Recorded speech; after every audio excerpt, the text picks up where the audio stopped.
Your name is Catherine Pollard Griggs. Yes.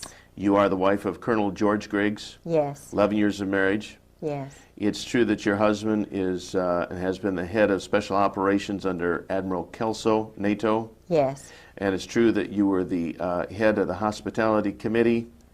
Yes. You were the member of the executive board of NATO's Wives Club. Absolutely. And also that your husband's background includes NATO Defense College in Rome. Yes. Princeton class of 1959. Yes. His intelligence career, his spy career began in Vietnam. Yes. And it's also true that it continues unto this day. Absolutely, under General Wilhelm. And that your husband was the liaison between the White House and President Jamal of Beirut, Lebanon, at the time of the bombing of the Marine barracks in Lebanon. Yes.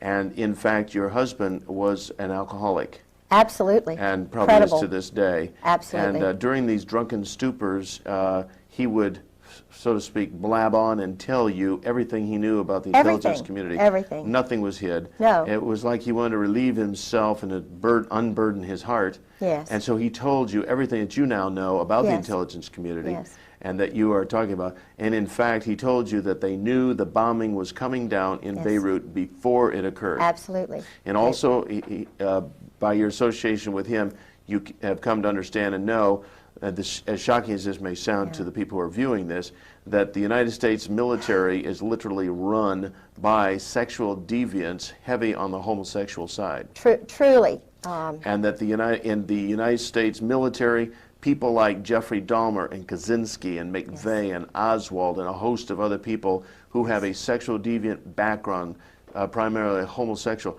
these individuals are actually sought out by people within the military, The Army. for the Army, for advancement into intelligence type Yes, work, yes. because they are so easy to control. Yes. And they actually become mind slaves, and that the U.S. Yes. military, Yes. literally, as outrageous as it sounds, is a mind control operation. Yes. Totally now. Totally now. They've gotten rid of the good folks, like MacArthur. Got rid of them, one by one. Good. Totally take over. All right. Let's talk about the individual who told you that we've never actually been an enemy of the Soviet Union, that somehow that's all just been a scam. Who was that individual? My husband. When the first 3 years we were married, he was drinking 3 or 4 straight gins, vodkas a night, a bottle of wine, and a beer machine beside his desk. I only knew him 2 months before he asked me to marry him. He'd been married before, and his first wife was a total alcoholic. Now, someone would ask, why would you marry a man after knowing him only 2 months? I'm a strong Protestant Christian, and I have a lot of predestination. I'm a Scottish grandmother, and I was working as assistant director of the Chamber of Commerce. I had a brand new, relatively new Saab, my first car. It was an 83 Saab. I bought it secondhand from somebody who's 84. And my husband was driving an 83 Saab. Mine was a turbo, his was not. He rented part of my house. It was, I had a young doctor and his wife and 2 children who were renting the house. They were leaving before the end of the lease time, and they put the ad in the paper and told me about all these people, and I said, no, no, no, no. And I was, had been engaged to someone else. You know, I was just renting my house out. And they said that there was this man who had a dog and a mother-in-law and a son, and was a widower and a Marine colonel. Well, and had a dog, and I said, no, absolutely not. So the point that I'm trying to make is that he was someone I was not really, I didn't cotton to. He sort of acted like a robot. He was very clipped, and I didn't want to like him. But when I heard he was a Princeton graduate, I always thought that was kind of great. When I heard he spoke fluent French, and I speak fluent French, when I found out that he drove a Saab, I drove a Saab. And when I found out that he went to the same school, high school, that my uncle had gone to, was in the same eating club at Princeton that my Uncle Ben had gone to. He was on scholarship and went to Princeton. Everything the same as my uncle, who was also in intelligence. But I didn't think about that then. I was just thinking, you know, this is God. This is too much, too many similar things. And so it overwhelmed me. And he's very, very good looking. At that time, he was very good looking. Now he's aged and he really is haggard. Had a rough life. Yeah. Yeah. Yeah. So I was overwhelmed by him. Plus, my job at the chamber was very demanding. I was doing a great job. But he said that he wanted me to retire because he wanted to make general. And the man who could make him general was General Louis Buell, because it was just a matter of having somebody who would make you general. To be general it wasn't what you did. Mm-hmm. Louis Buell, You needed somebody above to pull you on up. Yeah, Louis just happened to die, and we went to his funeral, and George didn't make it because Louis died. But his first wife had been, I'm sure, battered to death. I was battered, and you know, but I thought it was just Vietnam and all this kind of thing. And I was trying to get him to stop drinking because I couldn't imagine how the Marine Corps would allow someone to be a total alcoholic who couldn't even carry on a normal conversation dry.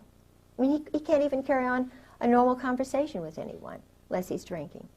He never smiled unless he had a glass in his hand. He drank solidly. I have a letter in his own hand that tells, and this is the truth, he drank solidly this amount that I just said for 30 years. His booze bill, and they never entertained, he and his first wife, was $250 a month. And this is from the Naval store. Now think about that. Mm-hmm.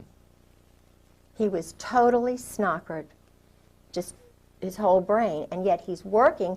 He is head of running half the world's Marine Corps under General Al Gray. A man who is mentally incapacitated. Totally. Unless he's inebriated, and then when he's drunk, I mean, he's in a different, altered state of mind. He can't discern anything. He can follow orders. Oh, and that's all he does. And he told me when, I mean, one of our many conversations, he was trying to, he thought I was, you know, because my family were all naval officers and I was out in the world with the chamber, you know, that I just sort of went along with this kind of stuff. And yeah, I mean, it was just incredible to me that. How many wives of high-up military people are there, like yourself, that are speaking out? None. I mean, they're all 30-year Marine wives. They're Stepford wives. They are petrified. I have had conversations before I went public, before I went to live with Sarah McClendon, who saved my life. And Sarah McClendon is the senior White House correspondent. Is she that little old lady we see on TV asking the president those pointed, jabbing questions all the time? The little red-headed, feisty Texan who broke the Billy Saul Estes thing. She doesn't go along with the clone group of reporters who are all, most of them, intelligence officers. I think she was in intelligence because she was in the Army during World War II. And she's just a remarkable mind, and I lived with her for 5-6 months. And what's interesting is she called my home after I had called her or seen her on C-SPAN. She couldn't get through to my house. I was living there by myself.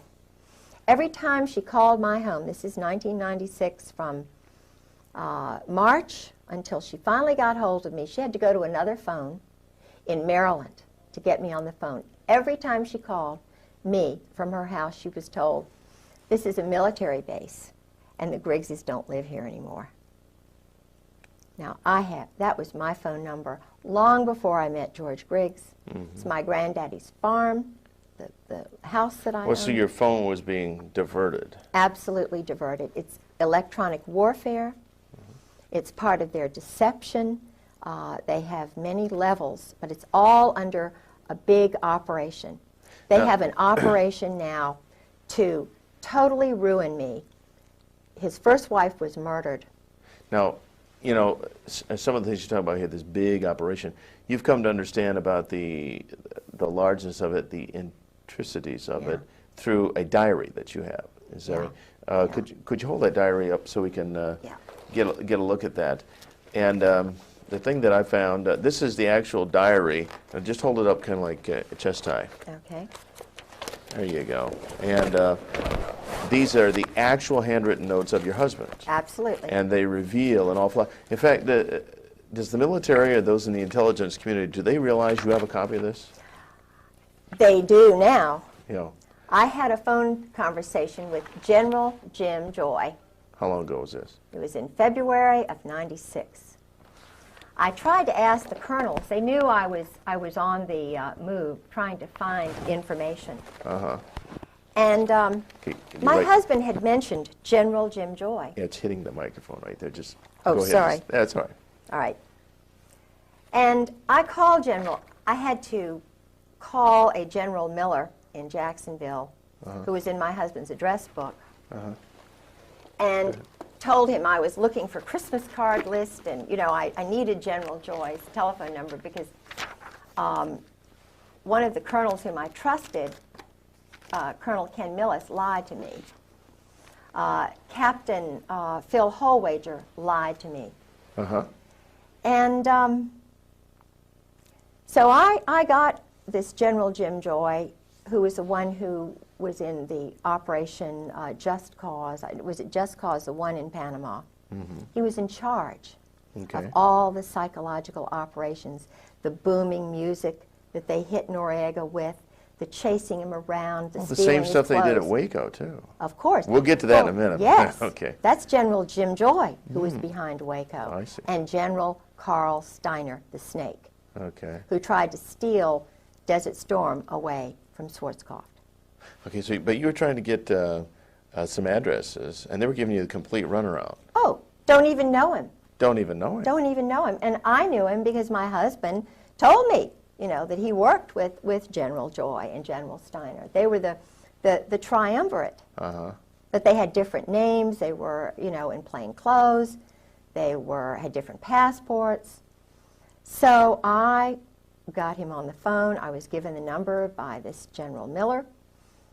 And I said... So in the movies, when they say they shall disavow any knowledge, that's not just that's not just a little thing for movies. That's the truth. They disavow knowledge of all these people. Totally lie. Yeah. But you nailed him down. Yes. I said, General Joy, I'm Kay Griggs. My husband, George Griggs, was in the Marine Corps, and he's battered me badly, and we're looking for him because, you know, this has been going on too long, and blah, blah, blah.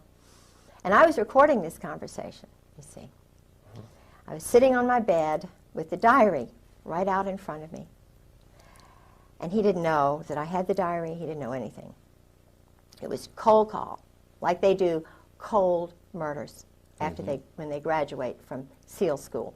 Cold murders. I was doing a cold telephone call.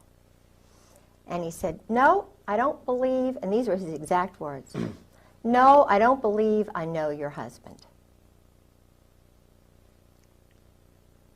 This is someone my husband, I have a card that General Joy sent my husband after the murder, of the death of his first wife, saying, call me anytime. You know, this man, here I was, traumatized, battered, beaten, and he lies to me. So I said, well, General Joy, that's funny, because I'm looking at my husband's diary when he was in Beirut, and you're meeting with him almost every day. I said, you know, first, before that I said, you know, he was the chief of staff for General Al Gray, you know, he's one of Gray's boys.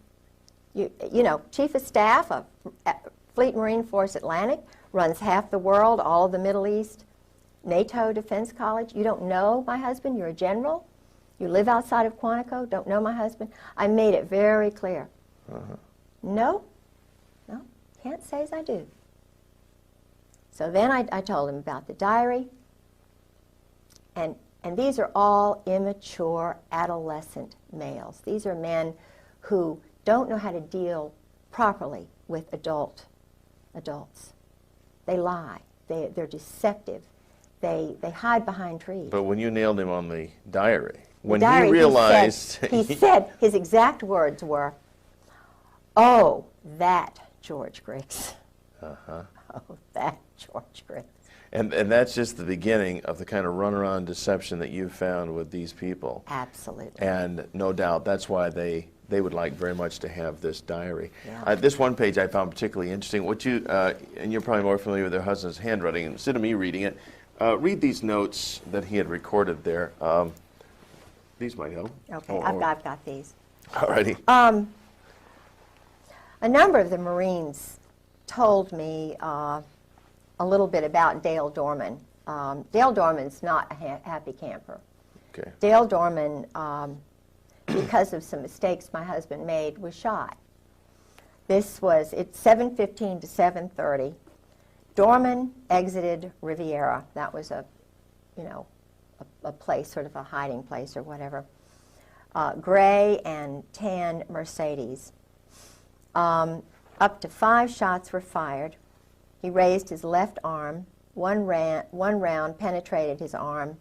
One struck his chest. Walked back into Riviera to the desk and called Post 1. Security vehicle went to pick him up.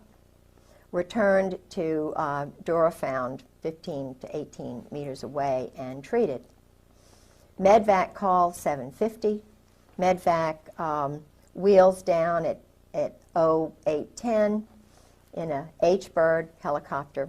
Riviera Hotel, approximately 1/9 of a mile west of the embassy. Dorman has been there since arrival, except briefly during a period of siege. He was not wearing protection. Saw 3 men in the vehicle. One leaned out back with a shortened rifle or automatic weapon. Sentry at B1 saw and heard nothing. It's just one page of the diary. Sentry saw and heard nothing. Right. In other words, the sentry don't talk. Doesn't talk. Right. Yeah. And there's just a whole world of these kind of assassinations and murders and directed. In fact, at one point, your husband actually just discussed people being eliminated. Yeah. Like you're shooting ducks. Yeah. Oh, we had innumerable discussions over dinner. He'd already had his 4 gins. Ah. Now, he'll talk to any woman or anybody who drinks with him, he'll talk. This man, what is he doing in security? You know what I'm saying? Mm-hmm. When he was at NATO, I'll get right back to that, but when he was at NATO and he was the head of special operations. In fact, I've got copies of his secret check in and out papers at NATO. He had them at home. I hope I still have those. But anyway, the point is, I could get in and out of the NATO headquarters just walking in, and there were all these shady-looking garbage men, and George would leave his office door wide open at lunchtime. He was flirting with a secretary who was a chief who knew everything. You know, the point is, what lacks security? And I had to say, George, look, you have got to do something about the security here at NATO because I can walk in and out. He said, oh, just forget it. Forget it. Don't do anything. And I'm a very demonstrative person when it comes to security and honor and integrity, and your word is your bond. My culture, my father, my people believe in, in this nation, in my state, Virginia, my people, my culture, my God. This is important. You don't just treat that kind of thing lightly. So I said to him, if you don't do something, I'm going to Landis Kelso. I was in the Wives Club. She was the head. And Landis Kelso is the wife of Admiral Frank Kelso, who's a wonderful man, honorable man, wonderful woman. And I had great rapport with her. I sort of stopped an international incident with the French and the English and the British who were ganging up against the French, and they were over, something that was really minor, but it was huge. And she helped me I determined that it was a problem, called her up, and she helped me, and we diverted and averted a major thing. So he knew what I would do, and I said, look, if you don't write a report and do something about this, then I'm just going to go to Landis and say what's happening. Point is that the man would, when he was in Beirut, he was sleeping with a spy and double agent married Clark Yost Talab, whose husband was a double agent, an Arab at the American University of Beirut. He leaves his briefcase wide open. He was with her for 5 weeks in a hotel. This is a married woman with 2 children, and who followed him all around the United States, is still seeing him. Met him in London, lived in Virginia Beach, was working in international programs at ODU while he was married. Would you say your husband is fairly typical of these powerful men? Oh, absolutely typical. When I was single, working at the Virginia Center for World Trade, 4 of us old friends that I went to school with, Molly Holt and a few others, we would go all together to a place called Poppy's. At that time, he was Captain Jerry Unruh. Now he's Admiral 3 stars Jerry Unruh. This man, again, was married. He was running around with the tailhook crowd. I did not know he was married. I knew he was a Navy captain. I was told by him that he would be taking command of the carrier Saratoga. Mm-hmm. He followed me everywhere, even went up to Wintergreen. Now, he sent me pictures, private, separate pictures of the Israeli guys waving to him. He was a tailhook pilot, the airplanes, the jets. And he was a Mustang, but totally immoral. Totally, and knew that he would never get caught. In fact, he was in tailhook. They had a big party down at the beach, and they were doing, I didn't go by that time because I learned that he was married. And the point is that he and this whole group, I've found out about Al Gray, General Al Gray. Yeah. Mm-hmm. Yeah. And that, what is this this consistent thread of this sexual degeneracy and the homosexuality and just the raw, base nature that seems to be so prevalent? Have you ever determined what it is? Why? Well, it's a way to handle them, to control them.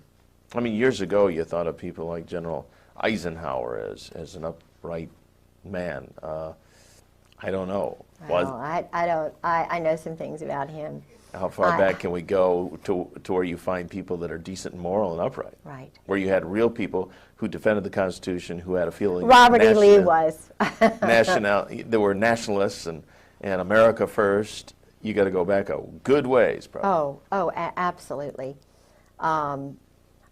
You see, growing up in Norfolk, Virginia, my whole family have been naval officers and also working. In other words, they would enter the service during a time of war, of need, and then they go back to being fathers and being husbands. I had a wonderful father, wonderful grandparents, wonderful family who put their family first. Well, they put their God first, Christ, and then their wives and their sons and their children. This is the way America was built. Now, these generals in the Marine Corps and Army, they don't look at it that way, according to my husband. They are ordered, my husband being chief of staff, told his men it was like this. It's the Marine Corps first, the brotherhood, the Cherry Marine, the bonding that goes on. Mm-hmm. The Marine Corps comes before God, before Jesus Christ, before the country, and then it's whatever the, the religion they have. I don't know, because my husband is not a Christian. He's an existentialist. And most of these guys are. Certainly Al Gray is. Krulak. I think his wife goes to church, but their God is this brotherhood. The brotherhood, and it's very German. It's very. Does it have Masonic leanings? Oh, absolutely, Masonic leanings. In fact, the admiral who was the last admiral whose car my husband bought, he was very impressed with this Norwegian admiral. They're all Masons now. Mm-hmm. Not all Masons, but this brotherhood, Opus Dei, if they're, or the mob. I mean, the one thing I've been able to determine about the current Marine Corps, the Marine Corps that my husband came in with, Gray, Reap, Sheehan, they're all mob. Now, when you say mob, you're talking mafia type New mob? Jersey mafia, right. Mm-hmm. Right. And there's a... Brooklyn, New Jersey. Okay, is the mob and this military bunch, they're one and the same? The Marine Corps guys are the hitmen, and they are mercenaries. They'll work for anybody. You think the Marine Corps is under the Navy? No way. They can just as easily be under an Army colonel, and if the Army colonel meets a Marine Corps colonel, the Army colonel is superior. They'll switch hats just like that. My husband said it's just, no big a deal. I'll go work for the State Department. I don't really. The Marine Corps is just it's like a smoke and mirrors thing. And they're run out of New Orleans. 4th Marine, Oswald. I mean, they are not, on his level, he said, we've never been an enemy of the Soviet Union. They work with these communists. The man who started this whole intelligence operation, the OSS, he was recruiting known communists who were involved in the Spanish subverting Spain. There's no more. They're not Americans. They're not Christians. They're German existentialists. Now, what are they doing running our nation? It's kind of, they have more affinity for the state of Israel right now than they do our nation. They don't care about American citizens. The judges now in the courts are military officers following chain of command orders. They're not independent judges. So all this spills over then into the political areas like the judgeships. Sure. They're all Marines, senators, or Army officers, congressmen. Sure. Who is John Warner? A Marine. Who is Chuck Robb? A Marine. They control the powerful committees. Dick Davis, Lieutenant Governor of Virginia, a Marine. His wife was, I hate to say it, well, everybody knows, in Norfolk, a prostitute. Martha was a wonderful woman, I'm sure, to him, but they were involved in organized crime. Now, I don't know, I know that our present governor in Virginia is an Army officer. He takes orders. So the question that all of us wives are asking now is, well, who gives the orders? If they're told that we, the wives, are enemies, how are the sons going to grow up? If the mothers who are teaching them truth are lied to, and the husbands are told, ordered by the likes of Al Gray, major homosexual, when he was in the, I shouldn't say this, but it's true, when he was in Marseille, the boys are called Gray's boys. He never married. Okay, the boys referring to everybody under boys, him. Everybody under Al Gray.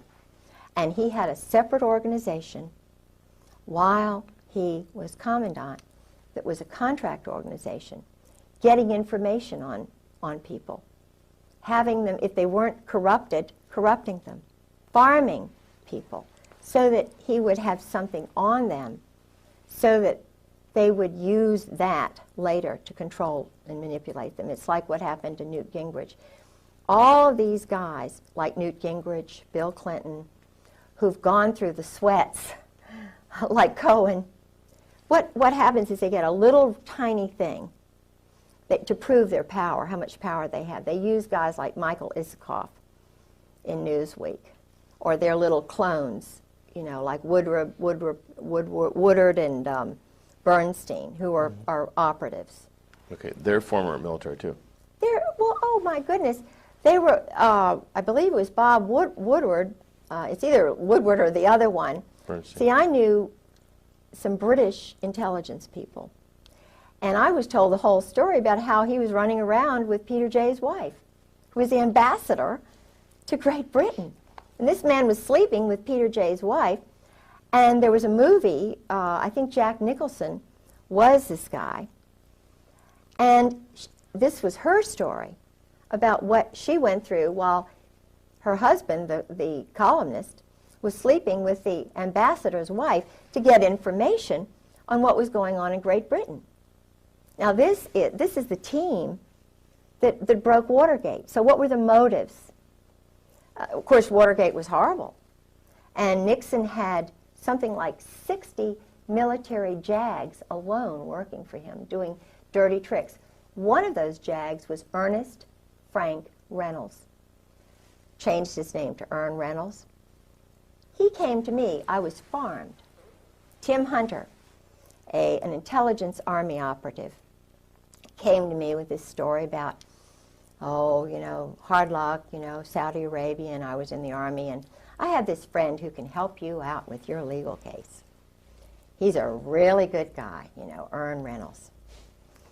And if you meet him, I know he'll do some free legal work for you. So I was staying with Sarah, and I didn't have any money, and but I took the little, the train into Fairfax.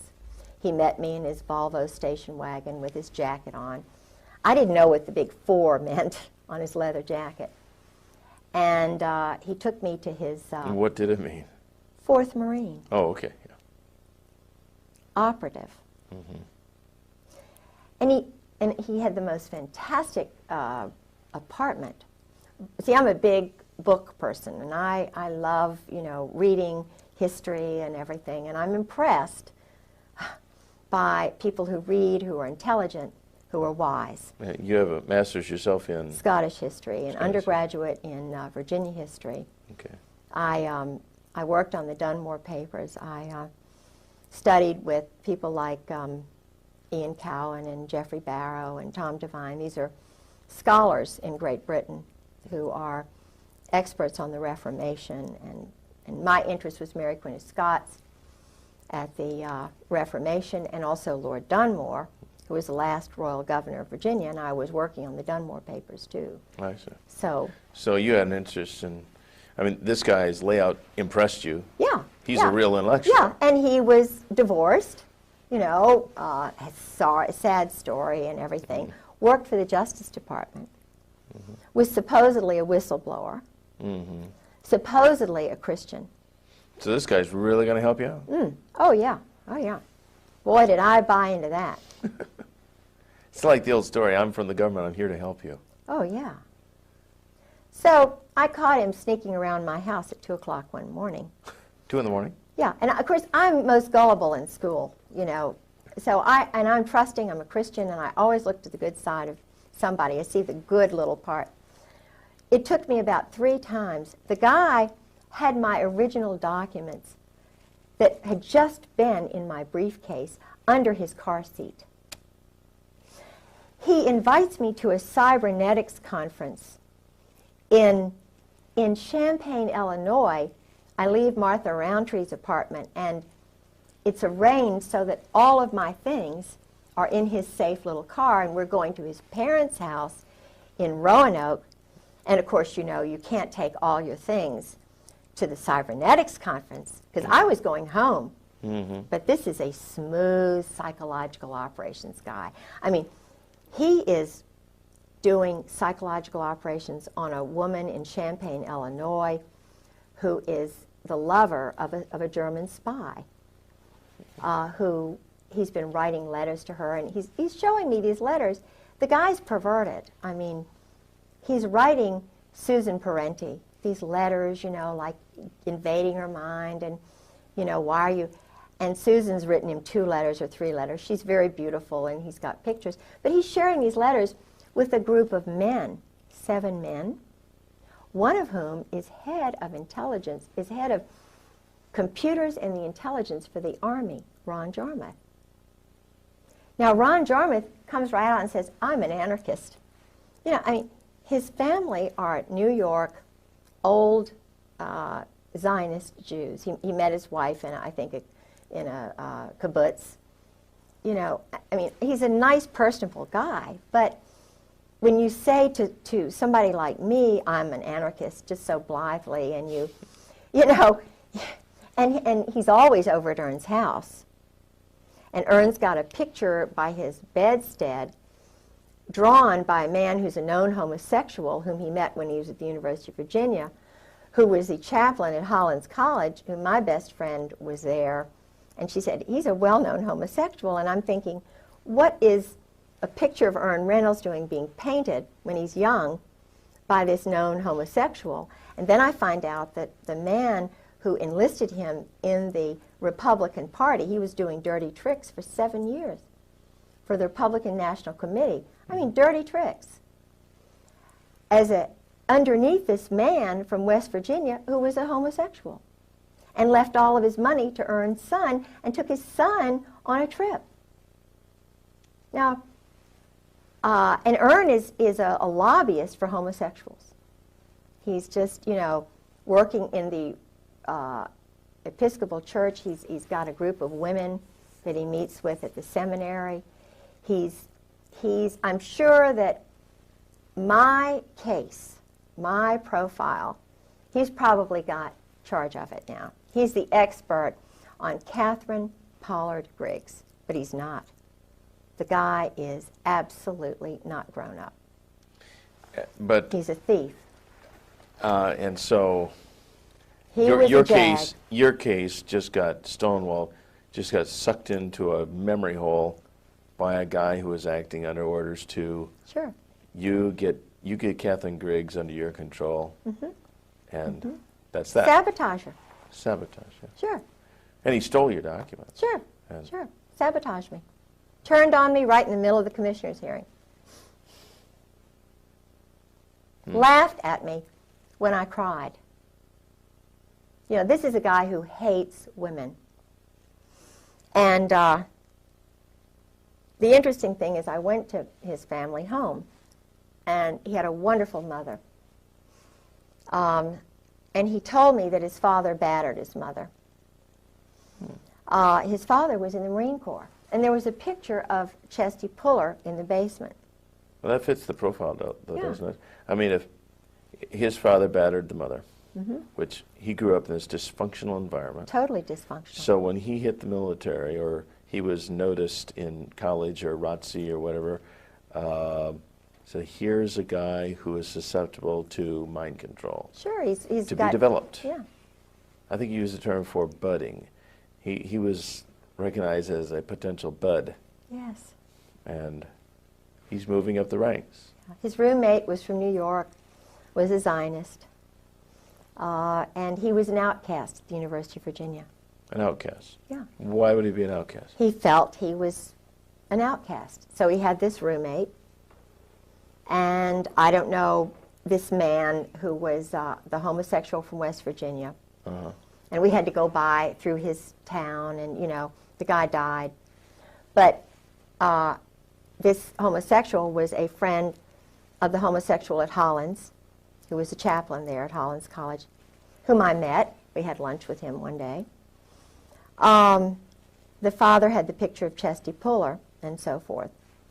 Well, Ern, I knew he was trying to sabotage me, and so forth, because I had already had Alexander Robinson come down from Princeton every other weekend, my husband's teacher, who was also a Marine, whose family brought over the Saudi royals, who was one of my husband's teachers, and I caught him walking around my house at 2 o'clock in the morning. I overheard him talking to my best friend's mother saying, now we just, undercutting me. We just don't know. Kay is just under so much stress, oh. And he's a very handsome, very dignified guy, Went to Columbia University, was in Algeria, that area with the Marine Corps. Then went into the boys' school, the Hun school. He's an intelligence, without a doubt.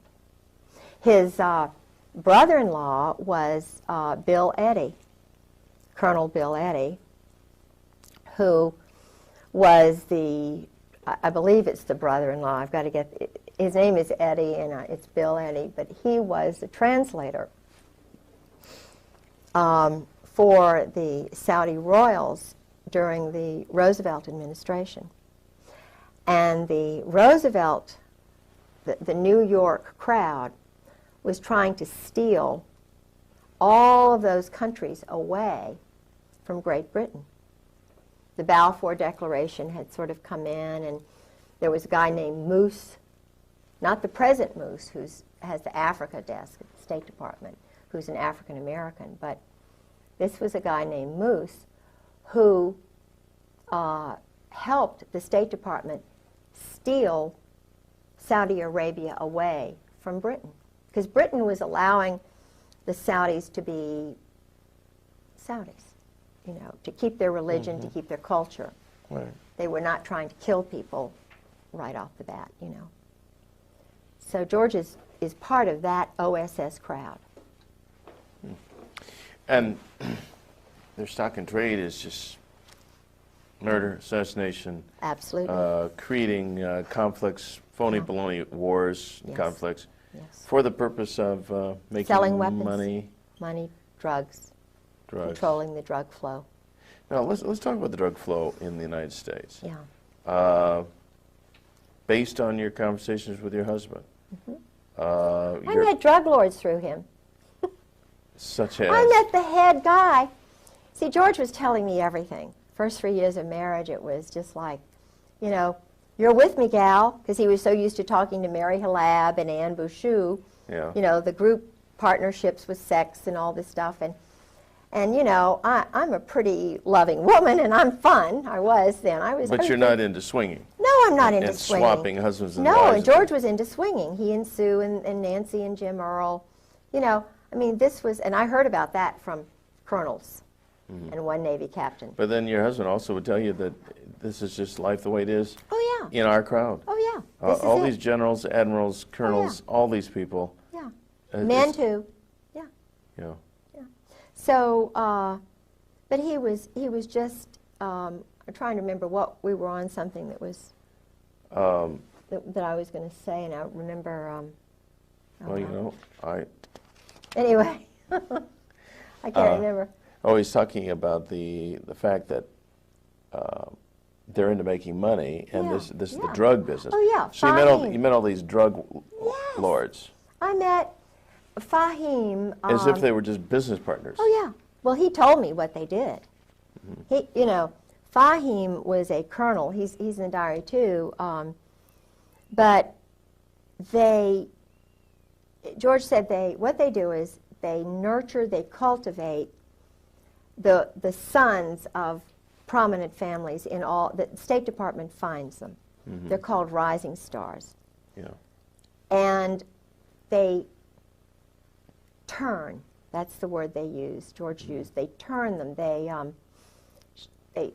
bring them in, they rope them in. If they're alcoholics, give them more booze than anybody. If they want women, they find the women, they turn them, and then let them know if they ever get in any trouble, come on over here, we'll take care of you. Well, Fahim had come on over here. Things were getting hot in Beirut. He was a Catholic. He was very prominent family, and he was going in hiding up in Maine. I remember I had his number, and I talked to his sister. But they just culled a lot of the stuff out of the house. the very first time when George kind of disappeared, and and then I found out about what happened with Sue, his first wife, and all of that. Well, now, did they? Did you come to learn how drugs actually come into the country? Yeah. I saw a news piece one time where a pilot who was in prison alleged that they actually landed on military bases with huge planes loaded with dope. This is how they all brought them in, the Norwegians, the Brits. The drugs, you see, they would come down through Burma, Turkey. They'd come through the Bekaa Valley. The banks were in Beirut. They were in Panama, Mexico, in St. Thomas, after, the laundering of cash. You see, cash, that's why some of the banks in New York, you can very easily find out who the drug lords are. Barry McCaffrey, I saw him 2 weeks ago, and he said something he let it slip out. He's an Army general, He said, we haven't done any more or any less in the last 5 years. Now, in terms of the war on drugs? Yeah, no, they're just holding it. The word he used, I think, was holding it. It was a word that you could tell they'd used in briefings. They were the guys who were doing the drugs are military officers. In fact, doing the drugs meaning controlling them. The flow. Oh yeah. In fact, one of George's best friends, Colonel Ray Moore, I suspect that Ray Moore was from the gang, the ghetto area in California. His wife was a very good friend of mine, Charlotte. She's dead? No, he is. Oh, he is. But when George would sort of disappear. Your husband? Yeah, all of a sudden they would appear and be in the house. Calm me down, take me over, exercise, do all this mystical stuff. And it was really funny because they came back from Mexico, and George just happened to disappear, and they were right there, Well, Ray Moore, all this stuff, I knew about his background, and I started thinking, what's going on in Mexico? Why the heck is Ray going down to Lake Chapala?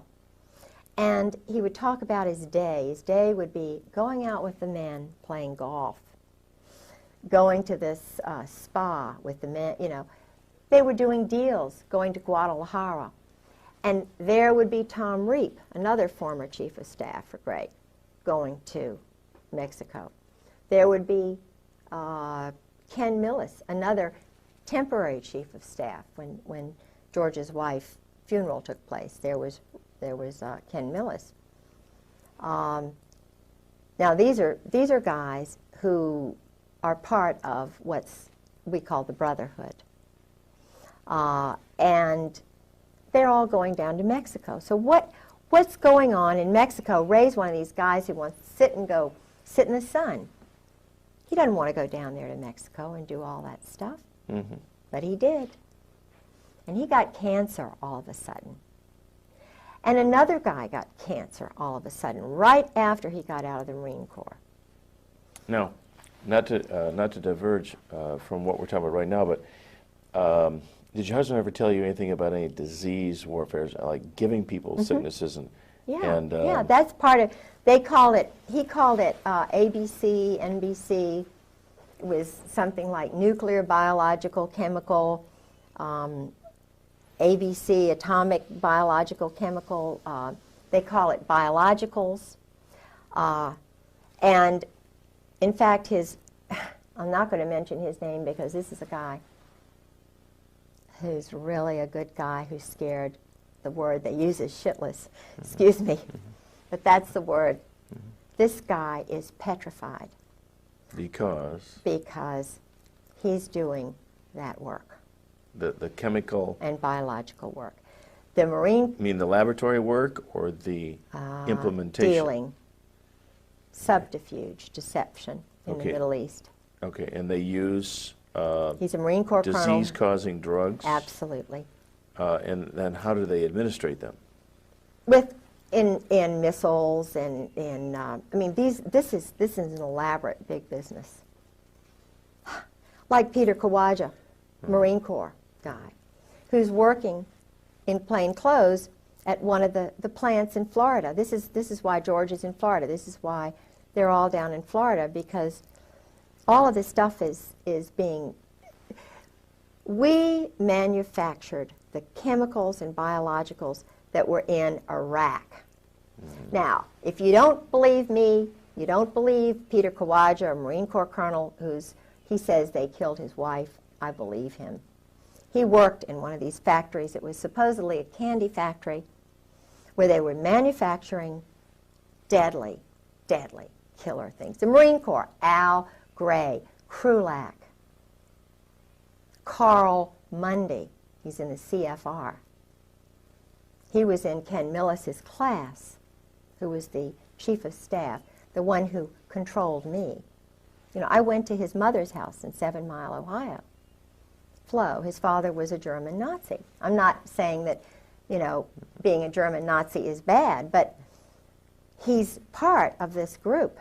And if you don't believe me, if you don't believe Peter Kawaja about the drugs, you can, I mean, it's just, it's everybody knows. There's a guy named Randy Hebert, Lieutenant Colonel, hero, American patriot. This is a guy who should be the commandant of the Marine Corps, Krulak. I'm talking to you, I'm talking to Al Gray, I'm talking to you, Carl Mundy. You all are adolescent, immature. I call you twerps. You're liars, you cheat, you steal, you kill. You're beneath the contempt of any of your wives. They are scared to death. Why do you do this to your wives, guys? Look at that tape of Randy Hebert. I knew Chesty Puller, and this is a strong, wonderful guy. I knew his wife, Virginia Mack. I knew a real Marine. You can't say that you knew them because you didn't. I did. Randy Hebert sat. He could hardly talk. He was leading a platoon into Iraq. His wife was sitting to his left. His wonderful father was sitting to his right. And he said that his colonel, he's a lieutenant colonel at that time, I believe he was a lieutenant colonel, he said, my colonel ordered me, he said, all of our registers were saying, this is danger, there are chemicals, biologicals everywhere. I was told, and I was, you know, followed orders, and he was having a hard time talking. His wife was, this is a young guy. His wife was having to interpret for him. He was crying. He'd been turned on by you guys. He said, on those canisters, on those boxes were American flags. Those were American biologicals that we were walking into that killed me, that you, Gray, and you, Scrowcroft, and you, McFarlane, and you guys knew. You, Ed Wilson, best friend of my husband. You all sold to Saddam Hussein. And not only that, I talked to the man who trained the woman who was sent over from Iraq to learn how to build the biologicals and chemicals, the plants. She was trained here in the United States, and you all know that.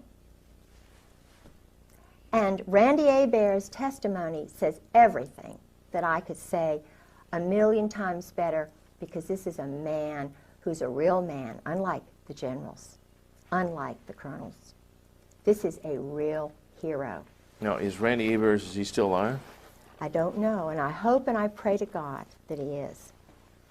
Because this is the man who should take over our Marine Corps, or his wife. That's why they don't have any women in special operations. Because that's why they don't have any African Americans. They're too honest. They're too strongly Christian.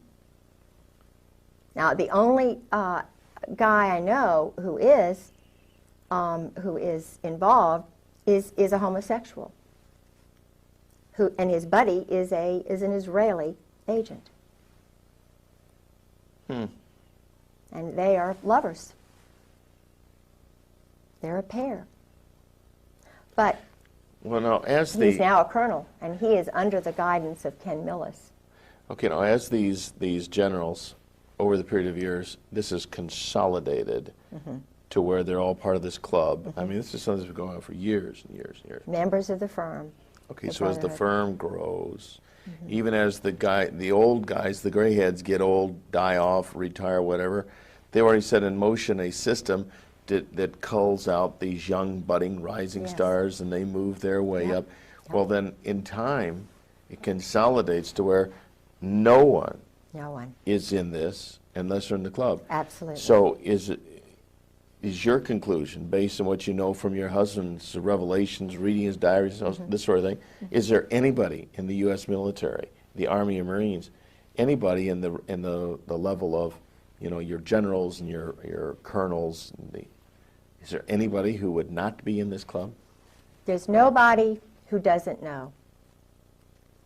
In special operations, I would say, and I would put money in the bank on this, not one of them is not a party to this. It's not once they get that bird, Colonel, that bird, they go through an initiation ceremony. This is not and my husband told me about that too. What's the initiation ceremony like? They get them drunk. Dining in, shell back. He told me. Oh, dining in. This is a term that they use. Oh, yeah. A code word. Oh, yeah. Shell back? Shell back. They, what's that mean? Anal sex. But they get them really drunk. The guys who are that way do it. It's a group situation thing. And I was told by two colonels who said, you know, it's normal, Kay. This is just what we do in battle, you know. This is just good old boys? This is just what we do, Kay. They get drunk and they get drunk and they ejaculate. They beat each other off. You know, it's awful. Now, I'm not God, and I'm not going to judge them and their souls. This is a well-oiled system. And when you've got the commandant well known as a cherry Marine, which means? Bottom. They're the bottom. The Navy guys are on the top. Think about this, because Walter Chrysler in Norfolk, each port has a hierarchy. Wealthy at the top. Walter Chrysler and Phil Hornthal. Everybody in Norfolk knows that. Where'd they meet? In the Navy. I was engaged to Jack Mace when I was at the Virginia Center for World Trade. He ran the Maritime Association, the Shipping Association. Always dealt with the labor union guys. Always all male banquets. And I couldn't understand why, you know, I was engaged and I couldn't even go to the 1,000-man banquet. You know, had a big argument about that. Rock Hudson, where did he meet his guy? Navy. Jim Neighbors, Navy. All of these guys, Navy. So they're tapped for whatever it is, acting, singing, you know. The point is, Liberace, you know. Was he Navy? I believe he was. I know that he was, someone told me that he was a friend of one of the guys in Norfolk. There was a ring, a VMI ring of men in Norfolk, and I knew they met once a month, and some of them were married, some of them weren't. But they were all Navy. They were Army, Navy. In other words, it was kind of a group of men in Norfolk. And then I found out that the organizations, like right now, the Al-Anon is run by homosexuals. The Better Business Bureau. The Community Fund, which is the, I forget what it's called now. I'm so old, I'm 55, but it used to be called the Community Fund. That guy. There, Jack Mace, you know. And I'm wondering which one isn't. You know, I mean, they all are, and the guys know it. So what's going on here? You know, they know it. Old Dominion University, the Clyburn, intelligence family. He was well known. 2 reporters on the Virginian Pilot who do the very important columns and so forth. I mean, it's just, so I'm saying, who's making the decisions to do this? They're military. What is the reason behind it? Why do they keep the wives out of the loop? So when people suggest that the United States of America is becoming a modern-day Sodom and Gomorrah, absolutely, without this really is not just a broad generalization. No.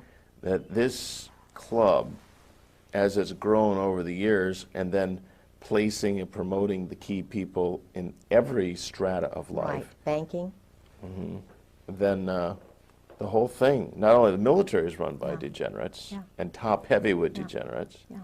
People who are moral can't possibly move their way up because they don't qualify. They kill them, they get rid of them. But they can't be controlled. No. One example, I was the executive secretary for the Virginia Center for World Trade had a board of the most important, supposedly the most important leaders who were picked out by Jerome Weiner, Jerry Weiner.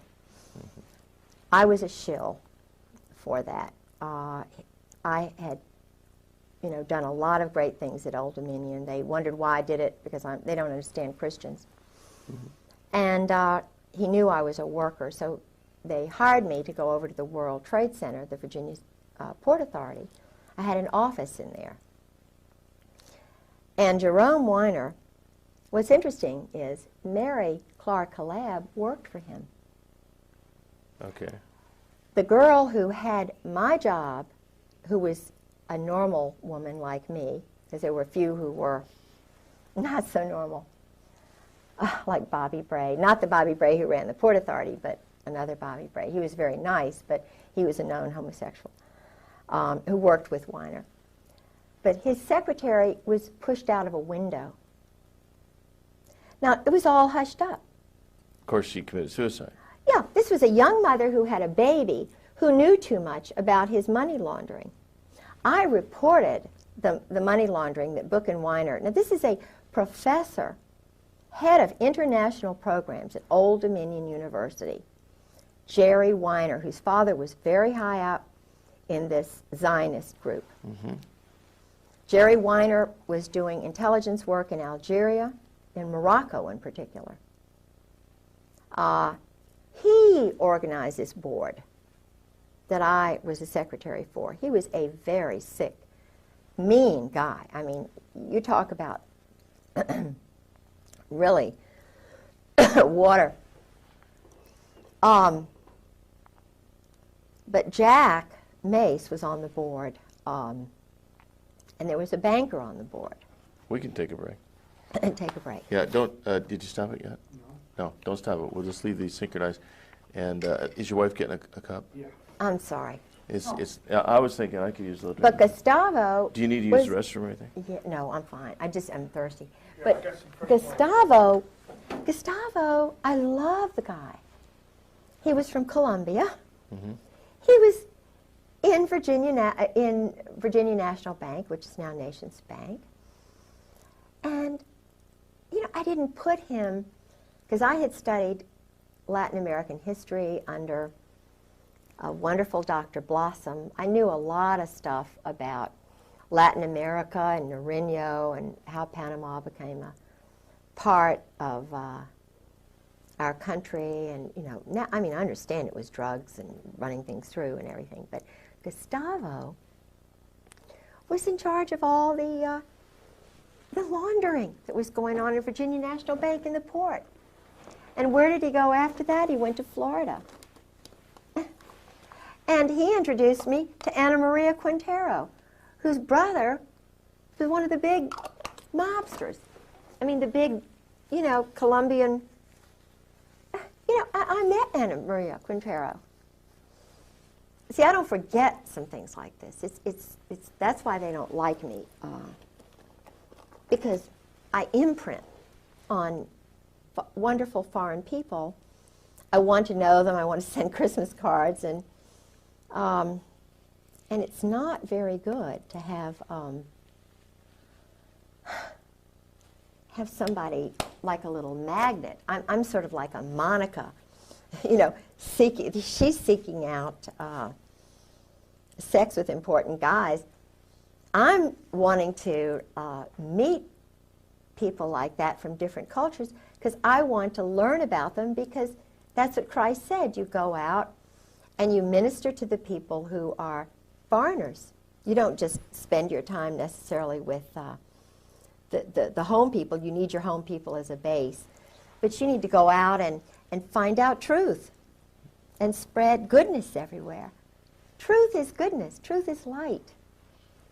And that's what Christ is all about. You're not afraid to learn truth. You're not. Thank you. You know, all these cathedrals and things that were built in his honor. Why? He was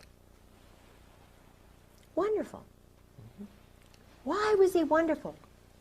Not because he hung around a little group, but because he was out trying to. He told the big guys, look, stop being bullies and cowards. Let the poor people into your church. Everybody, God gives us all a unique spirit. Mm-hmm. Our timing is different. Everybody's fingerprints are different, eyes are. We have the right to read the Gospels. Yeah. They shouldn't keep the Bible from us. That's right. The church is not a political organization where you've got a few little guys up here telling all the mothers what to do. Mm-hmm. Who were the ones with Jesus Christ at the, you know, on the third day? There was not one disciple there with him. It was the three women. So why are we leaving women out? Women, in Scotland at least, my culture, we're partners with our men. We need the authority of a husband. We want a strong moral husband. But what is that passage, you know, about the good wife? You know, I can't remember. It's in Proverbs. I mean, the virtuous Proverbs. woman. Yes, Yeah. yes. Right. I mean, she's buying, selling property. Yeah, right.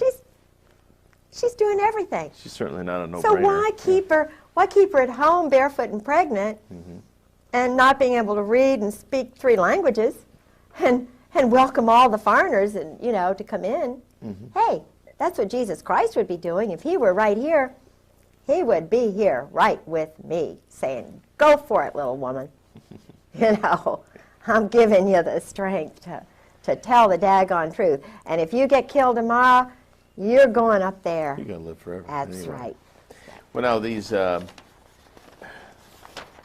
mentioned when you get to be a bird colonel, and they have this initiation that involves all this sexual debauchery. Yeah. Now, would Drinking first. get them good and drunk, Oh, big time drunk. because there would be some of these who, if they were sober, they wouldn't go through with Couldn't go this. through with it. They'd right. have to be blasted. Yes. Yes. Okay. Yes. And now, do you suppose, I don't know, your husband maybe told you, when they go through all this stuff that they do, are there people there gathering information, Of course. intelligence on them? Of course. The chaplains are intelligence. You know, in Nazi Germany, that you had to tell on your parents, or in the Soviet Union, they encourage you to tell on your parents. Uh-huh. Phil Holwager, the guys who go to Yale, who become chaplains, the chaplain corps is tell all the tales on everybody. They have collections agencies. These Marines are ordered to go and collect so-and-so at so-and-so.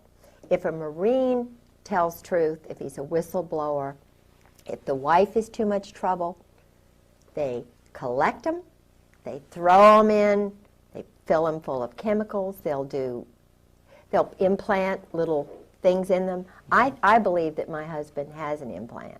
Well, Now, McVeigh said he had a chip implant. I believe George did. Now ask yourself, all right, George, I know George has had a male friend. Yeah, he had male friends. Your husband is bisexual. Yes, he's bisexual. And I was told that by colonels and a captain, by a psychiatrist. What percentage do you think of these higher-up people are bisexual? Oh, all of them. If they're in special operations, if they're Marines, they're all bisexuals. They've all had to do it in order to get to be a bird colonel. The SEALs, it's kind of like the fast road to the top. So a guy could not be a SEAL without having. Oh, I don't believe so. I haven't met one that I don't believe would have done it. And judging from what a couple of colonels told me, it's just, that's the norm. It's just you women, you know, y'all are so sissy, y'all are just, you know, you don't understand how it is. We're under so much pressure. And when Valerie Wilhelm told me that about Charlie, I just could not believe what Charlie she was Wilhelm would be a... He's a general now down in Miami. And she was just saying, oh, well, you know, he's run around. He has to, she said.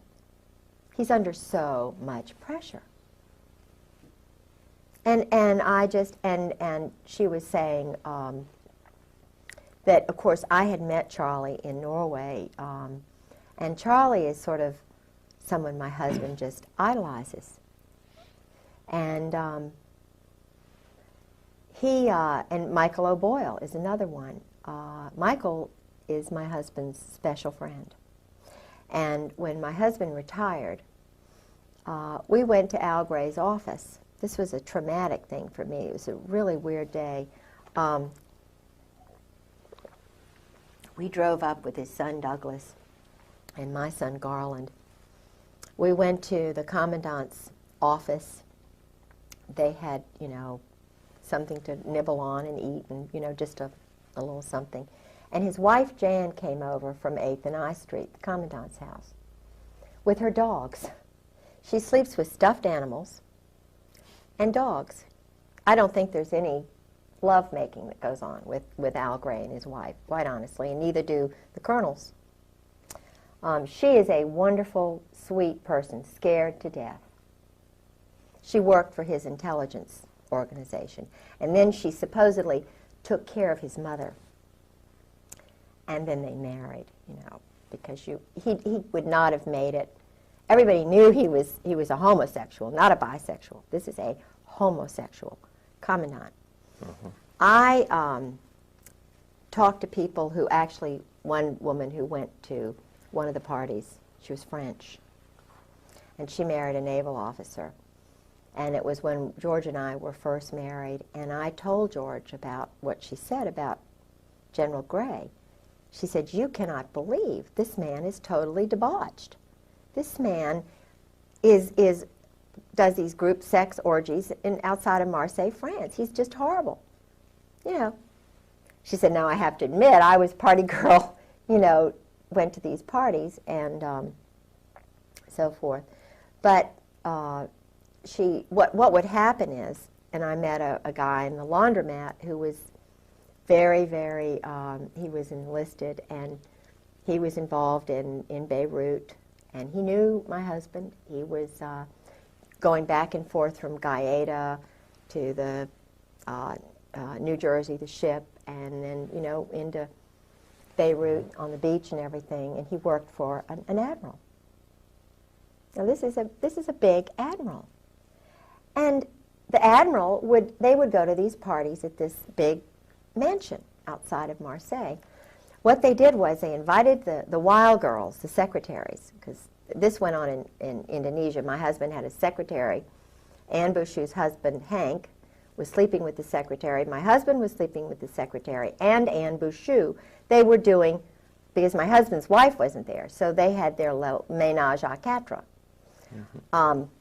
And of course, my husband was sleeping with Anne Bouchou, who's now, he says, a lesbian, you know, but he was sleeping with her, and, you know, called her right after his wife died, the night, you know. And I found the telephone numbers and, you know, her address and her birthday and all these letters he was writing. Isn't there a disease that runs rampant with these people? Yeah, yeah. So, but Al Gray, this guy, would guard the parties. Now, how does that make a young guy Phil, who's got a child, he's guarding an orgy with Israelis. There were Israelis at these parties. Intelligence people. Intelligence? There's not intelligence there. There's perversion. There's psychological, you know. These guys are abnormal. They're adolescent. They're not full, complete people. They can't have normal. Anyway.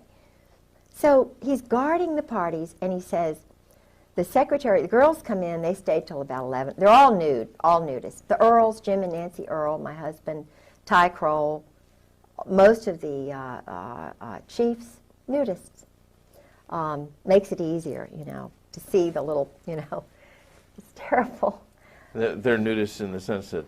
Yeah, they're nudists. Okay, so they have whatever. Freedom. Mm-hmm. Oh, I see. Freedom. It's really kind of religious, isn't it? Yeah. With them. Yeah. But the girls, the women leave at about 11 o'clock. This is what he said. I mean, I knew the girls were there because I'd already talked to the French girl. And he said, well, you know, what they do is the women leave at about 11 o'clock, maybe 1 o'clock, and the guys all stay around there. And it's just the ritual. This is what they do. So, and then I found out. These are the guys that send their boys to war. Yeah, these are the big guys. Then I found out, because my husband would mention this guy and that guy, you know, that he went to school with. Bob Edwards is involved with this stuff. But the guy who recruited him, Charles Caddock, who was a well-known homosexual, who was the, quote, head teacher but the bodyguard for the Saudi boys. See, the Saudi boys were encouraged to do this, to corrupt them. They were corrupting Muslims who would not have done this ordinarily. The parties at Aramco, they would give the young boys, get them really drunk, and encourage Muslim sons to do this kind of stuff. Muslim sons who would have a strong tendency toward morality. Yes. And to abhor this kind of conduct. That's right. But if they could get them drunk and loaded enough that they would do Yes. this one time, Yes. then they would gain a controlling edge on these guys. And who do you think did it? Charles Caddock and Borland, these guys, Alexander Robinson, Cheeseborough, who was the headmaster.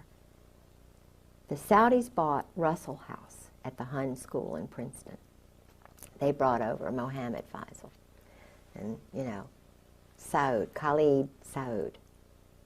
They didn't really go to classes or whatever. And who was the young man who was partying with them? My husband, George Griggs. Who was in the group with them? Einstein. I mean, my husband was partying with Albert Einstein. I said, well, you know, I didn't. And when would this have been? At what age in his life? 52, 53, 54, Okay. 55. I believe he said that Mohammed came over in 54. It was right after the murder, the poisoning of the one who was really good. Okay. So your husband would have been a young guy, 18, 19 years old? Oh, he was only, when they first got to him, he was in high school, so he was ninth grade. And he would be there? He was at the school with these homosexuals. They sent his parents to California. Got him a little Boy Scout job, his father. He didn't see his parents for 8 solid years. And this is amazing. I see. So then the transference is these people become your parents. Oh, They're the of ones you course. look up to. Yeah, but they're doing things to you. Sure. They're sodomizing you. Of course. And Albert Einstein was actually... Was in that homosexual group, bisexual group. Absolutely. Camus. Sartre. Now, Camus did not, I don't believe my husband actually met Camus, but Camus was a lover of his French teacher at Princeton. Not Todeve, not the one who helped him with his paper whom he had an affair with. And I was told that by normal roommates, whom he had later on, and by another roommate. They knew George was doing this stuff. George was, he was a cheerleader.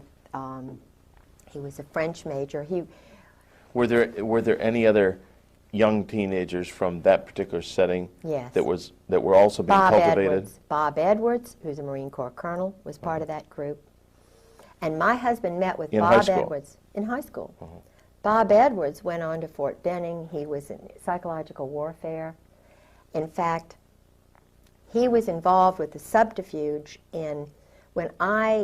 after I was injured and my husband socked me in the breast, and I had to have surgery because he'd already broken a leg, and I was starting to document the violence. But I'm such an upfront person, and all I wanted him to say was, "I'm sorry, Kay, I did this." But I was trying to do like they said Rosie Greer did. You put a mirror, if you're battering your wife, you put a mirror up in front of yourself or a photograph, and you try to imprint the lower brain, because I wanted to save his soul. I mean, this guy had murdered his first wife, battered her to death. I mean, he dragged her body back. I mean, it was just, Sue had a cerebral hemorrhage. That's too much for me to get into. But he was doing that to me, and I stopped him from drinking, thinking this would stop the battering. But I started taking notes, taping things, while he'd go in these rages, because I wanted somebody to know. I wanted somebody to help me so I wouldn't die.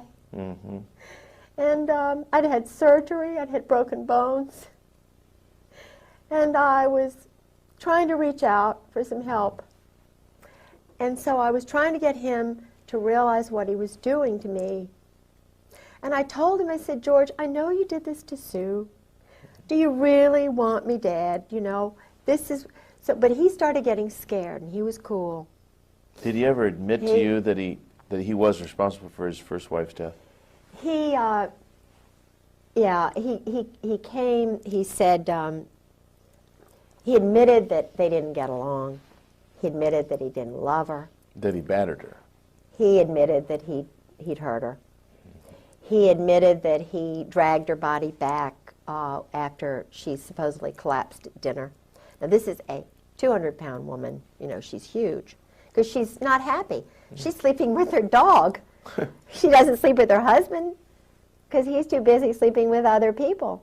He doesn't find her attractive. He's sleeping with Nancy Earl, and I mean, it's just the most crazy. And she loves him because he's handsome. And what is she going to do? She's never worked a day in her life. Her mother loves him. It's like me. No, who would believe you that a handsome, wonderful guy? Oh, but George is so nice. So, and this is what the wives go through. They know that it'll be hard. So, the guys just, what George did was, he had clout in the State Department, and they knew that I just loved showing people around. So he would plan something that I just had to do. I would be hooked, like a hook in a fish. And he had some dignitaries who came over from, where did they come from? They were parliamentarians from, I think these were from one of the Latin American countries, Panama. And of course we had to go to Richmond. So I had to stay overnight with them, and George didn't want to go with me. And it just so happened that Bob Edwards, his Army colonel friend, invited him to come up and meet with some of the guys. At New Hope, Pennsylvania, or Bucks County, or wherever it was. Well, he had already been talking to Phil Holwager about the abuse, because I had gone in for surgery. And I thought it was very unusual that Phil Holwager was there during the surgery, kind of holding George's hand. It wasn't for me. It was to make sure George didn't fall apart, to make sure that the doctor, I didn't say anything when I was under sodium pentothal, covering George's ass, excuse my French.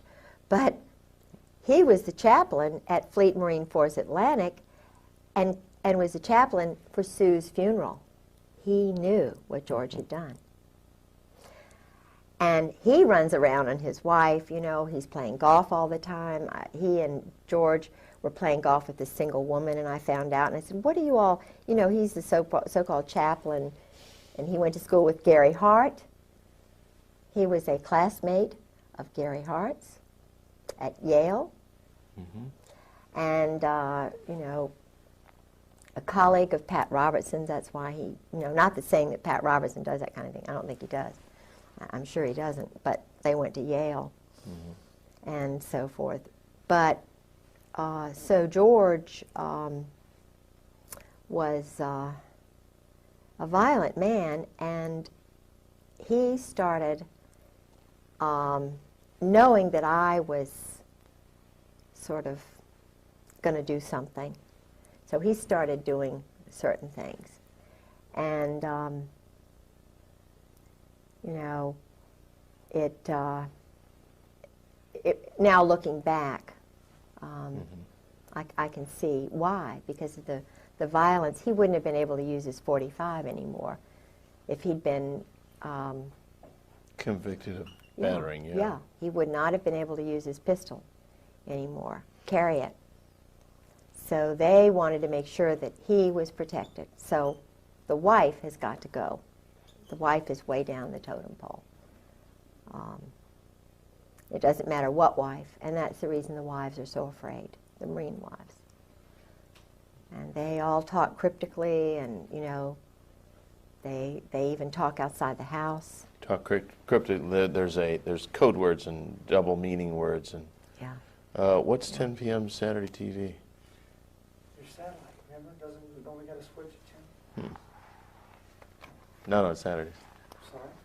Sorry. Sorry. Sorry, okay, just thought I'd remind you. I thought Okay. we used talking about earlier. Yeah.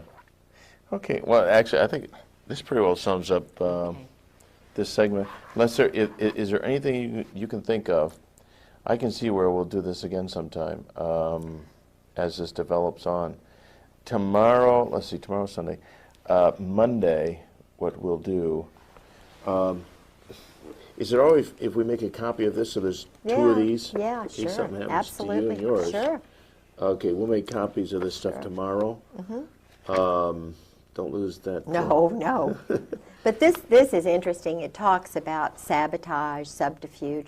This is the standard Army book teaching men to lie, cheat, steal, be peeping toms on women.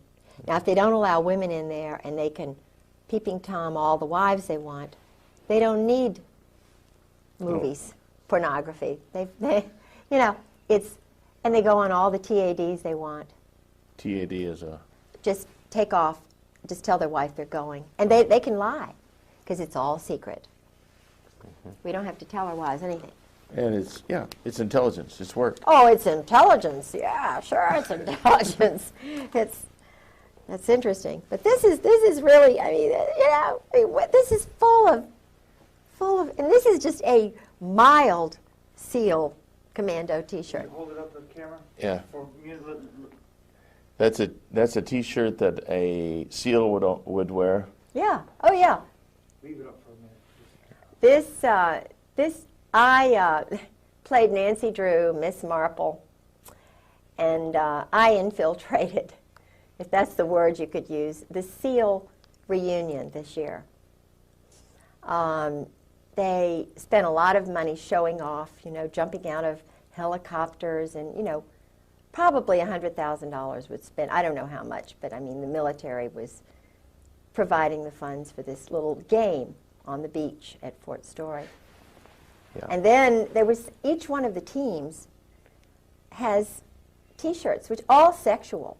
Yeah. You know, all about, I mean, think about every the weapon. The driving motivation is sexual. of all this stuff is go for it. Yeah. So I went to the party. I took my life in my hands.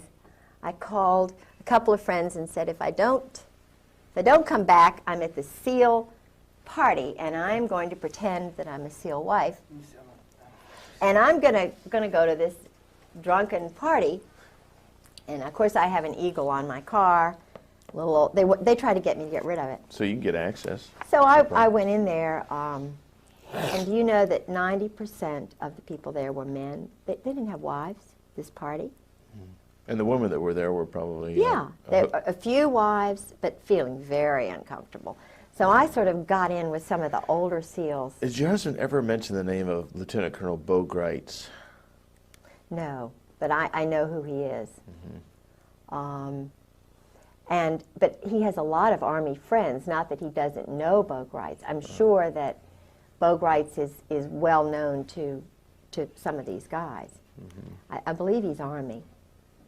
Could be. I'm sure he's not a Marine. I know he's not a Marine. I don't believe he's a Marine. Okay. But he's a guerrilla. He's a commando. Yeah, but his name didn't come up as anything in intelligence. No, my husband was way above Bogarts' level. My husband mentioned people like McFarlane and Crow. Crow was his tennis buddy, I think, you know. Haig. Alexander Haig. Kissinger. The Victor Krulak. See, Gray is the control guy. Gray and Joy. Joy's big guy but Joy lost his job at Morale, Welfare, and Recreation, I believe, because I told somebody, maybe that I didn't think wasn't because of me that he lost his job, but they made him move on somewhere else. Because he was at Morale, Welfare, Recreation, which is kind of a money laundering thing. They run all the officers' clubs, all the recreation. It's not a private, I mean, it's all run by the military, even though it's supposedly not military. And they give the good old boys these jobs. I mean, he was probably earning $200,000. Their retirement for a colonel, my husband, just the retirement salary was $50,000, $60,000. Then they give them these other jobs, so their income is $200,000, $300,000. Now, that is not right. But it would certainly purchase loyalty. Oh, definitely. They all get swimming pools behind their house. Who's ever going to bite the hand that feeds that good? No, nobody. Dirty business, you know, but all of the captains and all of the admirals know this and wink. And it's sick. It's sick. It's just really, really, really bad. And this is taxpayer money.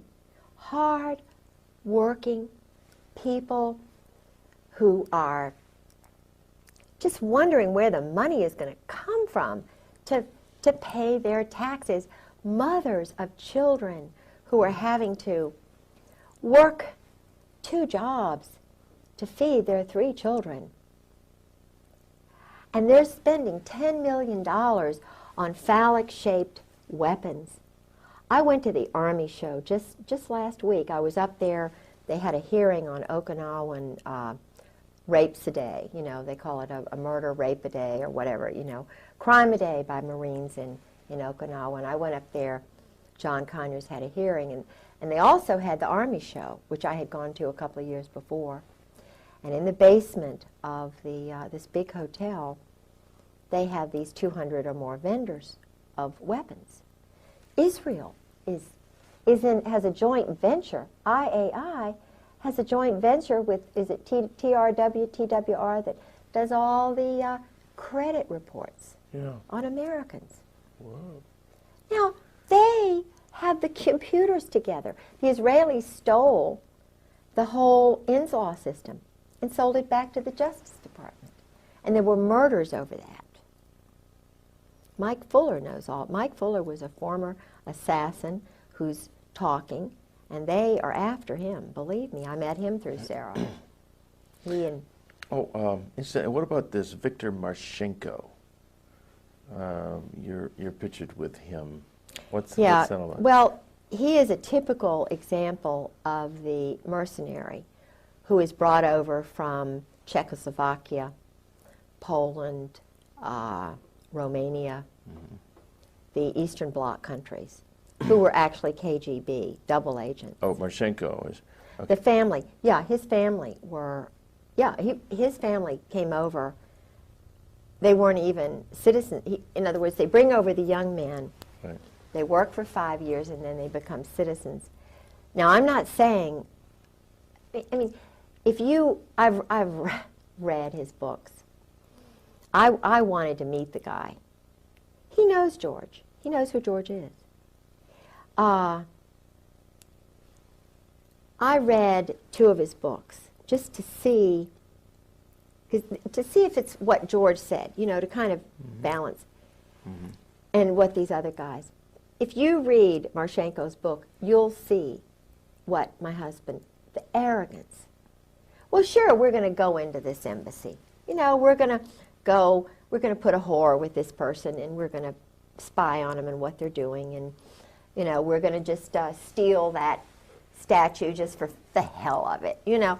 I mean, now when you multiply every one of the teams, all the graduates, and think in terms of 100 men applying, and maybe 90 go through most of the training, but they don't quite make it. And then they've got, you know, 400, 600 men who make it, how many don't make it, and then you multiply that over time, and then the ones who are, I mean, this banquet, I mean, this gathering of SEALs that I went to, there were probably 1,000 guys there. Now they have to do a cold kill. You know, Cold kill. Kill somebody, murder somebody, just to prove they can do it, like ducks. Wait a minute, the SEALs? Yeah, SEALs. So like all 1,000 of these guys have killed They've somebody. done a cold kill, yeah. Now a cold kill would be a killing under orders? It's a graduation exercise kind of thing. You know, it's I mean, who would they kill? Oh, it's just somebody, just anybody. Just go go into a hotel and whack off somebody. You know, I was told that for graduation exercises, the greatest thing they could do was to break into a general or an admiral's wife's house and steal some things, you know, personal items. And to prove that you were good enough to get in and out. Oh, yeah. And all of my underwear disappeared, my lingerie, my teddies. And the funny thing is that I don't know whether it was Michael O'Boyle doing it because he was, from 1991 to 1993, Michael O'Boyle was 3 miles away from my husband. He was at his graduation exercise. He was very close to my husband. And yet he was just down the road, and I started questioning my husband about, you know, what is this about you and Michael? You know, what's going on? Well, Michael was there, and my husband never told me he was there, and he saw him all the time. And I'm looking back at when my teddies disappeared, but all this time, now Michael he and his first wife had divorced, that's okay, but he had an affair with a woman and a child, a secretary. So he was having an affair with a woman. I mean, Michael is both ways, you know what I mean? But in order to get into the system, he sort of did it with my husband. He was my husband's friend, younger friend. And that started when he was in the 7th Fleet under Krulak and Buell in intelligence on the ship. So, but Michael, there he was at Little Creek, my husband's best friend. He never invited him over, but he saw him. So I don't know if you can guess what that means. But the teams, the biological electronic warfare school that after my husband left FMF Lant, he went to the school, you know, the Special Operations School, which ran the teams, foreigners, and everywhere. Okay, now the term MAC-SOG, what does that mean? What is that? It was a kind of a code word for going out and sending platoons to kill people in Vietnam. SOG is Special Operations Group. Special Operations, S-O-S-S, O-S-S, Secret Service, S-S, Nazi Spetsnaz, the German stormtroopers. They all, if you know anything about the German high command, it's the Brotherhood. It's called, they are connected with the Opus Dei, which is an Italian kind of a business group that works within the Vatican. And I'm told that, and I like the Pope, I think he's a wonderful guy, but I'm told that he was involved with that during World War II. I've heard that too. And that the guy who was the Pope before was murdered so that he could get in. Now I'm still curious about the seals in this murder thing. Are we still on? Yeah. Okay. Now a seal, in order to complete his indoctrination, becoming a, quote, full-fledged SEAL, part of that includes the fact he has to have killed somebody. Yeah. All right, and it could SEAL be Team 6, right, the red team. Red team. The Ghetto was the captain of that team, and his wife and I had wonderful conversation. And would she confirm this as well? I mean, did she confirm this I with guess you? she would. She's scared. She's frightened. Most of these women are scared to death because they're warned. They know what happened to Sue Griggs. Okay, so They but they know. support you. I mean, Yeah. philosophically, in their Yeah. hearts at least, Oh, if not yeah. with their lips. Oh, yeah. Oh, they yeah. s- We talk about it. Some of them have to go out of their house. Some of them won't even talk in the office in which they work. They've had men come by their houses. They've had their papers stolen. I mean, association with They're- you could be the kiss of death. Yeah. Oh, sure. And they know that. But we talk anyway. And you're talking about some really brave women here.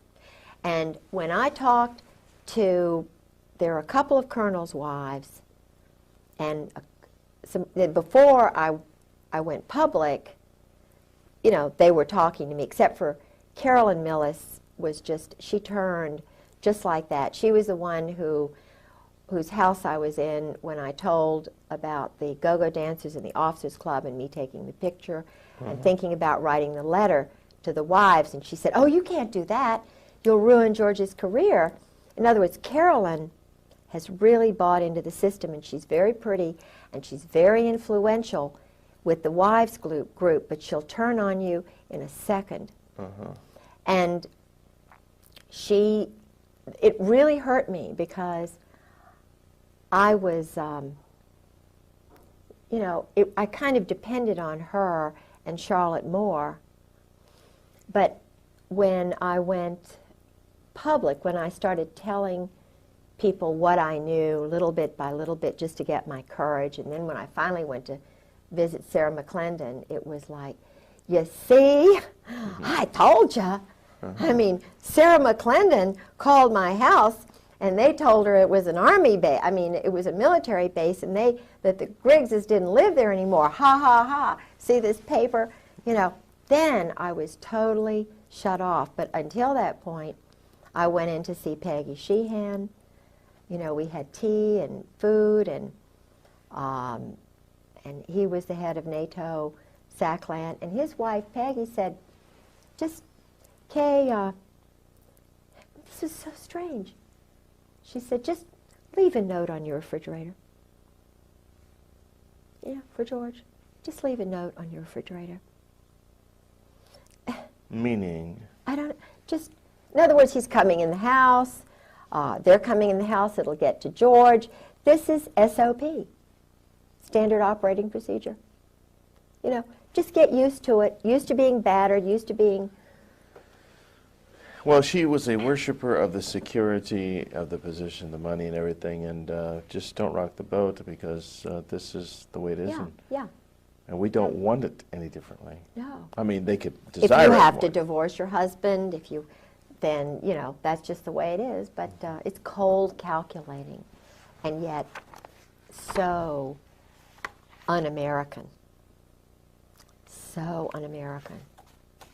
I mean, I know what Americans like because everybody in my family were, you know, World War II. My brother was a briefer for the SACLAN staff. He went on to be a medical doctor. You know, I mean, this is not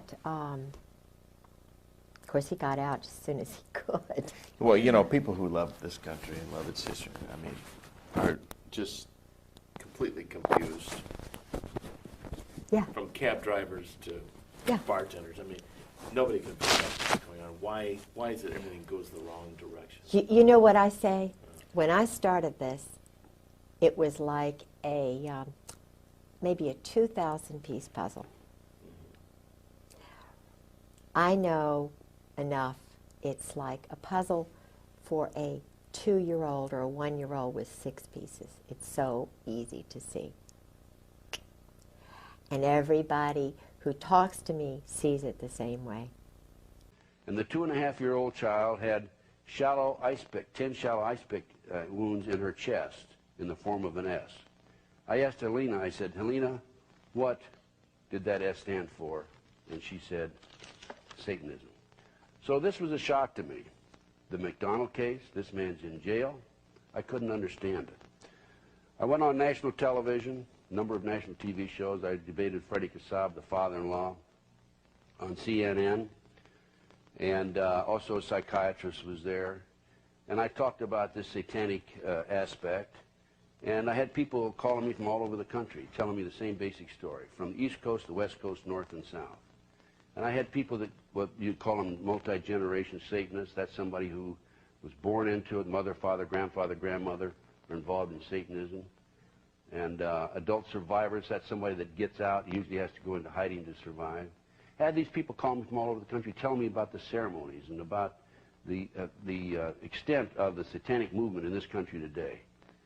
So I started investigating it myself. I gave a number of lectures on it. I had some national exposure, of course. And the bottom line is it's very easily explained, and it fits into a pattern. And this goes back some 200 years. I'm going to use as a textbook tonight Pawns in the Game. It's a book that was written by William Guy Carr.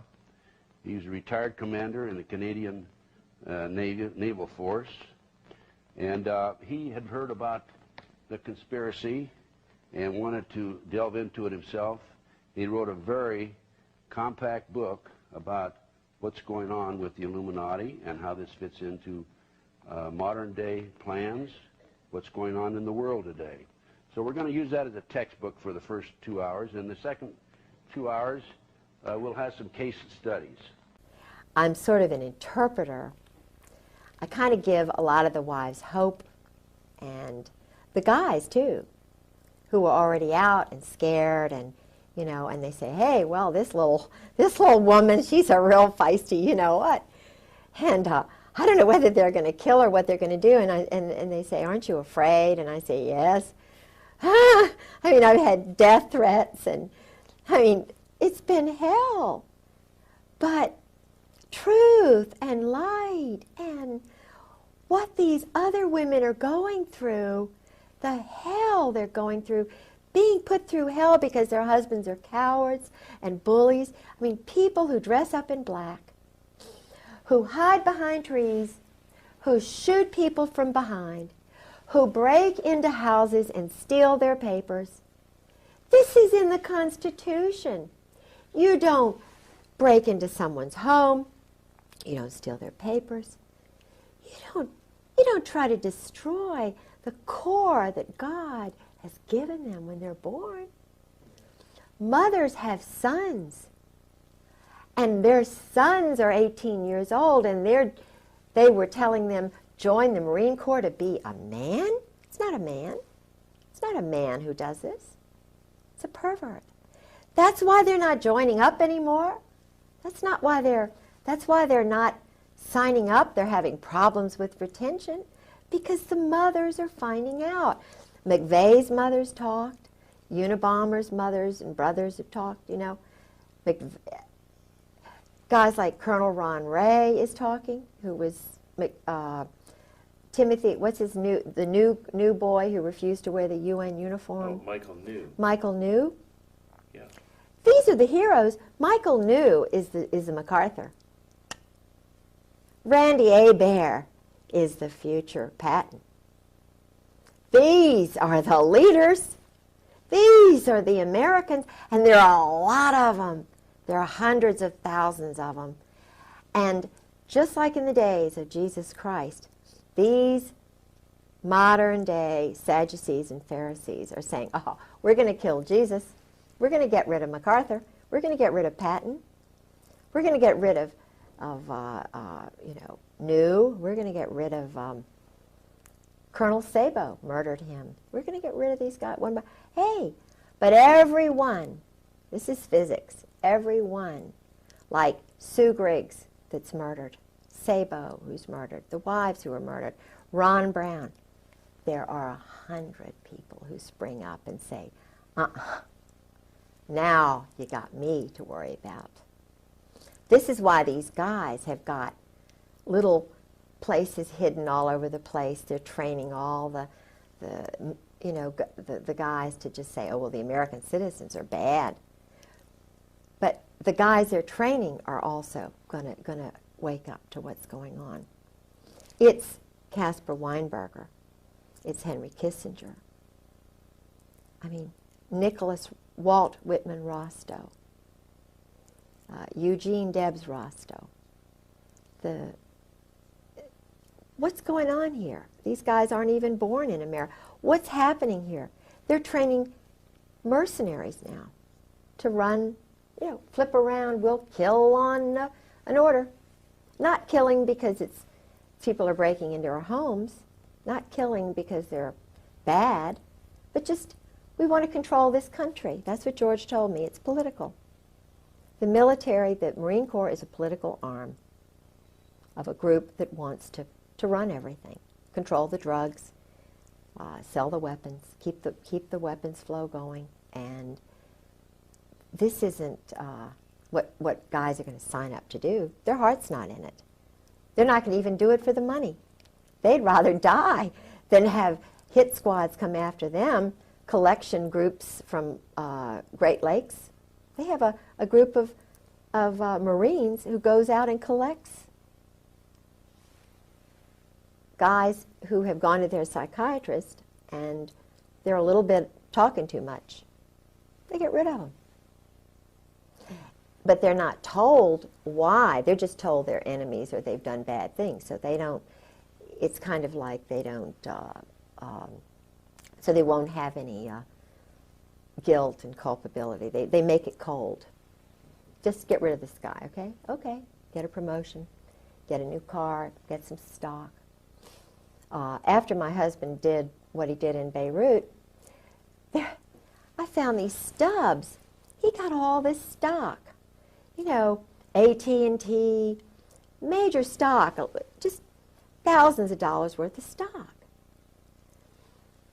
And it was from a company that was like a quasi-government company, all on a sheet of paper. And of course it was big time stock. And that's how he was paid off. Stock.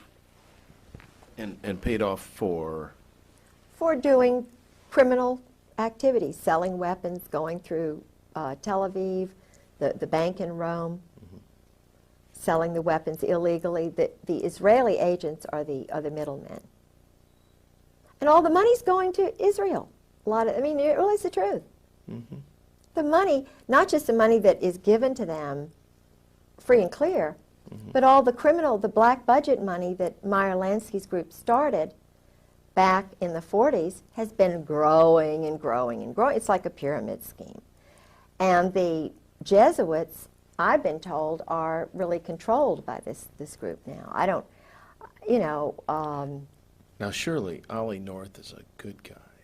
No, I think he was farmed. He was, but see, Ollie was involved in Vietnam with the JAGs, covering up a lot of the stuff that was going on. He was involved with a major case where there was a Marine, George told me about this. See, George was involved with a lot of the cover-ups of Marines who went crazy. Like, remember this, A Few Good Men? Was it A Few Good Men? It was a movie about a Marine colonel. They murdered a guy from, Jack Nicholson played the colonel in this movie. Oh, yeah. You remember? Yeah, he went on trial. Yes. And a George good guy was the chief of prosecuted. staff who tried to cover this up. My husband. The true story. The true story. My husband was the guy who was covering this up. They were so arrogant. And it was the woman who was the JAG who got this thing going. It was not the Navy JAG, because he was going to cover it up. He was just a loose kind of guy. And if he had been the JAG, then it wouldn't have been prosecuted. But it was the woman who was working with him, because she was a woman, who got these other guys off. They were targeting these other guys. I mean, they would have put him in jail just for a little bit and, let him out. But the point is, this guy was murdered. And the colonel laughed it off. It was down there in Guantanamo Bay. And George was the chief. It was Al Gray. Al Gray. That was, just that one alone. And Lone Tree, they were involved with that. Because see, it's just so sick. I mean, they are so easy. Let's break. Okay. I'll tell you. This has been a tremendous. I'm going to let you take this home and read this letter. Or did you take the letter? You got the letter? Okay. Take this and put the letter in there, because you'll see the glasses in there. That's okay. Bless your heart for sitting through all this. I'm sorry. I couldn't stay down very long because I could hear a little bit. Okay, everything is rolling? Is this one recording? Yep, the red light's on. Okay, let's say a word of prayer. Lord Jesus, we're thankful for this day and opportunity to do your service. Lord, you said you should know the truth, and the truth shall make you free. And that's what we're interested in accomplishing here today, in Jesus' name. What we're going to do, we're just going to record a bunch of stuff here, and we can do some more tomorrow. If we forget something today, it doesn't matter, we can put it in. If you think of something in 20 minutes that should have been said right up front, it doesn't matter. Great. We are simply wanting to reduce this down to tape so that it doesn't get lost. Yeah, okay? yeah. And the big job lays ahead. That's the editing. Okay?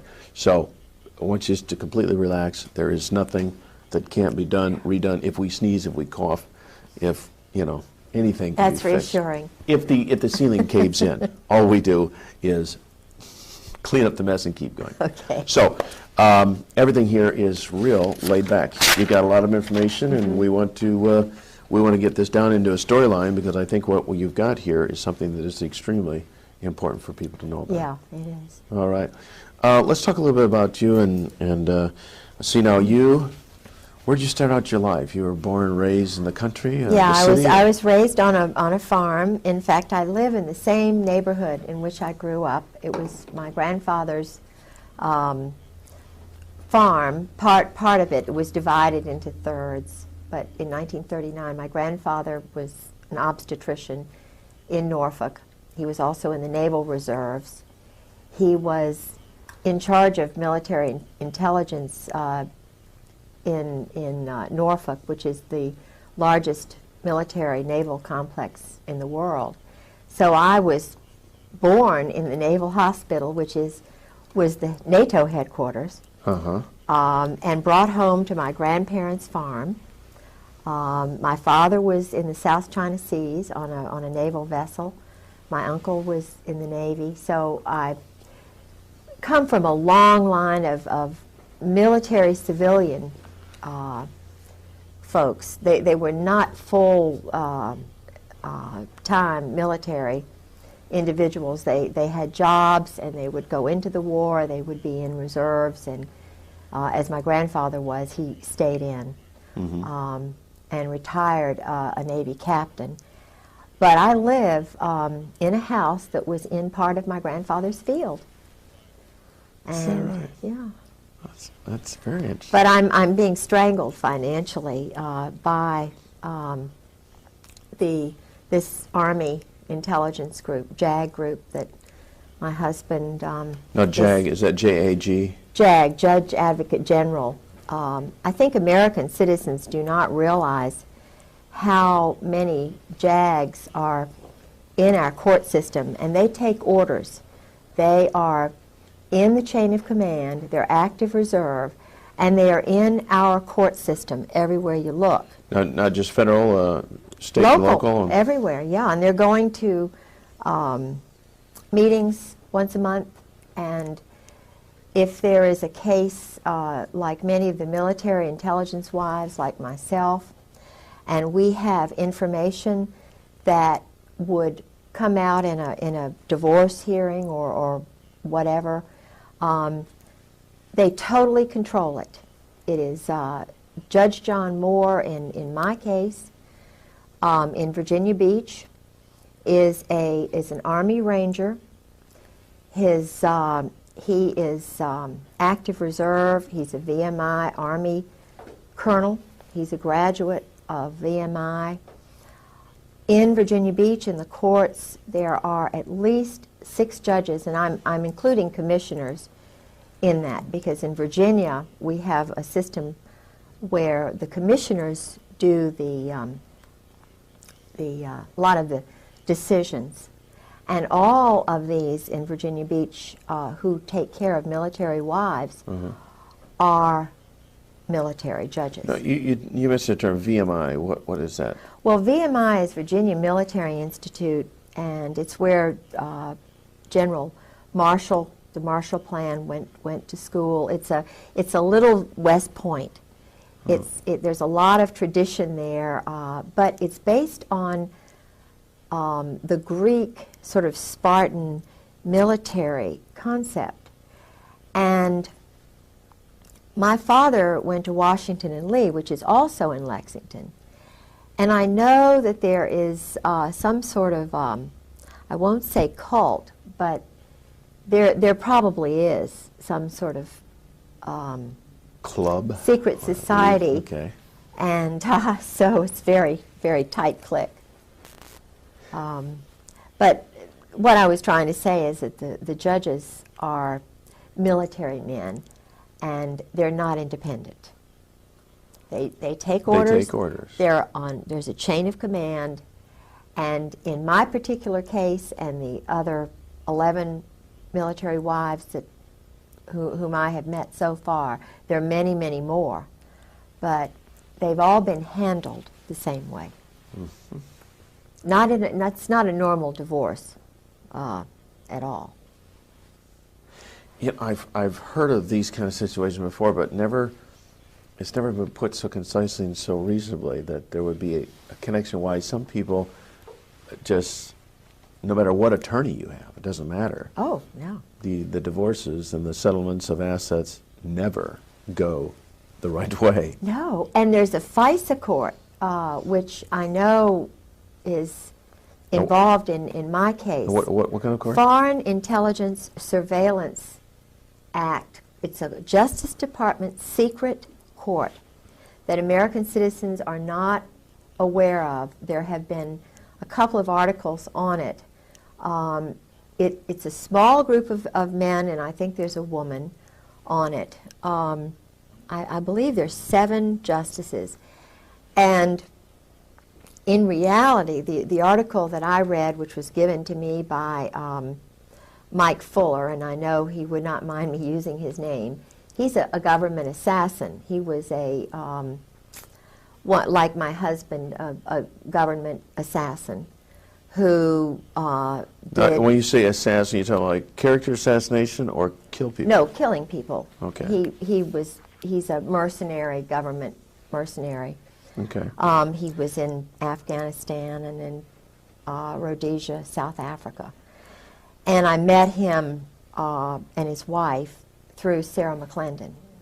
He's a real wonderful patriot who is speaking out about what the NATO community and the Army and Marine Corps are doing. And Sarah McClendon, she's an old warhorse, isn't she? Sarah saved my life, literally. Really? Yeah. I had been having break-ins starting the night of March the 4th, after I was calling everywhere to see if I could find my husband. He would, you know, disappear at times. And I found my husband's diary, which I have here, which they have been not anxious to have get out. Uh-huh. No, they meaning?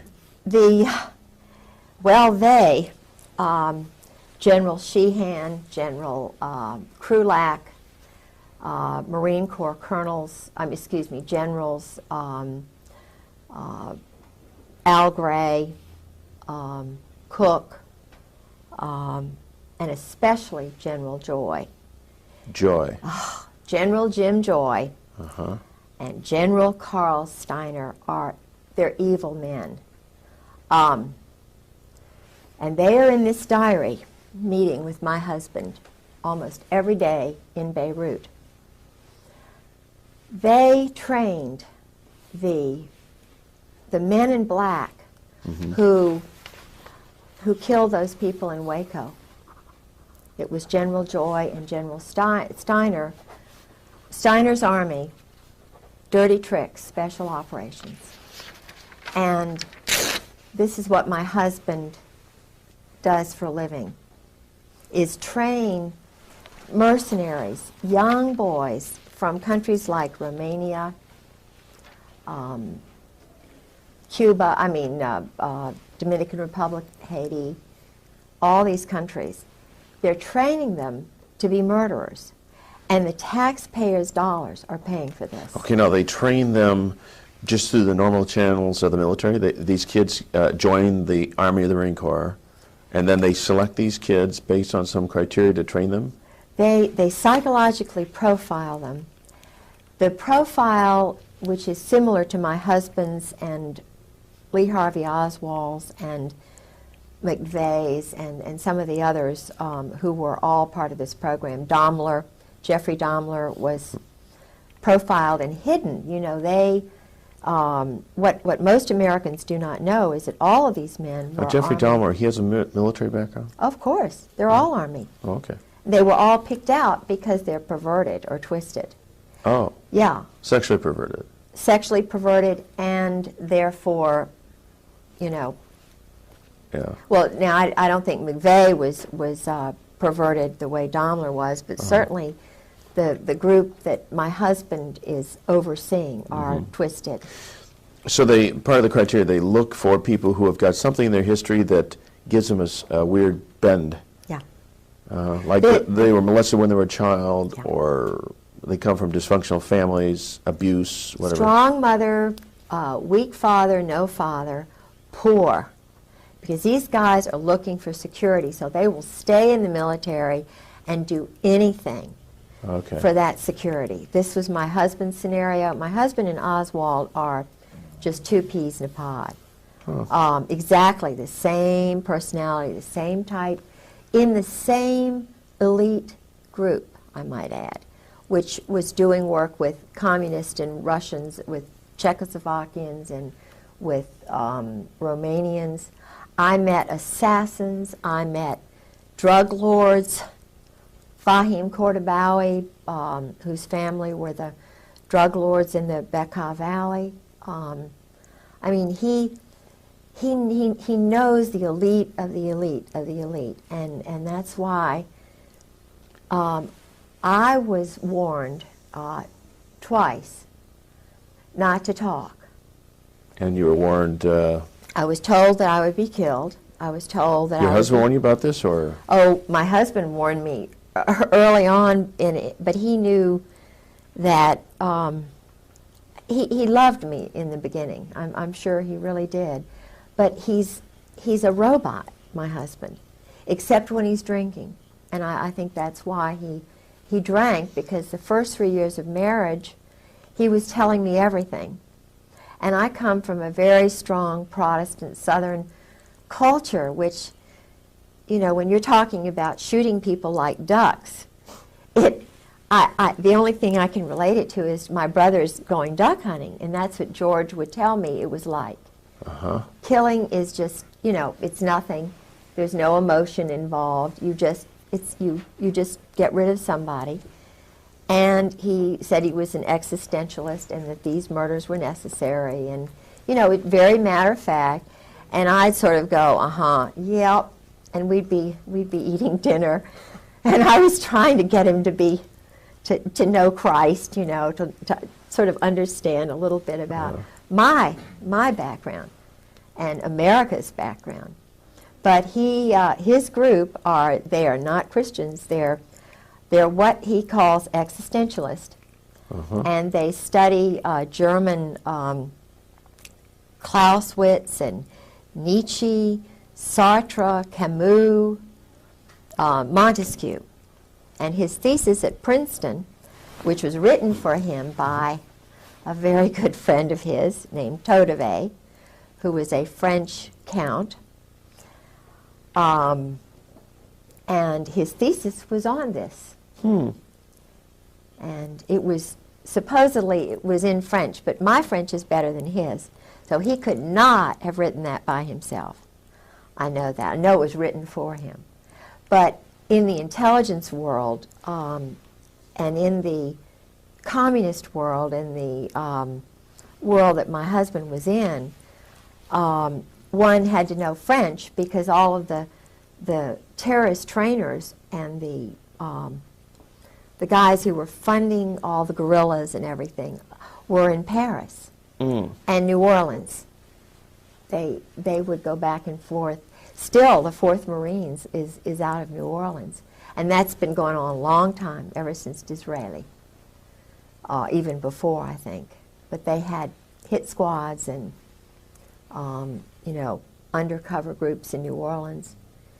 And George would go to New Orleans, all the Marines. I mean, this is where they train, do terrorist training, Lake Pontchartrain and places like that. Okay, and then this would be during the 1980s? Yeah, 1980s. Okay. From I think New Orleans has been a school for a place where debauchery and murder and cults and flourished. yeah. Well, there's a New Orleans connection with the JF Kennedy assassination. Well, you see, Oswald, my husband and Oswald were in the same club. General Jim Joy is in that club. General Louis Buell, who was my husband's benefactor, or whatever you want to call it, is in that club. There is in fact, I've got the name of, there are Russians in that club. Yeah, feel free to grab any reference materials. Yeah, You've got her. what I want to tell you about General Al Gray, my husband was the chief of staff for General Al Gray, who was the commandant of the Marine Corps. And I probably shouldn't say this on the tape, and you all can get rid of it, but he's a homosexual. Gray. Gray. Okay. He's what they call a cherry Marine. Now, I'm not anti, I'm trying to find my, I hope I've got it. Yeah, here it is. Now, this Vietnam term, cherry Marine, Cherry is that Marine. that's a common phrase in the military? See, the thing is, you know, they're guys and they're girls, and I just came from such a real prudish culture. Yeah. You know. That's fine. You came from a normal culture. And I'm not judging them, but the Vietnam War, I know a lot about that, about the MACSOG program and the Phoenix program, because George was involved with a very important part of that. Not important, really, but he and Al Gray and Louis Buell and Michael O'Boyle and Ollie Whipple were, do you remember the Manguez and the Pueblo? Was it the seizure of that little ship? Yes. Yeah. This was, it's run by the mob. then. It was a mob military partnership, joint. It was a joint operation in Korea and in Vietnam. The highest levels of the Marine Corps and the Army in those special operations levels, the individuals are actually in the mob. New Jersey. You're talking about the mafia type mob? I'm talking about the Brooklyn, New Jersey mob.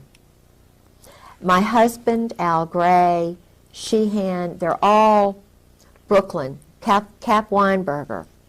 Heinz Kissinger, there's the Boston mob, which was shipping weapons back and forth to Northern Ireland. And I don't want to get too deeply involved in that, but it goes, Israel, some of the Zionists who came over from Germany, according to my husband, were, see, he works with those people.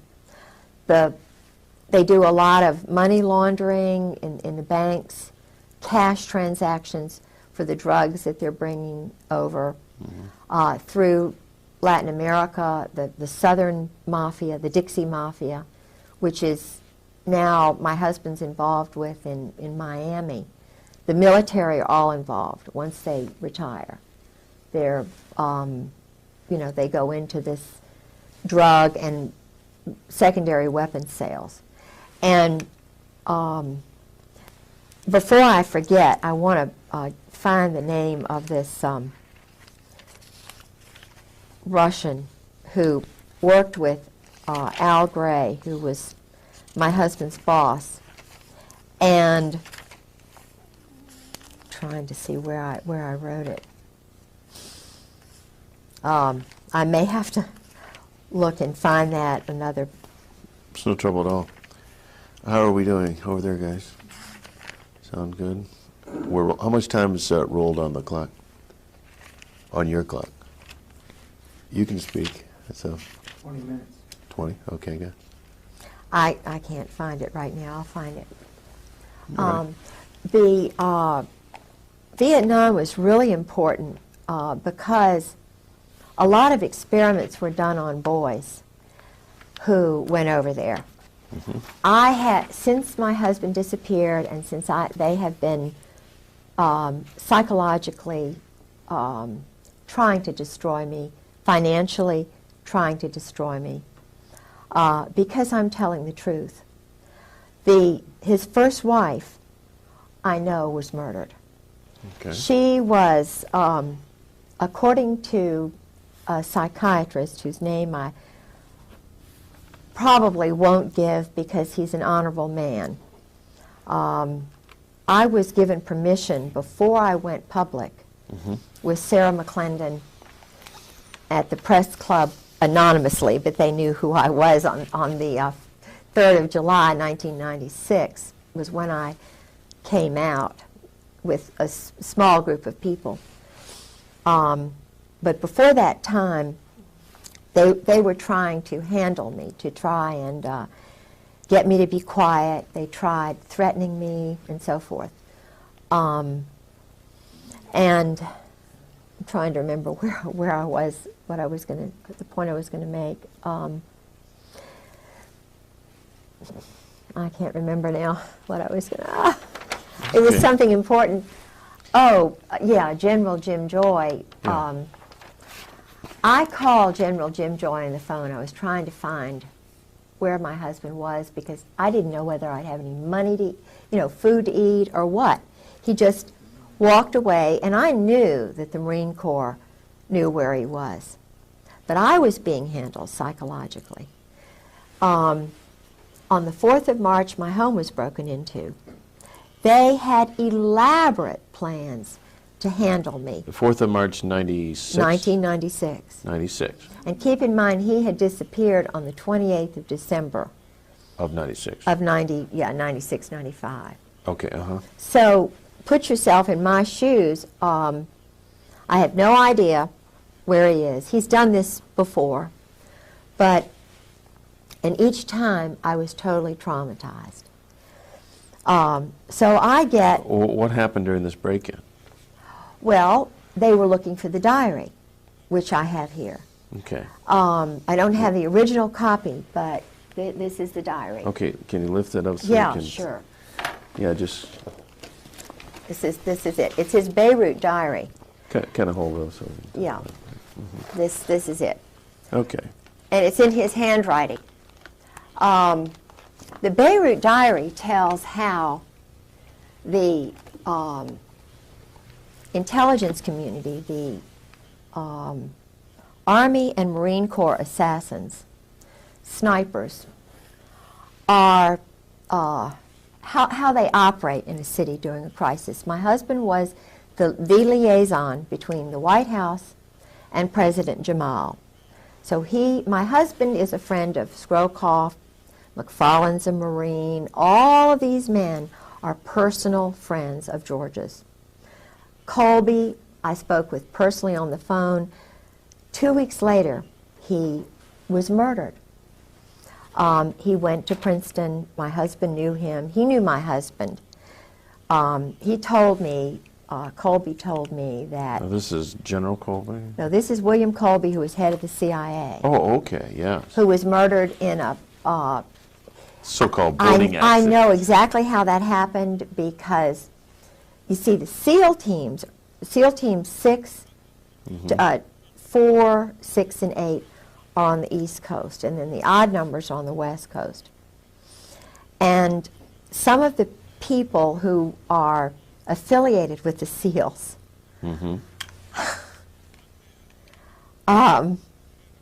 I shouldn't say that. I'm not going to say it. But Well, it wouldn't be hard for a SEAL to come from underwater and tip the boat over and make sure the man's dead, that sort of thing? the Israelis train with the SEALs.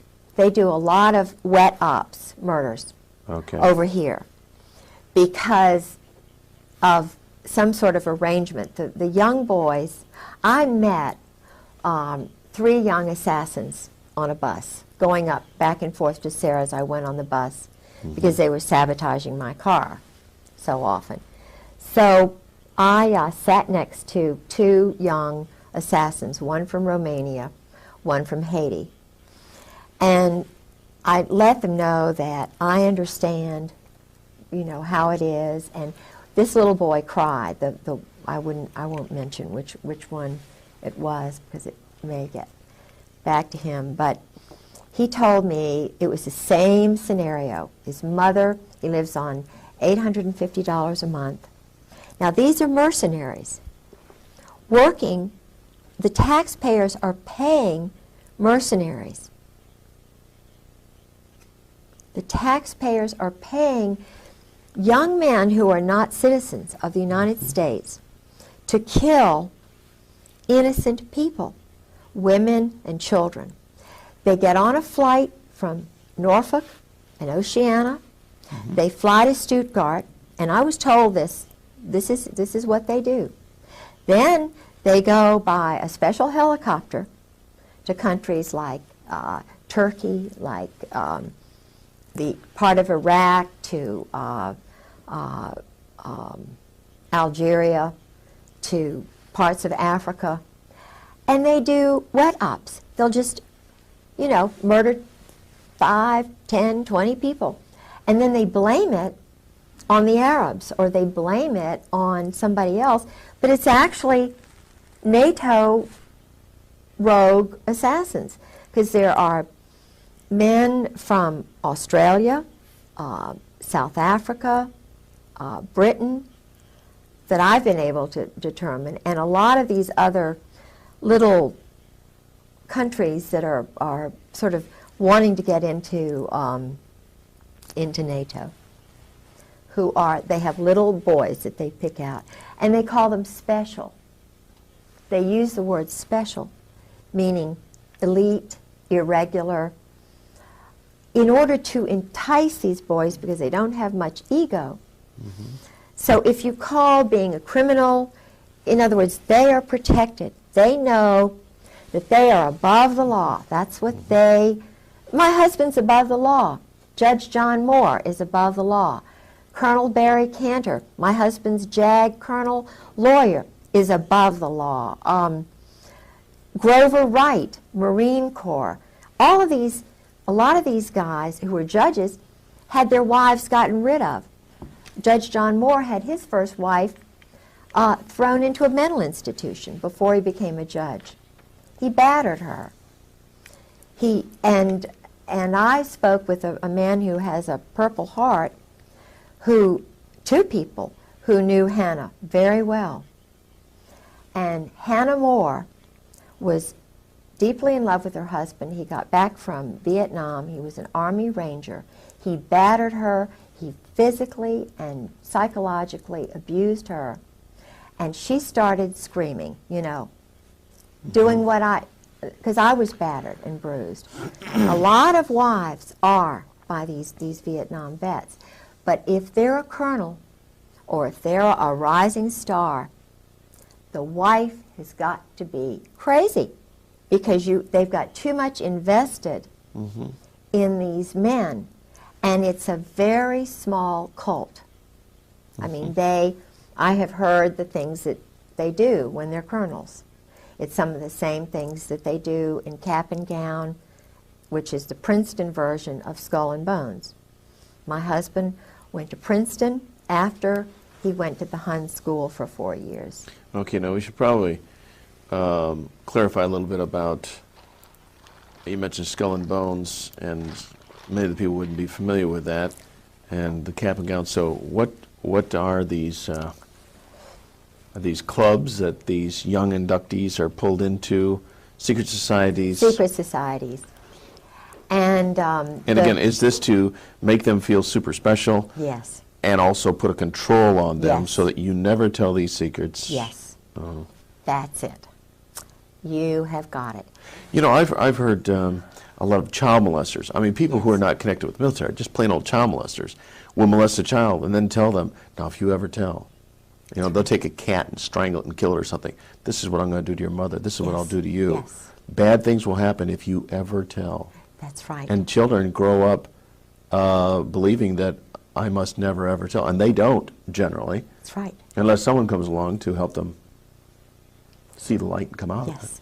And what happens is that you have the cover-up. There are so many stories where the story of this Satanism and this child abuse starts to come to light, and immediately the lid goes on because the system controls the various aspects that can keep the lid on. This is just one example. There's endless numbers around the world. The Franklin cover-up. It was an investigation by this guy, John W. DeCamp, who was former state senator in Nebraska, and he started investigating this guy, Lawrence King, a major Republican who sang the American national anthem in 1984 and 1988, I think it was, at the Republican convention. And he was investigating him for financial fraud through an organization called the Franklin Savings and Loans. But then he discovered that he's running a pedophile ring and providing children for the biggest names in America. And he wrote this book, The Franklin Cover-Up, Child Abuse, Satanism, again, they go together all the time, and murder in Nebraska. And what happened? Some of it got into this Washington Times, a mainstream newspaper, the connection to the Reagan-Bush administration, but most of it was totally covered up. I've been writing in my books now since 1998 that Father George Bush is a notorious pedophile, child torturer, child killer, and serial killer of adults as well. Said it on American radio. Still waiting for a response. And this is one example. A lady who became a friend of mine, Kathy O'Brien, who was in the American government mind control project since she was a kid. And met her many times. She still corresponds with me now and again. And I've met a daughter that she was talking about. Lovely, lovely girl. Totally shattered by these people. And that's one example of millions and millions that are going on around the world. And this is what she said in a book, Transformation of America. Kelly's bleeding rectum was but one of many physical indicators of George Bush's pedophile perversions. I have overheard him speak blatantly of his sexual abuse of her on many occasions. He used this and threats to her life to pull my strings and control me.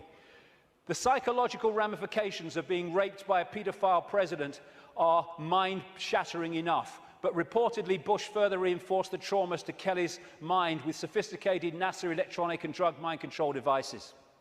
Bush also instilled the "who you're gonna call and I'll be watching you" binds on Kelly, further reinforcing her state of helplessness. The systematic tortures and trauma that I endured as a child now seem trite by comparison. They're not. I know what she went through. To the brutal physical and psychological devastation that George Bush inflicted on my daughter. And that's just one of these people involving one of the victims of this. It's incredible, the scale of it, and it's going on in this country. And what happens? The wall goes up. This is what DeCamp found. Suddenly ranks are pulled in, and the media won't touch it, the social services won't touch it, the police won't touch it, politicians won't touch it.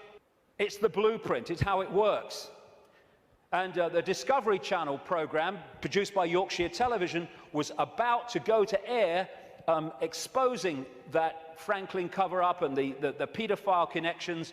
Bingo, it was censored and pulled just before it was going to air. Never to see the light of day, although you can get it on the internet, because one copy survived. Okay, that tells you a little bit about cults and satanic cults and preschools. By the way,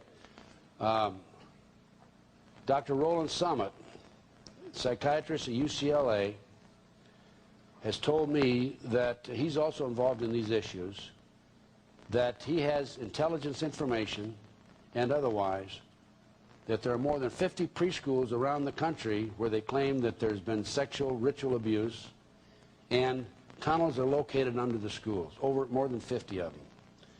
The McMartin family traveled all over the world because they were experts in putting preschools together, organizing them, showing them how to build the schools and so forth. There were more than 5,500 children went through this McMartin school from the time it was built in 1966 until 1983, when this incident was alleged to have taken place.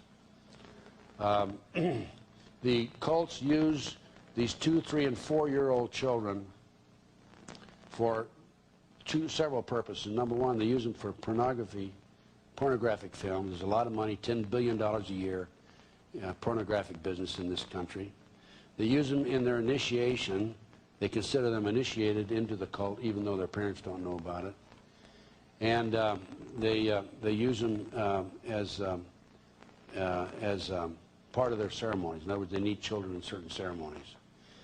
Now, I've been told, well, now don't tell me the kids, if they witnessed a human sacrifice or the sacrifice of a baby, that they wouldn't go home and tell their parents about it. But I'll tell you what a little girl in the McMartin case told me. And she told her mother, and her mother told me. She told her mother that she witnessed these sacrifices, and that on one occasion, after her mother dropped her off in the morning and before the mother picked her up at night, she was taken to her bedroom, back to her home. They went into the house. They sexually molested her in the home, in the bedroom. They left a little token there. They took her little baby kitten, took the kitten into the school, and had a ceremony and sacrificed the kitten in front of her.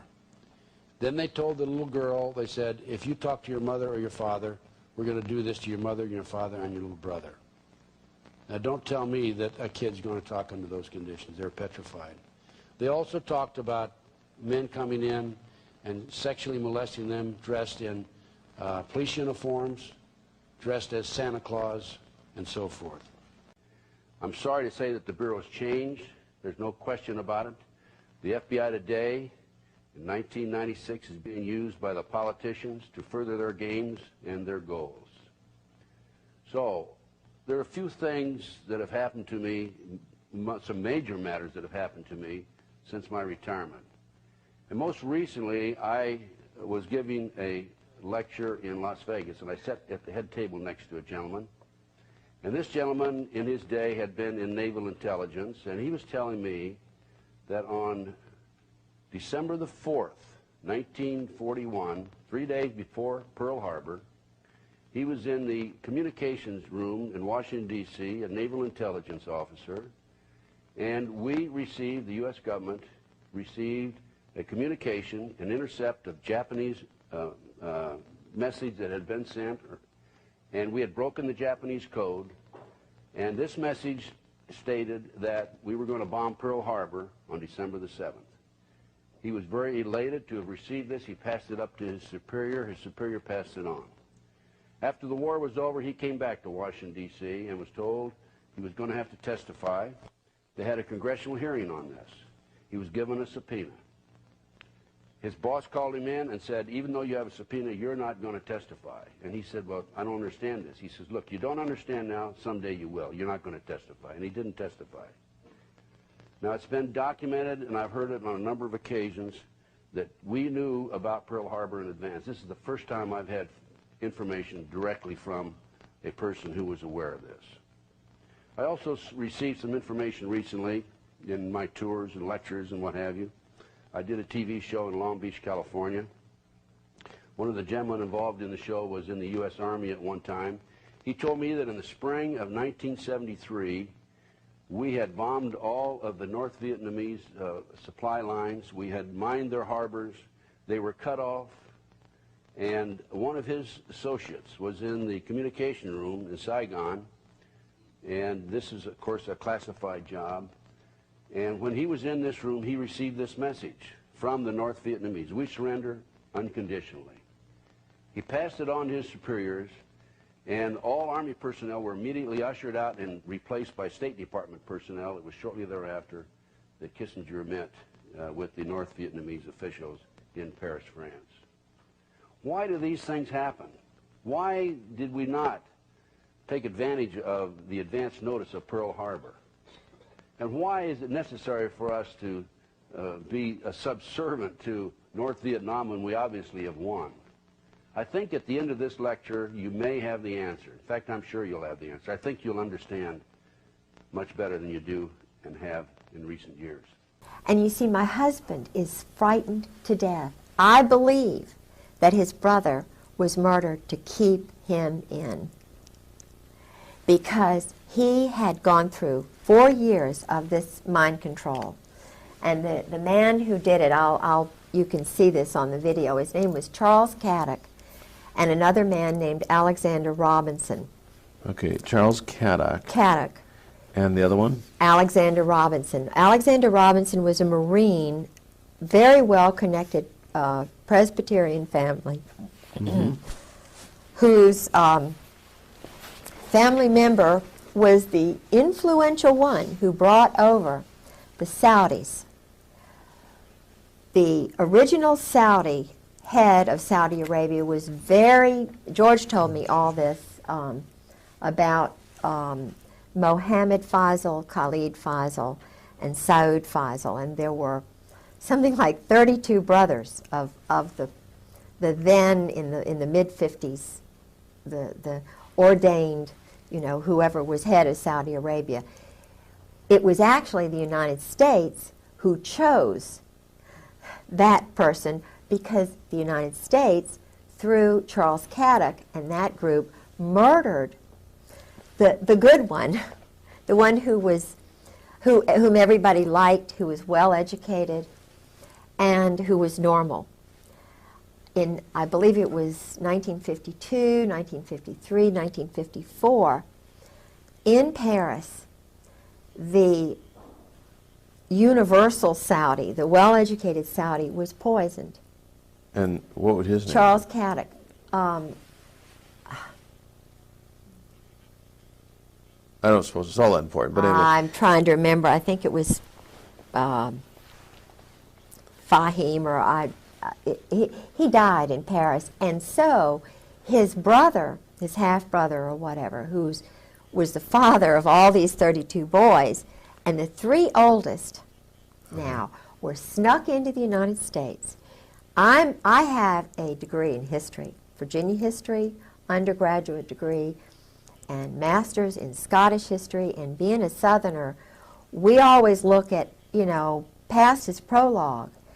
And I jumped into the Saudi Arabian books to try and find out something about the Hun School, which is in Princeton, started by a physicist connected with Einstein in that group.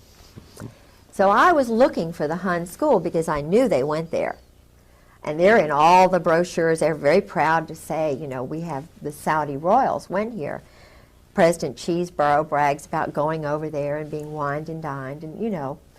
So I only found one reference, but it was a reference that said something like they went to a prep school in the United States. That's all they said. Well, it was the Hun school, and my husband was one of the playmates. Charles Caddock was the bodyguard, quote-unquote teacher for these guys. So they would go out and play in the woods, and they were doing homosexual things with them. You know, I mean, there was a lot of money. They bought a big house. Yeah. And so.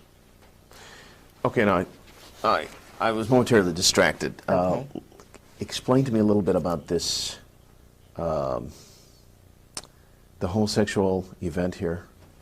Well, George, for the first 3 years of our marriage, was drinking entirely too much. And he was trying to let me know about his world. And I'm not judging him. He's a bisexual. Okay, and I he believe. needed help. He needed help, he needed Still love, he does. needed cry. He Yeah. still does. He really needs help. And the handlers knew that I was changing him. I was taking him away from this crazy cult Right. that he'd been in all these years. And I mean, we were going to church. He even walked down the aisle one time when Tony Evans preached at Scope. I mean, he was overwhelmed. And At Scope, no, at what is? Scope in Norfolk, it's a big auditorium. Okay. And so, but he was a little boy when he was, it's mind control. MK Ultra, somebody said. They had a group of men, psychiatrists in New Jersey. I don't know where this place was, but they would go, and even his roommates in Princeton told me about it. George never, intentionally, he never introduced me to any of his friends. So I had to cold call all these people. I got their names and addresses, telephone numbers. I called all these roommates at the Hun School and at Princeton. They told me things about George and, you know, holding hands with, you know, with Caddock and other people, about being a cheerleader and going off and so forth. Now, a cheerleader, this is a kind of a trade name, right? No, he was a cheerleader for the At Princeton. At Princeton. Oh, And he okay. traveled with the football team. Okay. And here is a guy like that. They put him in the Marine Corps. I don't think that was very nice. Do you know what I'm saying? It was hard for him. But But it was part of the long-term vision. Absolutely. They wanted him long term. And it's because of the Saudis. This is what I believe and what his roommate believes. He had a roommate at Princeton who was also at the Hun, who's a dear, dear, wonderful. His mother is an Anglican. His father was a Jewish doctor from Brooklyn. And Jack is a dear. And we talk to each other a lot on the phone. George sort of, you know, dismissed him because George was getting in with another crowd. George got into Cap and Gown, which is the same kind of fraternity. I mean, it's an eating club at Princeton for intelligence officers. It's Cap and Gown. Would they have anybody involved that wasn't intelligence-oriented? Football players and so forth. But I have a feeling that Cap and Gown has a lot of intelligence officers and boys who may have been raped. Of course, they'd never talk about it. Right. But I know that the initiation is, they get very drunk, and even in the Marine Corps they do that. It's called dining in. They have the shellback ceremony. They do a lot of homosexual enticement. The boys are, when they come in, when they're new recruits, they strip them nude, they violate their personal parts. There's a lot of that is going on. What about even now? Tail hook? Yeah. Is there a connection? Yeah, sure, because the cream of the crop is doing this. They're having group sex parties. And that was a Navy operation too, wasn't it? Yeah, but the Navy and the Marine Corps. Of course not. Maybe we ought to, for those That's another. that tail hook, they don't know anything about. Tail hook was refresh our memories. Well, tail hook. In fact, when I was single in Norfolk, I know one of the people who was deeply involved with tail hook, who was the captain of the Saratoga, was very much involved with this kind of behavior. I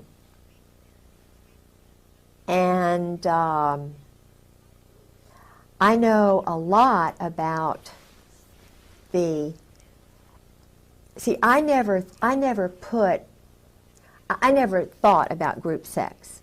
This is so awful for me to contemplate that these orgies are going on all over the Mediterranean, that the captains, lieutenants, the men who rise to the top are the ones who are picked to play the games, the pool parties, the nude pool parties. And they have secretaries who come in. I've talked to 3 guys, and of course my husband, who went to these parties. But what they do is, and this is General Al Gray, who was the main prime mover, they would go to a place like Aix-les-Rosés, where Charles Caddock, this teacher who got my husband into it, he retired in one of these all-male party houses on the Mediterranean. I mean, that's where and my husband kept up with him all through the years. But these sex parties and orgies, they're all homosexual in nature, or well, is there some heterosexual? They start off with the wild secretaries. It's kind of, my husband did those in Indonesia. He did them at a place in Northern Virginia with his first wife. I did not know any of this. I knew absolutely none of this when I married him. He told me he was loyal to his wife. He wanted me to think he was just apple pie, because I'm just a one-man woman. Right. When I took that oath to marry him, love, honor, and obey, that's me. But he, when he was married to his first wife, was just an addict. He was a sexual addict, an alcoholic addict. He loves, terror, and his whole little soul was just being sucked away from him desperately. And he needs Christ. He needed me day in and day out. He did not need to be. What he's doing now is running more of these operations. As you describe this, I can't help but think of Bill Clinton. Well, of course he was. He was one of those profile boys. But the difference between Bill Clinton, and I'm not saying Bill Clinton's better, but Bill Clinton did not he didn't know anything about the assassinations. Bill Clinton, when I was living with Sarah McClendon, the senior White House correspondent who saved my life, because she said, Mrs. Griggs, you get up here to Washington right now or you're dead. You're going to be dead. And I still feel as though I probably will be. I'll certainly be financially ruined. They are still doing psychological operations in my home, sabotaging my car, messing with my telephone, my radio. You cannot believe what I've been through in the last 2 years. It is horrible. And it's being done to other women and other wives and other men who don't go along with the program. They are murdering Marines, they're murdering sailors. These are the tactics that they use. They criticize the government, at least some of the people that they pulled out of the woodwork in order that they would be accepted in patriot circles. And then these people criticize people like me. They think they can be accepted, and it discredits me. Now, is this COINTELPRO program and this disinformation program on the internet, has it affected my life? You bet it has. Because I'm not being invited to these big conferences anymore where I could give a lecture in front of 300, 400, 500 people. This is exactly what the rogue, covert, criminal government enterprise wants. That's why they do it. So what's the reward for me? Now I'm going to tell you what's happened to me in the last 30 years. And I'm not telling you this because I'm looking for pity or I'm looking for sympathy or anything. These are facts. Okay? Anyway, what's happened to me, I've had 3 contracts on my life. Okay? I've had 2 other probable contracts. And I will give you just a little detail about the contracts that were put on me so that you will understand it's not just talk right off the top of my head. I might mention that in 2 of these instances, through divine intervention, I did not go home. I lived in 500 South Kelton in Westwood. This was in the 1980s, or mid-1980s. And I had a door, I lived in a triplex, and my door opened up onto the street. The landlady who lived behind me on the 2nd floor came home one morning, 1:30 in the morning, and here's 2 guys sitting across from my front door in a car. And one of them gets out and walks over to her, "Do you know where Ted Gunnerson lives?" And I told her, "If anybody ever asks about me, you don't know me." And of course she said no, she didn't know. Well, she told me that the next day. And I made some phone calls, and I learned that there was a contract on me. And fortunately, I do have some good sources, and it's kept me alive. But what it really has kept me alive is on that particular night, I didn't go home. I stayed at a friend's house at the last minute. So I say it's through divine intervention that I didn't go home on that particular night. So one of my contacts says, I used to work with, and he gave me his name, who is known as the cocaine king of the West Coast. Let me go talk to him. Let's go talk to him. So there were 4 of us, and we went to talk to the, quote, cocaine king of the West Coast. And we go in, the fellow comes to the door, lets us in. We had an appointment, it was on a Monday. He escorts us into the parlor, and then he takes us from the parlor into another room, and we sit down, and a little dog comes in about this big, and smelled all of us, and sat down at my feet, and went to sleep. And the, quote, cocaine king of the West Coast comes in, looks at the 4 of us. My dog likes you, I like you. And I'm saying, I'm sure happy about that. To myself, of course. So the cocaine of the West Coast tells the other 3 to scat out of the room and sits down with me, and he says, "How many children do you have?" Well, I know what the message meant. You know, if you screw up, your kids' lives are in danger. And I told him. Then he pulls this Artist's Conception out. He had a copy of the Artist's Conception. And he said, "Who gave this to you?" And I said, "If you're going to do a harm to him, I'm not going to tell you. I'll take the heat myself." And he was kind of miffed about that. He said, "I didn't say I was going to do anything." So I said, "Okay, promise you won't, and I'll tell you." So I told him the story about the accountant and so on and so forth. And he said, "Okay." He said, "Let me make a phone call. I'll be right back." So he left the room, and he came back. He says, "You're right. You got a hit on you. I can take care of one of them. I can't take care of the other one." I said, "I got 2 hits on me?" "Yeah." So I said, "Well, take care of the one, and I'll see what I can do about the other one." And So he left and came back again. He said, okay, I made a phone call. Don't go home or to your office until Friday. This was Monday. So I lived in a hotel room that whole week with a gun under my pillow, and I didn't move. I paid cash for the room. That was before you had to furnish identification. And it's kind of interesting because every time somebody walked down the hall in the middle of the night, I would wake up. And it was after that that I, by the way, that hit was taken off, thanks to him. He called me later and asked me to do a favor about 6 months later, and I won't need to go into that. But the point of this story is divine intervention. I didn't go home that night. A friend of mine said, stay with me this night, and we'll go from there.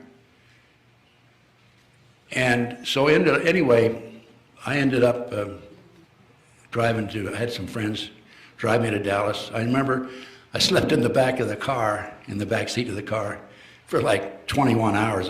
That's how long it took to drive to Dallas, because I hadn't had any sleep in a week. And then while I was over there, I'm saying to myself, I got to get rid of this other head. This is all New World Order stuff. This is all Illuminati. Okay, they put hits out on people all the time. Don't bat an eye. So I'm over there, and I get a call from a fellow in Los Angeles. Come over, I want to talk to you. And this particular person had some pretty good contacts, because he knew about my situation. He knew I had 2 hits put on me at the same time. And long story short, this particular person was able to take the second hit off of me. That was just one. On another occasion, 1986, I said to myself, you know, I've had enough cops and robbers in my life. I'm getting out, and I'm going to go in business for myself. Divine intervention, again. The good Lord wasn't going to let me get out of this work that I'm doing. And I invested every dime I had, and I lost it all. And so I had to go back in to private investigation work. Didn't have to, because I had a pretty good retirement check. So this fellow, I was living with my business partner and his wife and kid. My business partner went overseas, went to Argentina, I think it was. And he was gone for a while. And then my daughter had a road trip, and I house sat for her. And on that particular night, an individual, and I found out later his name was Bill Mincer, known as Charles Manson II, came into the house about 11 o'clock. She was on the 3rd floor, it was a tri-level, and heard him coming in. And the dog went bananas. She closed the door, went to the telephone to make a phone call. Didn't work because the phone down in the kitchen had been taken off the hook. And she sat there and waited it out, got her gun out. He didn't come upstairs. Again, I made some phone calls, and I didn't go home that night because when my daughter came back from her road trip, I was staying at her house, and we decided to watch a movie at the last minute. So, divine intervention.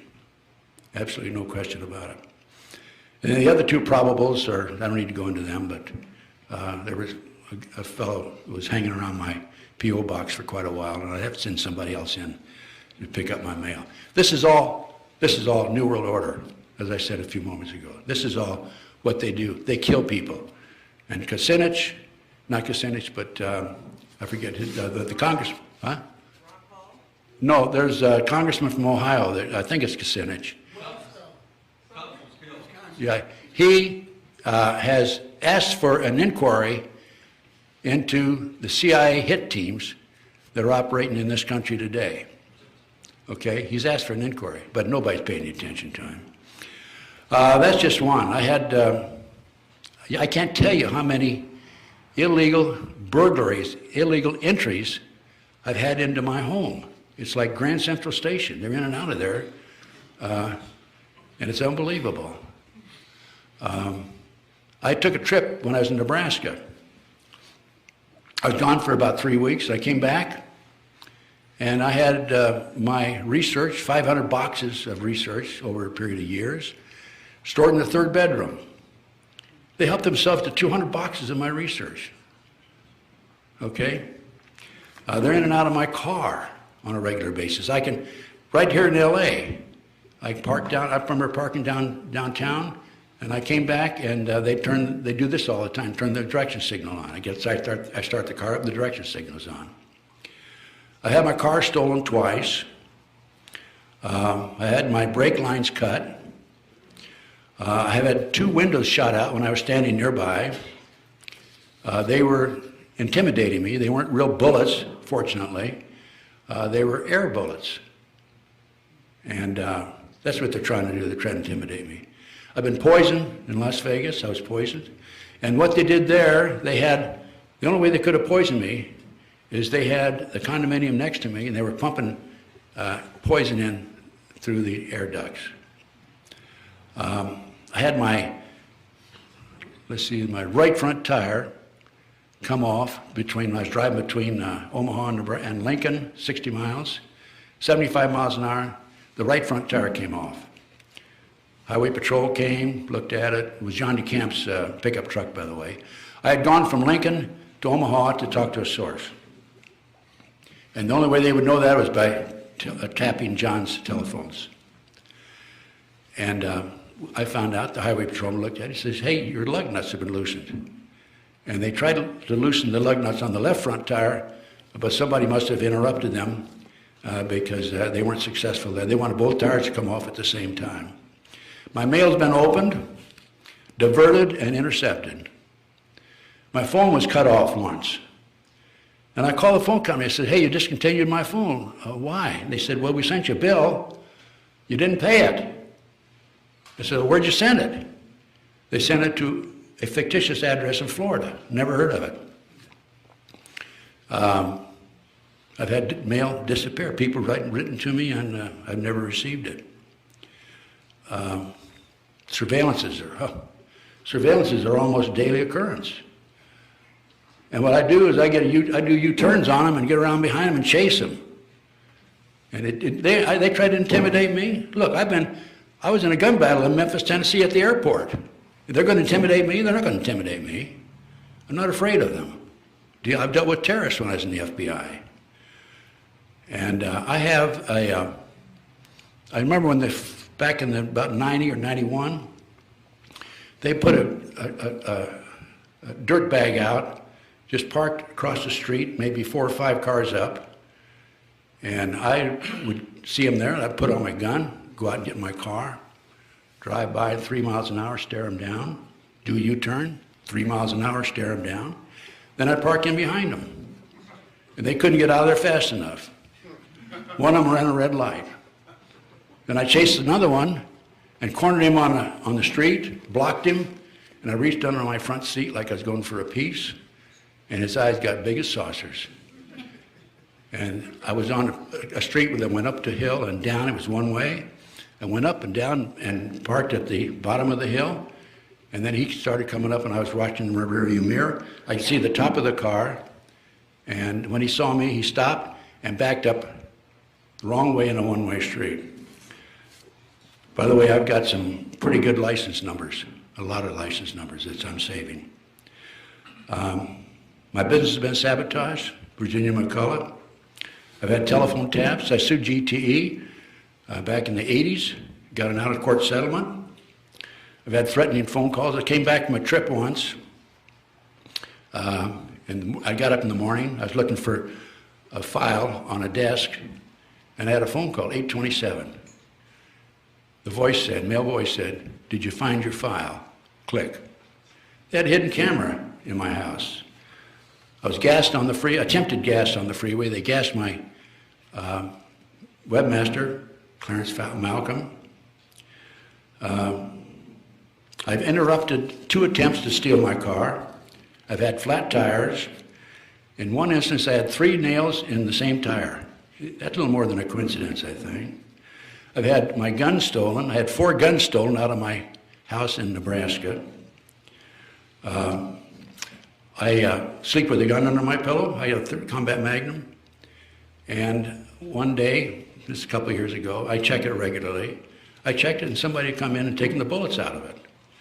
So if they came in on me, I was going to have to throw the gun at them, I guess. Cameras, they'd taken pictures of me. I've been, my webmaster was hit with uranium-235. I know for a fact I've had a trash cover on me. My computer has been sabotaged. I've been expelled from the Ex-Agent Society. I've talked about my plants, the disinformation program, McCullough, Horowitz, and so forth. Those are just the life of a person who dares to take them on. Also, I might mention that in the early 1980s, I had 4 investigations on me, I know, because I applied through the Freedom of Information Act. And one of the reports came, they sent me back. It wasn't anything significant, a couple of pages on a report. And they said, in the interest of, quote, national security, we can't give you the full file. But it's kind of interesting because one of the reports at the end has said that they consider me armed and dangerous. Okay, well, I am armed and dangerous with knowledge, right? Thanks. Thank you, sir. Pam Fawcett. They put a girl on me, Pam Fawcett. DEA and the FBI. I dealt with her on the phone for 6 months. She was in Modesto. Tried to set me up on a drug deal. And she called me one day and said, I need to talk to you. She came down. I met her at the time, I think it was Hughes Market or Ralph's Market across from this place on Ventura Boulevard, the Sportsman's Lodge. And she told me that the whole story about how they had tried to set me up through her and drugs through her. And I said, Pam, why are you coming over to my side now? I had the names of the FBI agent and the DEA agents who dealt with her. She said, and I was trying to help her on the phone. I tried to help her with her 14-year-old kid. He got in trouble down in Florida. And she said, I woke up the other morning and I realized you're the only honest son of a bitch I've talked to in 6 months. Those were her exact words. Pam took a polygraph, passed it, and last time I talked to her, she said there was a hit on her. Oh, here's Kucinich, Dennis Kucinich, that was it. This is in American Free Press, April the 6th, 2009. Dennis calls for probe of U.S. hit team. So, what do we have? Well, we have the NSA and the FBI have teamed up with AT&T and Verizon to spy on U.S. citizens. This is all documented. President Bush reauthorized a secret program more than 30 times to spy on Americans since September 11th, 2001. U.S. government NSA has tapped its entire internet system. FBI can hear everything you say, even when cell phones are off. The code word for this program is Quantico. All payphones at Grand Central Station in New York are tapped. The Bush administration began spying on Americans 7 months prior to 9/11. The President authorized our intelligence agencies to database every citizen in the U.S. 7 months prior to September 11. Project Endgame, the rounding up of 775,000 Americans by the shadow government, began on February 24th, 2009. 2 of my very closest friends, very frankly, have disappeared. I don't know what's happened to them. We have thousands of guillotines that were shipped in here from Japan. In Atlanta, Georgia, we have 500,000 caskets that hold 40 bodies in each casket. We have 1,000 internment camps around the country. We have sensors on the major highways every quarter of a mile. I talked to one of the installers right here in California. What was that? Sensors. But that keeps track of your car. Sensors, yeah. Did I pronounce it right or wrong? That's right? Okay. Yeah, I went to school in Nebraska, so I have an excuse sometimes, okay? We have the Patriot Act. I don't tell you about the Patriot Act. I mean, I'm sure you're aware of that. Okay? The Constitution violations and the amendments that they've done away with through the Patriot Act are, got them here someplace. All of them. Probably all of them.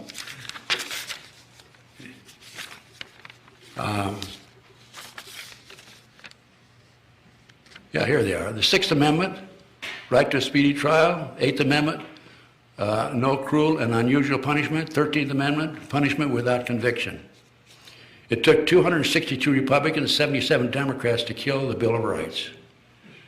This is all part, as I said earlier, of the terrorist movement.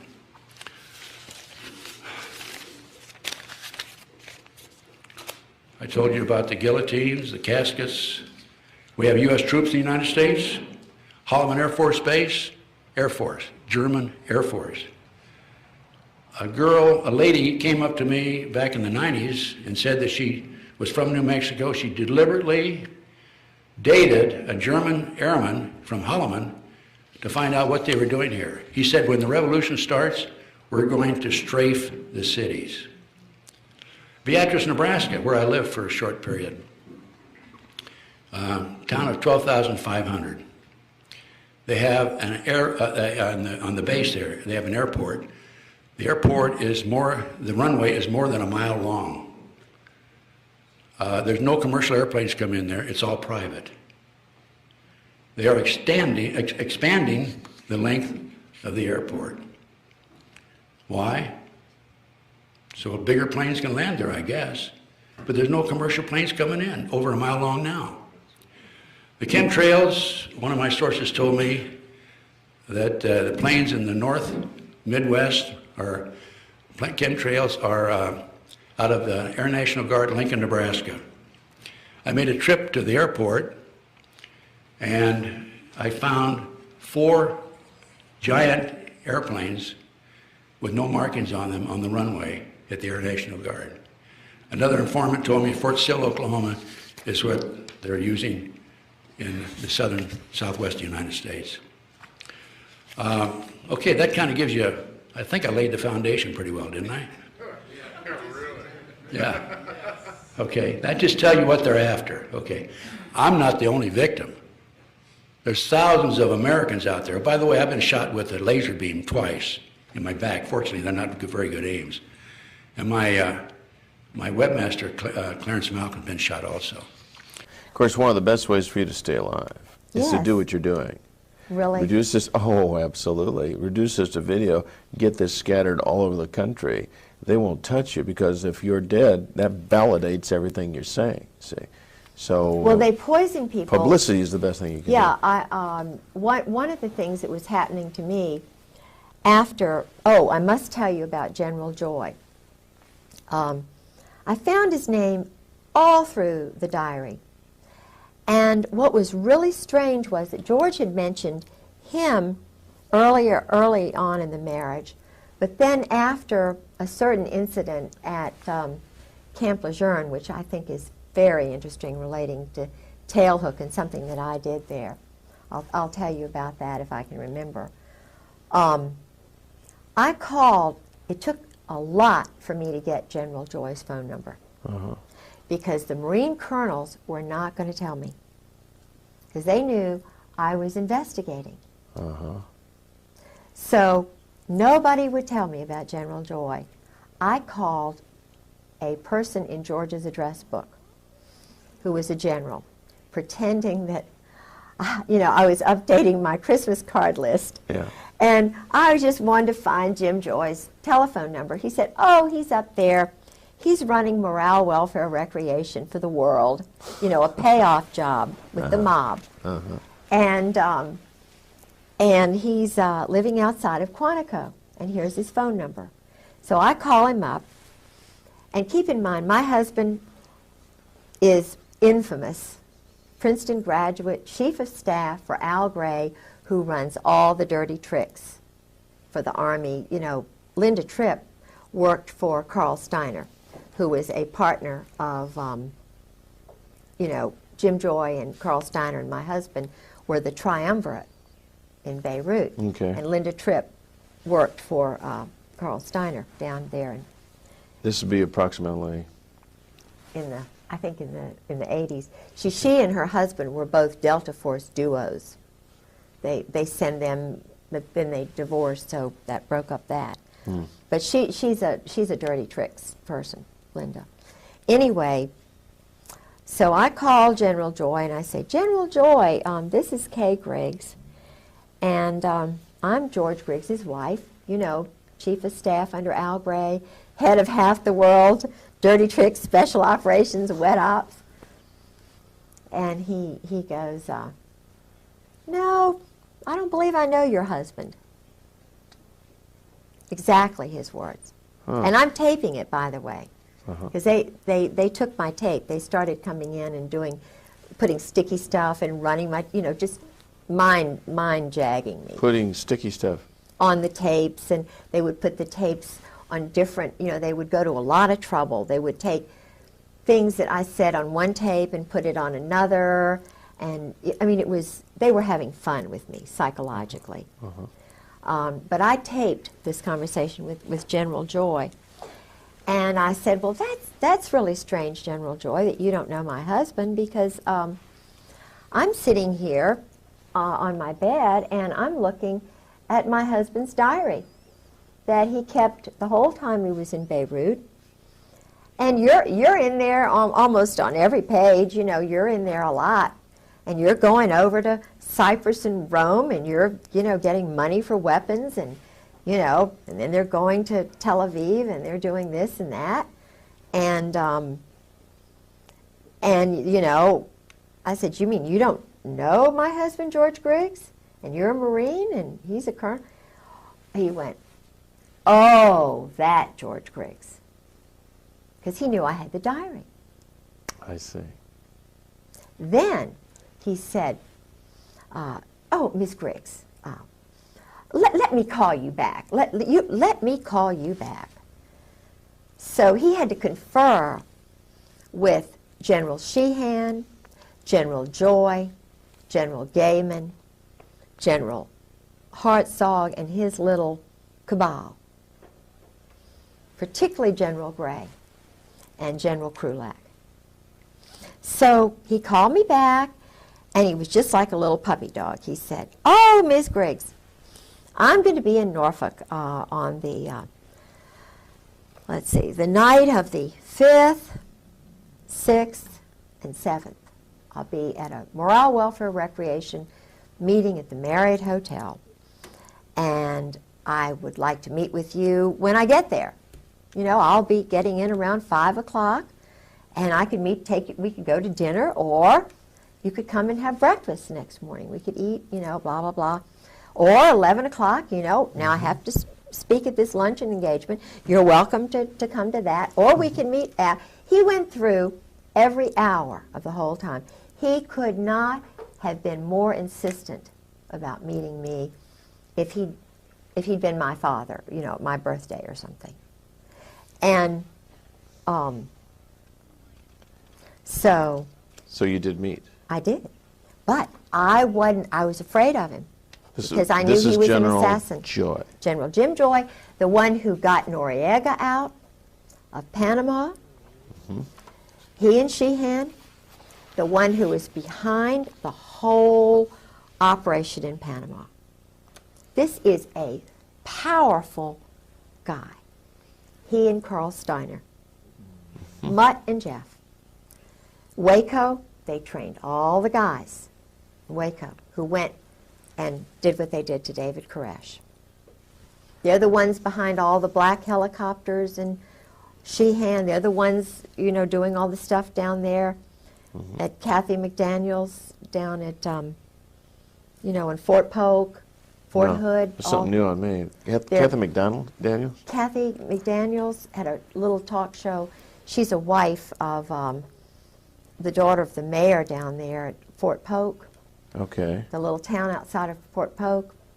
And there were a lot of unusual things happening. And because she was talking about it, they took her radio show off the air. And they tried to, it's a long story, but anyway, so General Joy, I got in contact with the NCIS.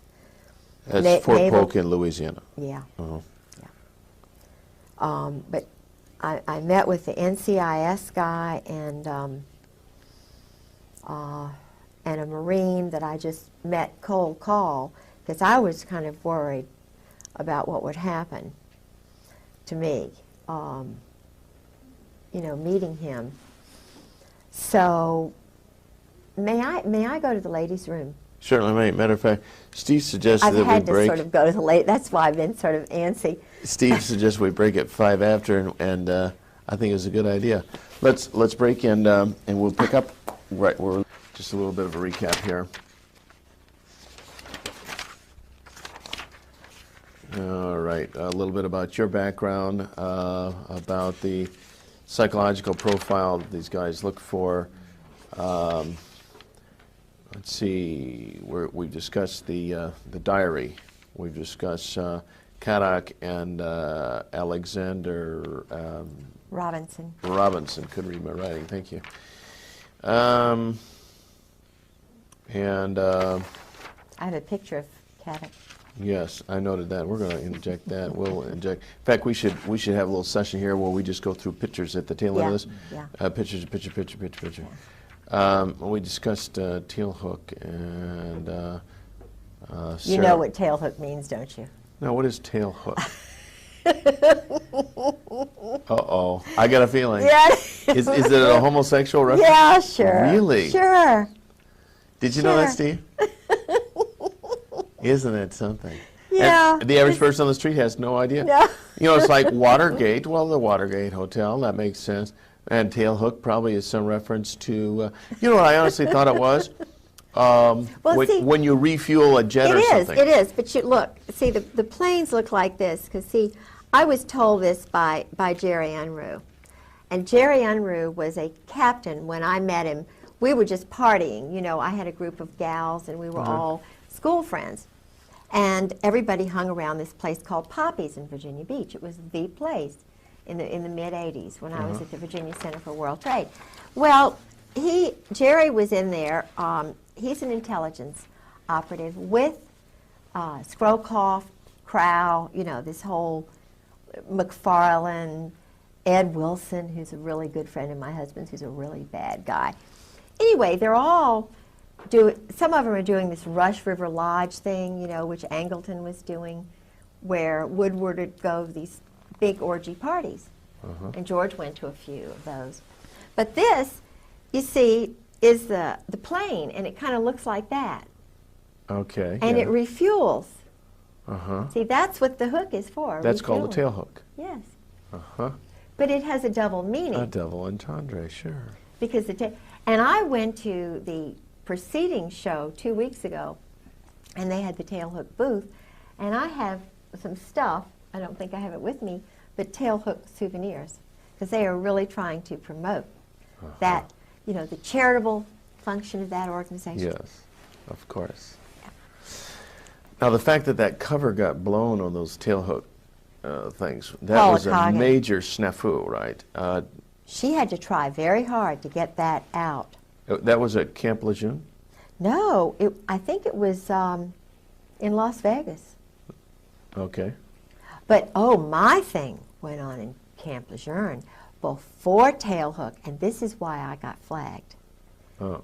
Because I stopped all the go-go dancers in the officers' clubs, and they got very mad with me. Ooh. I can tell you that story. It's true. Yeah, but why, you didn't realize what you're doing at the time? No, I was just incensed, you know, that they would allow topless women, young girls, in the officers' club dining room while I was trying to eat late one night. And George says, well, you know, you just have to get used to it. If you think this is anything, you ought to see what goes on in Okinawa. Well, this was 91, 90, it was before tail hook. And the Lord is always with me. Sometimes I don't know where he is, but this particular night, it was about 9 o'clock, and I was starving. And I was really mad because his reaction wasn't, I'm sorry, this is offensive. Do you want to go in town to eat or something? He didn't do that. He attacked me. It was a chance to educate me the way they were educated. I see. Get used to it, bitch. You know, Yeah. excuse my French. That's right. But that's really what he was trying to do. Well, they were all young married officers. Now, I worked at the chamber, and this is taxpayer money. This looks bad. They had, you know, wedding bands on. And one of the guys, two of the guys goes out with one of the girls. So I'm going, after having said, don't you see anything wrong with this picture? And getting no background. I thought, oh boy, I've got a camera in my pocketbook.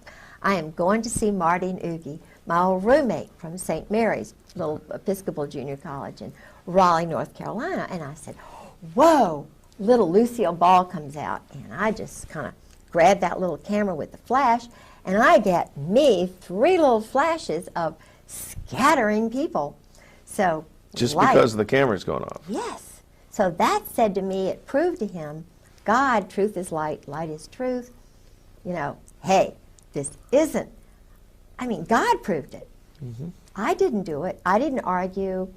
I just took pictures, they scattered. Then what happened? What happened to the pictures? Well, he tried to grab my camera, He, my husband. right. But there were still some men in there, you see, and 2 of the girls. And they were looking at me like, you are, the girls were probably thinking, oh, you know, but the guys, they saw older colonel, chief of staff here, wife. It was bad from the perspective of me being a wife, witnessing this, being ordered to shut up. So I took the camera when he wanted to grab it from me, and I went like this. I mean, it was real battle time, major. My brother was a championship wrestler, you know, and I don't know anything about holds, but I knew this was self-preservation time. And I just said, well, I'm going to the ladies' room, huh? Yeah. So I went to the ladies' room, and I hid the darn thing. And he wanted to know where it was. We had a major battle. But the end thing that happened was I wrote a nice letter, found out the name of the manager of the club, because I knew protocol. I knew you can't go and just really mess everybody up. And I sent a letter saying, is this normal to have it, to the club manager. But I sent copies of the pictures and the letter to the wife of the general commander of the base and the wife of the commandant. Oh, man. You wanted to get in trouble. With the pictures. No, I mean, Oh, you thought you were going to... helping the wives. Yeah. The wives, at this point, no doubt, are privy to all this stuff, right? Yeah. See, I thought in the real world, this is what you do. Somebody... But what happened was I went home, and the wives were meeting there, and I told them what I had done, and Carol and Milla said, oh, no, you didn't do that, did you? George won't get promoted. You know, he was trying to make general. But Louis Buell had already died. He wouldn't have made general anyway because of Sue. I already found out about that. But I didn't know that at the time. So, but Charlotte Moore, whose family are better educated, and she's kind of the leader of the pack because she's more rational than the rest of the wives. She said, Kay, thank you very much. We appreciate what you did for us. And then all the rest of them kind of, you know, they're like little puppets too. But then I found out from Brooks West that I was flagged. That General Gray had me marked as a troublemaker. Gotcha. So after that, no more stories while he's drinking. You know, it was a very, he was having to balance them and me. You know, he was, I think he was challenged by me because he, you know, he knew that I was a free spirit. He didn't understand Christ. He didn't understand what my boundaries are, but he, because he was a little bit intimidated by my sense of freedom and my, you know, openness, which comes from a complete understanding of where Christ is in my life, you know, and I follow in his footsteps, but I'm a free spirit because I'm created independently, as we all are, and he never had, my husband never had that ability to be free from the time he was a teenager. Because early on he was made captive to these other Yes. matters, the homosexual encounters and the shame that that brings and the control. So he was a bent twig That's early it. on. Yeah. And he had, the Saudis were beginning to pile into Russell House at the Hun School in Princeton, which is the school that my husband was in for 4 years on scholarship. He never saw his parents in 8 years. Now think about this. His parents were shipped to California, I believe strategically so that they could control his mind. Okay. He was too poor to fly out there. I think he did go one time when he was ROTC on a flight that took him forever and a day to get out there. But he had an uncle later on who bought a house in Princeton when he was in college. So he had a little bit of nurturing. And this uncle became his father. Okay. And this uncle's 2 sons and the next door neighbor became his wife. He knew he had to marry because of what he had gone through, and it was, I think, so shameful and so hard on him that he married right at graduation day, practically, from Princeton University, where he had 4 years in ROTC. And he was in the Cap and Gown Club, which, as I mentioned before, is an intelligence sort of football kind of scholarship club. But what's interesting is my uncle, who was in intelligence, Ben Delaney, went through exactly the same hoops. I was thinking, you know, when I met my husband, this is, and it probably was God in many ways, but I thought, isn't it amazing that Uncle Ben, who was the football quarterback star for Princeton, the one year they won the whole national thing, he was, he went to the Hun School. His father and mother were both killed or something happened to them. And I think they were a fairly well-to-do, prominent family. He was handsome, wonderful, just a neat man. So he went on scholarship to the Hun. And then, and he went in, it was crew and all these other things. He was in Cap and Gown. He was, he played on the football team. He wasn't a cheerleader. My husband was a cheerleader. But they were in exactly the same pattern. ROTC scholarship. They left ROTC. They were dependent on the government, on the intelligence community, you know, selling weapons to whatever country.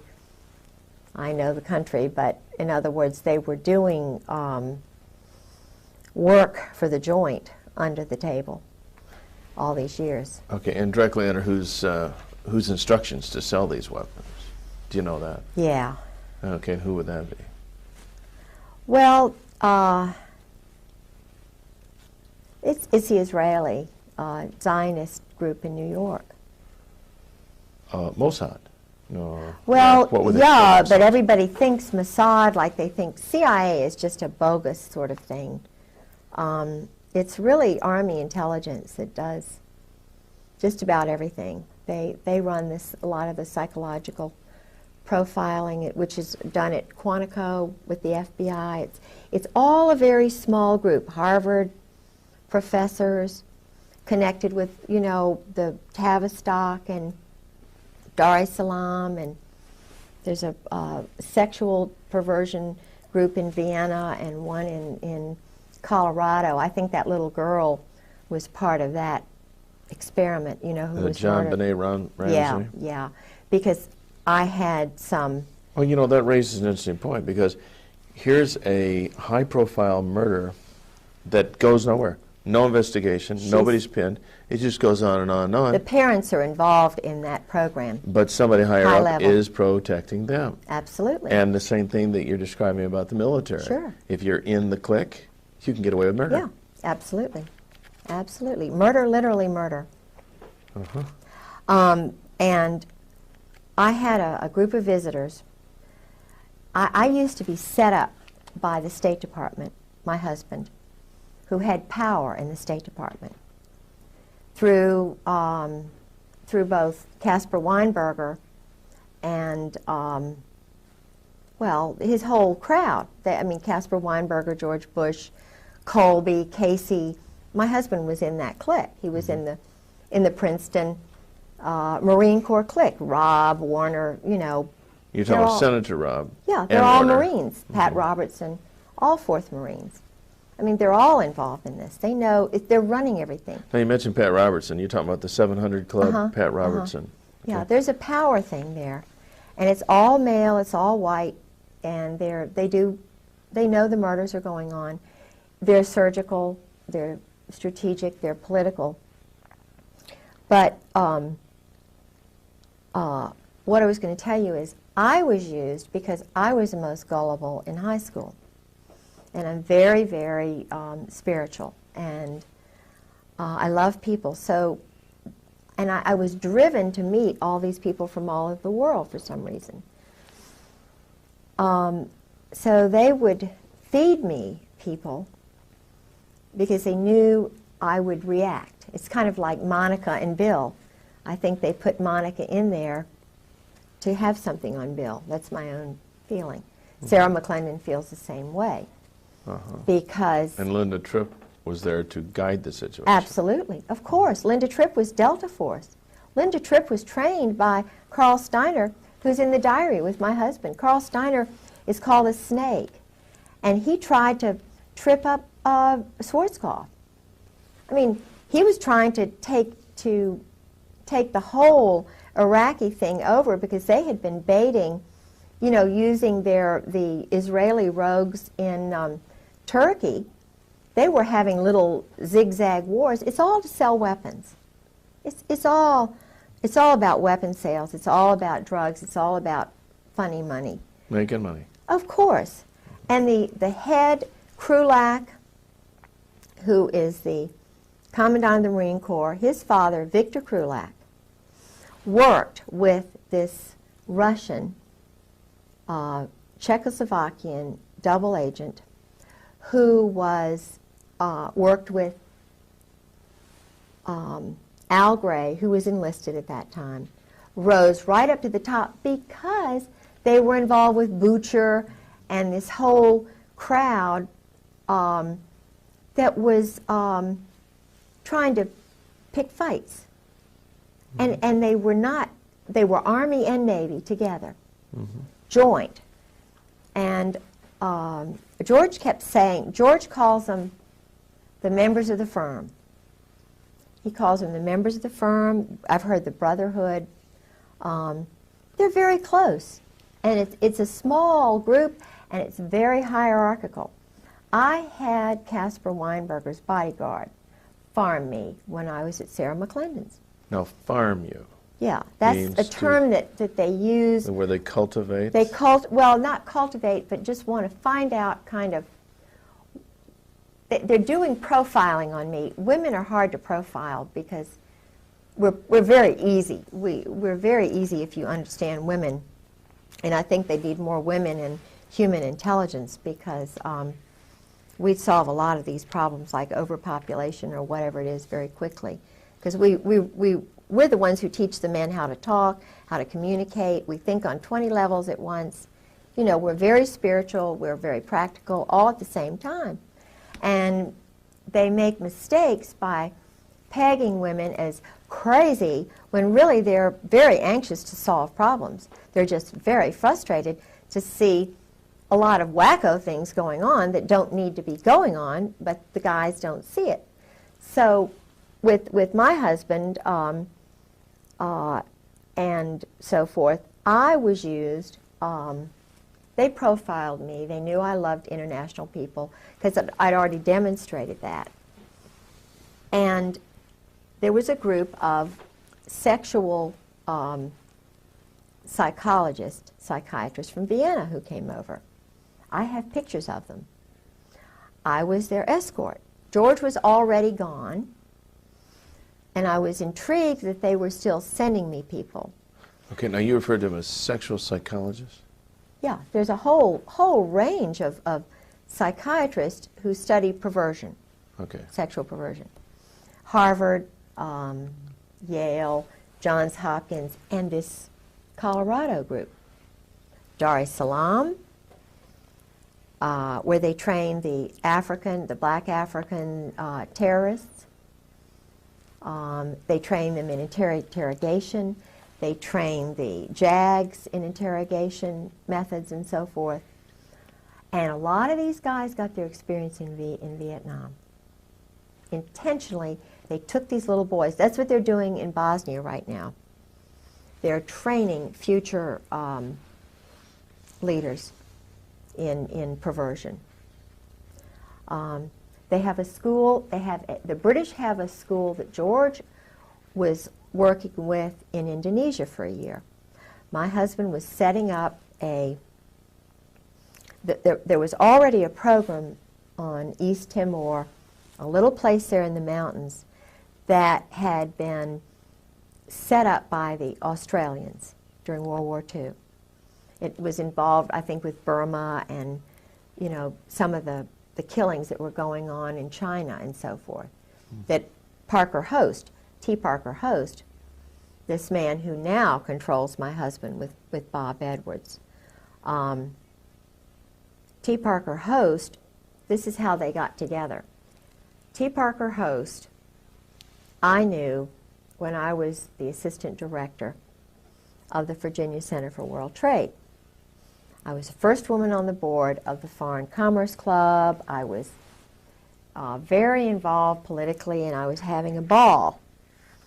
And I met T. Parker Host through someone else. I was the chairman of a board of all these international shippers and brokers. I was just a, sort of a glorified secretary, public relations person. Now, T. Parker Host was the Finnish consul and at one time he'd been the Norwegian consul, the Icelandic consul. I thought he was a really nice guy because he was outgoing, he seemed Virginian. I didn't know that much about him. But it turns out he has one shipping agency when I meet him in '85. He knows my husband's profession instantly because he brags about being with the mobs. The mob runs the port of Norfolk. I mean, it's terrible to say, the bankers, and then they have I can't say that. You can't say what? No. The ports are run by, it's a homosexual hierarchy. Okay, it makes, that's not objection. Well, okay. And in Norfolk, it's Walter Chrysler, Phil Hornthal, they have the rich ones, and then they get the little ones in by introducing them to the big guys. It's like George met Einstein. Einstein was in that little ring that the Saudis were in. It was a very elite. No, Camus, you're saying Einstein? Albert Einstein Okay. was in that little Princeton ring before he died. Okay. George, they partied together. Anyway, so the Norfolk crowd runs the port. It's very organized and so forth. And I knew the person who was running the Maritime Association shipping agency, very nice man who was that way. But I didn't know it, I went out with him. I like him very much. I mean, he's a very nice person. But And completely homosexual. Completely. But he liked me, and I thought he was wonderful. Many homosexuals are very he's engaging a very, people. very nice guy. Well, his best friend was T. Parker Host. He lived with him for a while. Well, I didn't think anything about Parker because, he'd been married and had a couple of sons, and I thought, well, this is just a guy who's moved away from Newport News for some reason and settled in Norfolk. I thought it was unusual. He didn't have any friends. I didn't know. But it wasn't because of that. It was because Parker had some questionable associations with mob figures, with assassins. He was in the Burma Special Operations Command. He liked living a dangerous life, and he bragged about it to others. My husband and he gravitated to one another. And I thought it was wonderful because my husband didn't seem to have any friends. So I sort of fixed him up with Parker. Well, Parker's the one who did me in, you know. Parker plotted, and it's a long story, but basically, and this sounds petty, but I wouldn't go out with him. And I'm not saying I did anything that was, it's just that he wasn't my type. Obviously. You know, well, I mean, not, but he just was, he's boorish, he's loud, he's kind of rude. So you're saying even just in a social context? Yeah. Just, So what happened was, because my husband is so close to Bush and McFarland and Scrowcroft and all these guys, Parker starts getting in with my husband's friends and cultivating them. And he goes from having one shipping agency to dotted all over the place. He goes from being a Democrat in petty little Virginia politics and being the Icelandic Finnish consul to having big shipping deals going through Iceland and Finland and Norway. And my husband's setting up deals in Moss, Norway, which I was the president of the Sister City Association. I was being used while they were setting up, you know, shipment places, transshipment places. I mean, I was witnessing all of this, and it all came back to me, just boom, like that. But Parker, it was so interesting. We had a hearing. I had a hearing with my husband. That very day, George Bush was in town. My husband was in town. My home was broken into while I was in court. Very strategically, I was called by a Marine colonel named Jack, who is very involved with the maritime shipping business, and he knew that I know a lot about that. He called me and invited me as a guest of his to attend the George Bush huge banquet with John Warner while my house was being robbed. My car was sabotaged that day. And guess who introduced George Bush? T. Parker Host. Now, he made it to the big time. you know, Alexander Haig is another one. You can help yourself to any coffee or Thank anything you. out there. Yeah, he's a friend. Alexander Haig, he rose from nothing to top dog just overnight. That's because he's in the club. Oh, of course he's in the club. Now, how he's in the club, you see. Now, all these guys. Henry Kissinger, Heinz Kissinger. Oh, I have a story. This. Oh, we all suspect Henry's a queer. Oh, but yeah, I have a first-hand story from Bob, who was there in Cambodia with Heinz. Okay, you call him Heinz. Henry. Yeah, okay. Heinz. His real name is Heinz Kissinger. Okay. We'll straighten out. We got a light that fell down, boys. Did you notice that? We got to be alert to notice all these little things. And that's very hot, by the way. Haig was an army. Just a second. Let's get this straight here, because Right. that is a hot light, and you'll burn your fingers if you don't touch it. By the way, as long as we're kind of in an unofficial break here, did you have to read my note while I was writing it? See just part of it. When I was writing it? Or only when I held it up? When you held it up over here, Okay. I made an adjustment. Well, I was starting to write, I wrote widen her a bit, and then I looked up, well, lo and behold, he's done it. So I thought, well, maybe he could read this over my shoulder. That's cool. And then, No, and he did. Oh, you saw it and interpreted. I seen you. you could read it from here? Oh, that's Yeah. cute. This is, oh, y'all are wonderful. What a team. And then What a team you are. you could, thank you? Yeah. Yeah, okay. Actually, all you gotta do, if you write it, just tip up a little bit, I'll. Okay, because the thing of it, when she's illustrating something and using her hands, well then seize on that and open it up so that we don't lose the lower part of her hands. You know, not far enough down to where, you know, strategically we get out of focus, but just that's cool. All right, we're back, and this is good. Let's go back to. See, we want to talk about Henry Kissinger, but also I introduced the idea about George Bush. 3, 2, 1. Now, so George Bush, I mean, all these people rise up through the ranks, the same club. Right. No wonder, you know, I saw a little TV clip one time where a reporter was asking George Bush and others about the Order of the Skull and Bones. All these guys were shocked that somebody even mentioned the term, and they just would not discuss it at all. Right. And the reporter said, I understand that as part of the oath you don't discuss it. And George just flat out said, it's just not to be discussed. And that was the end of the subject. Now, that's because, I mean, if this really got out, that these guys are all inducted because they've got some kind of homosexual right. thing on them. Indoctrination. I mean, or induction. They have to do that. Yeah. They do that. Yeah. Even in if a coffin.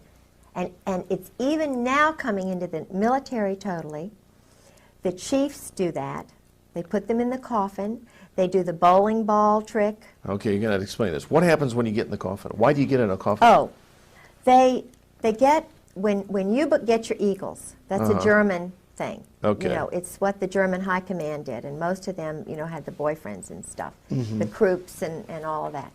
It is a German thing that they say goes back to Greece, and it's all the male marine-looking men that they do it with. See? So now the chiefs have to do that. What they do is they get, George said it's like a zoo. They get everybody really drunk, and they sometimes call it dining in. Shellback is another time that they do it. Not everybody does it, but the ones who do it, if they're young, they get right up to the top. It's a... okay, well, what actually do they do? They've got a coffin, they get inside anal this... sex. Oh, that. They put them in the coffin and they do things. Okay, they perform things on each other. Yeah, while they're all around there going drunk. I see. So there's a guy in the coffin. Yeah, and he's the one who is the recipient of all the acts. Right, right. Yeah. Probably safe to conclude these are oral sex acts on this guy or something like that. Okay. Yeah, oral and anal, whatever. Yeah. But but what's the significance of the coffin? I don't know. It's the mystique about the skull and bones what's and death. interesting is now the young SEALs, Delta Force, the ones who go from Army to BUDS, the BUDS training SEALs, BUDS is the emerging SEAL group. Oh, I see. They're budding SEAls. Budding SEAls. I see. And they have to break into houses. Their training exercise is to break into civilians' houses. For practice. For practice. They broke into my house. When George and I were first married, I had many underwear. You know, this is terrible to say, but lingerie. I had lots of, you know, I didn't buy much, but it all disappeared. And then when the psyching was beginning, I had white blouses, but they would all have black dots on them. I'd say, George, here's another blouse with a black dot. It was just a little message? This was somebody's message, you know. Or I would, after George left, it was batteries in a drawer. You know, you can't tell the police I opened up a drawer where I had 6 batteries and now I've got 50 batteries. They're going to say, well, of course you're crazy, you know. And I started my little sob with a screwdriver. And, you know, I was always looking around for screwdrivers. Well, one day I come home and there are about 12 screwdrivers on the table, you know, neatly placed. Well, you can't call the police and say, I've got 12 screwdrivers, you know. You can't tell people that you've got black dots on all your white blouses. You know, your shoes are disappearing. And then, this is really, I called the police the first break-in, which was the night of March the 4th. The night before, I went to see General Joy at the Marriott. Yeah. Well, I had already called the police when I was battered because I was just bruises. I made O.J.'s wife look like Marilyn Monroe. I mean, you talk about.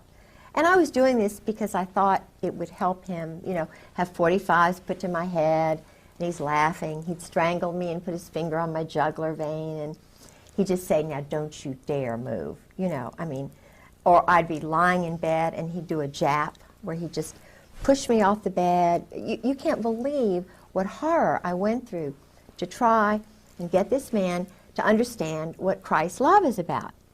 You know, people say, oh, well, you should have left. Well, I took my marriage vows seriously. I knew he was injured psychologically by the war, by whatever he was made to do. So, I mean, I'm fine. I just sacrificed a lot. I was in a big wrestling match with a crazy guy, you know. But I still love the little boy within. He's very troubled. But anyway, I called the police after a number of little break-ins. And guess what? The policeman they sent was a little short guy with a short haircut whose name was Shorty Satterwhite. Okay. And Shorty Satterwhite was saying, oh, now, Ms. Griggs, now you're just making this up. Now, you know, Ms. Griggs, this is you're just traumatized. Your husband's gone, blah, blah, blah. I found out he was a 20-year Marine. Okay. And not only that, but there's another part of his life. But that's okay. I mean, he's a nice guy. But he was a Marine. And he takes orders. Of course he does. He's still reserve. So I think, okay, I'll call the FBI. You know, I'll let them know what's going on. I heard about the FISA court and that they, you know, because I'm talking about William Colby, maybe they think I'm a threat because I know all these international people. So I'm just going to call them and tell them what's going on. So I called Torrance, who's the head of the FBI, and he's too busy, you know, too busy. So he sends this guy, Dan McNally, out. And Dan McNally is a very nice guy, and he has this girl interview me, and I type out something about Georgia's history and what I know. Guess who else is a 20-year Marine? Dan McNally.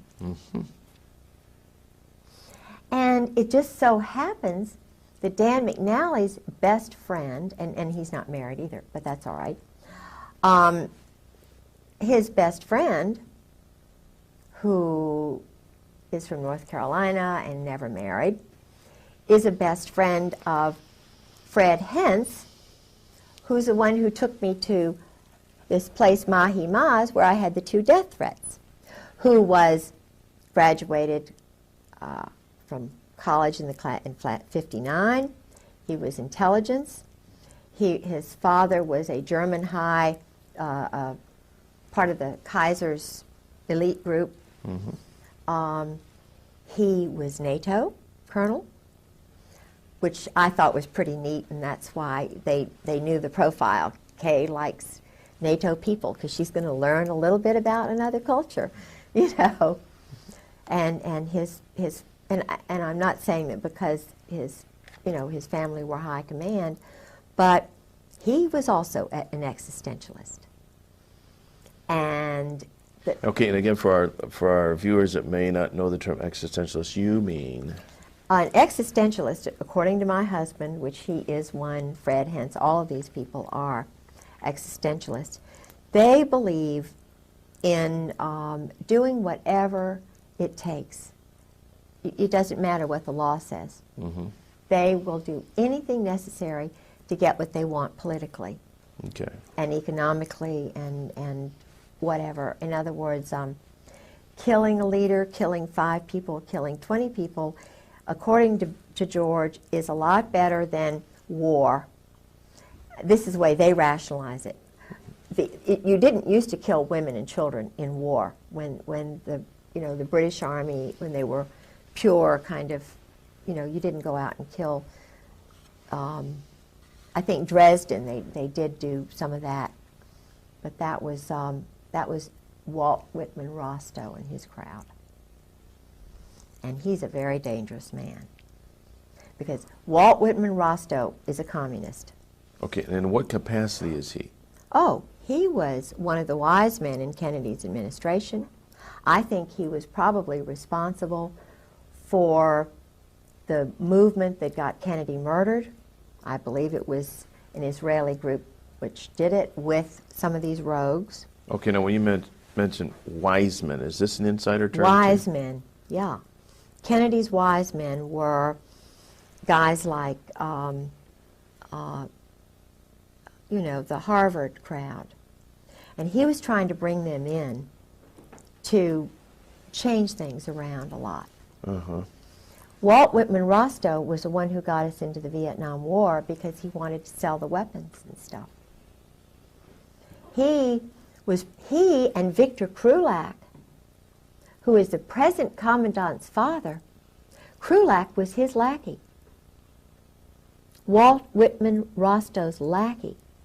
Walt Whitman Rostow went with Taylor, General Taylor, and wrote the report that got us into the Vietnam War. And all the time that the Pentagon was saying, no, no, no, no, he was a cheerleader for the weapons sales.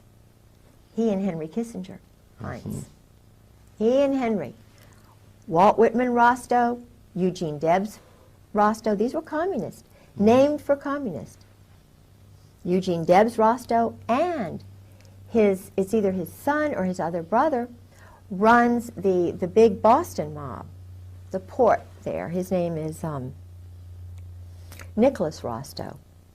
With the Weld, you know, with William Weld, they've done all that drug business in Mexico for years. They had that Russian, you know, the one who was murdered by the assassin, Ramon. You know, he was a competitor, Stalin's competitor, and he escaped. Very famous Tolstoy. Okay. Tolstoy became a Christian at the end, and you can't become a Christian. That's a death warrant. So they killed Tolstoy because he was becoming too, I think, now I don't know the whole story. There's probably a lot more to it, and I just, maybe I see completely the wrong picture there. But Tolstoy was murdered by this same Parisian, Spanish, Czechoslovakian, Georgian, Russian group, which are all part of the former Abwehr. All right. We've got to stop. Tolstoy is not the correct name. I know who you're talking about, but I can't think of it. Tolstoy is a writer. A what? He's a writer. He's a Russian writer. But the guy you're thinking of was murdered in Mexico. Yeah. It's not Tolstoy. Okay, what was his name? Nice little Jewish boy. Good. It's a good point to bring this up because if we can correct that name, and don't go that wide. When I'm talking about going wide, I'm not talking about going anywhere near that wide because we got all this junk over here we don't want in the picture. Are you sure it That wasn't is Tolstoy? I think plenty it for- was. That's just plenty for. I know he's a writer. Sorry about that. It's I okay. know. This It's guy okay. was You're learning. the right-hand man of Lenin, and he defected and went to Mexico. Right. He went to Mexico and murdered him. I think it was Tolstoy. It could be two Tolstoys. No, Tolstoys. Tolstoy is a very famous author. You know, think of Trotsky. Oh, yes, you're right. Hey. Oh, got it. Let's correct that. Oh, thank you. Bravo. We're getting close. Bravo. You were doing Close. so well, and I thought we can't use this because it's the wrong name, and it's going to discredit Good, the whole story. good. And I'm You're sorry good, Okay. about that. Good. All right. Trotsky. Well, let's back up. Okay. We have 5 minutes to go. Okay. We can easily do that. That is on this tape. I'll tell you what, We let's have more do time than this, but on this tape. Next tape, and in the next 5 minutes, tell us what Max Sug means, because you mentioned it earlier, Okay. but I still don't know what it means. But let's get Trotsky in this piece right now while we're thinking about this. Okay. So let's pick this up with. You were saying about. We were talking about the wise men. We were talking about the Rostows and William Weld in Mexico and the involvement of the Mexican government, and it's not Tolstoy, it's Trotsky. Okay, hold on a second. Won't even necessarily mention that because that will be completely clipped and edited. So just go ahead and tell the whole story, but use the name Trotsky. All right. Okay, so Yeah. go ahead. Here we go. This group, which was run out of Paris, is still being run out of Paris, this revolutionary terrorist group, which is controlling these Marines and Army Steiner's group. They all operate together. The man who started all of this program during Vietnam used communists who were in the Spanish communist movement. They actually promoted communists in the OSS, which was started by this William, Donovan. Okay. So they were promoting and using communists who were actually wanting to get rid of our form of government as a stepping stone to world domination. So this group now in the Army and in the Marine Corps has communists at the very top who are really, existentialist, which means they don't believe in God, they don't believe in Christ, they live for the moment, they believe in sort of one world which has no religions in it. Right. They're the ones who put Napoleon in power, they're the ones who put Oliver Cromwell in power, they're the ones probably who actually were behind the Roman Empire and maybe the Egyptian Empire. They put puppet people in power and they actually run it from behind the scenes.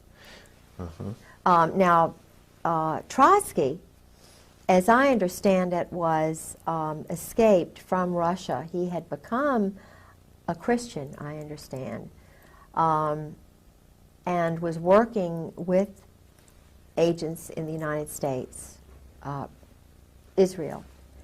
And he was considered a threat. So he had to be silenced, killed.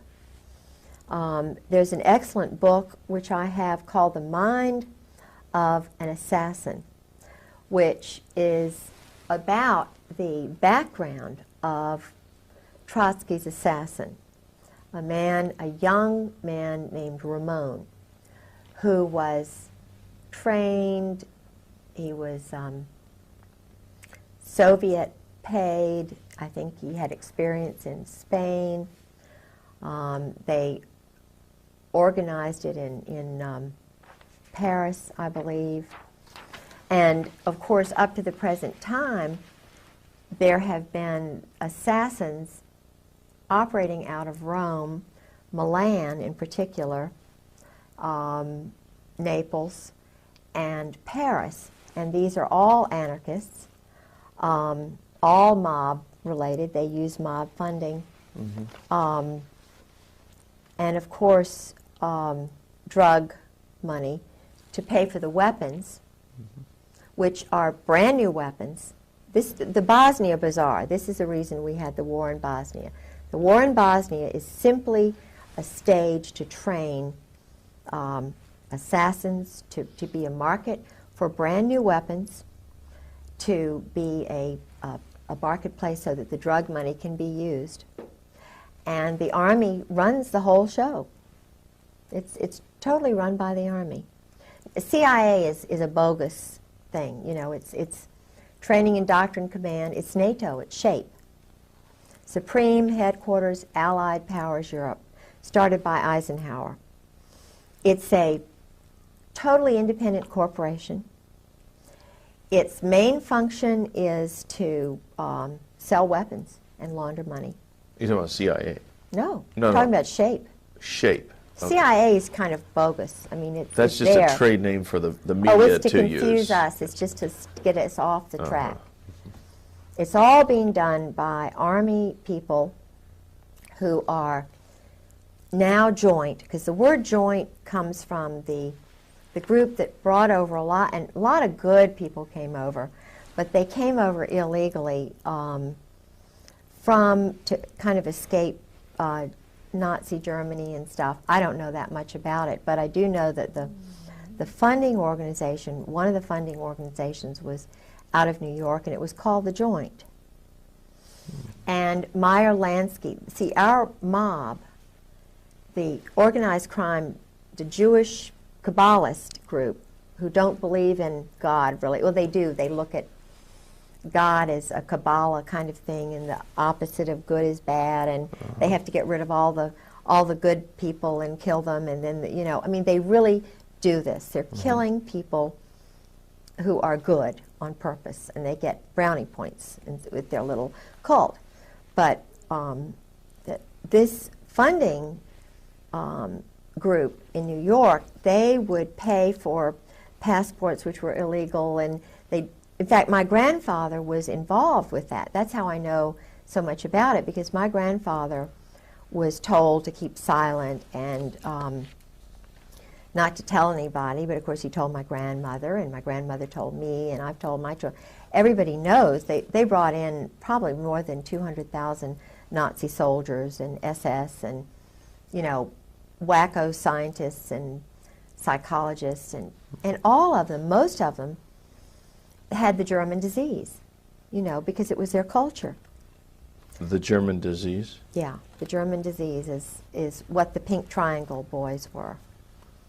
Colonel Ron Ray writes about this. He's a Marine colonel who's a Christian who's writing about the Cherry Marines, the homosexuality in the group sex orgies and so forth, which brought down the German government, because Naples, which is where all of the Navy is doing their playing, I mean, today in Naples, these orgies are going on.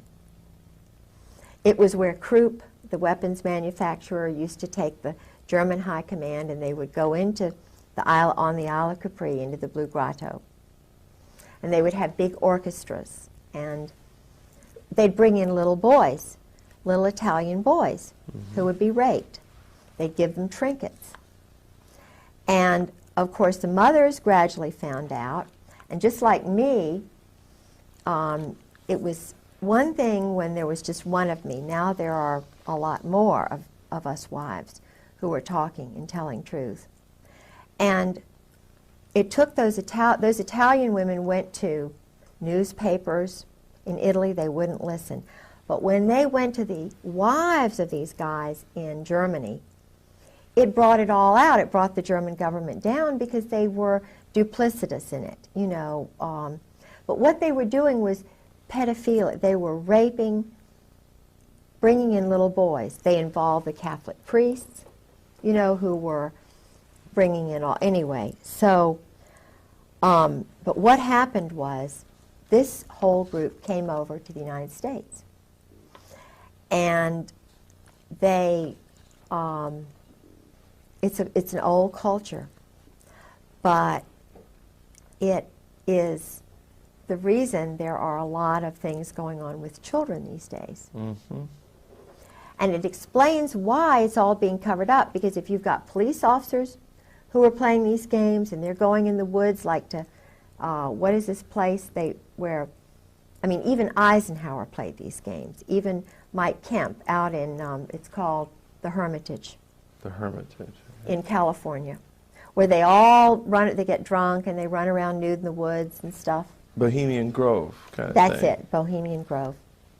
Okay. Rather than Hermitage, it's the Bohemian Grove. Bohemian Grove, that's the name of it. My brain's tired. That's okay. And the one in, there was a big one in Washington called Rush River Lodge, where they used to all go, and there are lots of places now.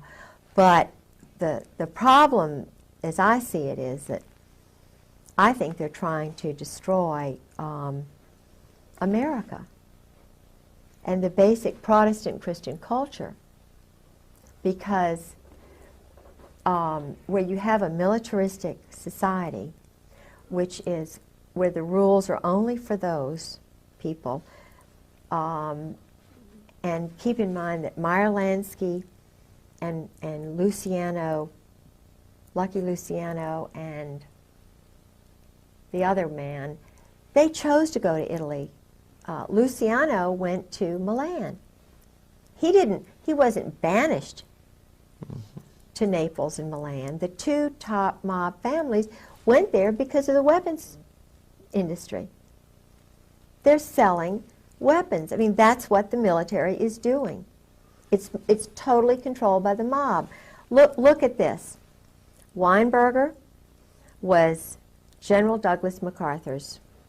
He spied on MacArthur in Korea. Who was MacArthur's nemesis?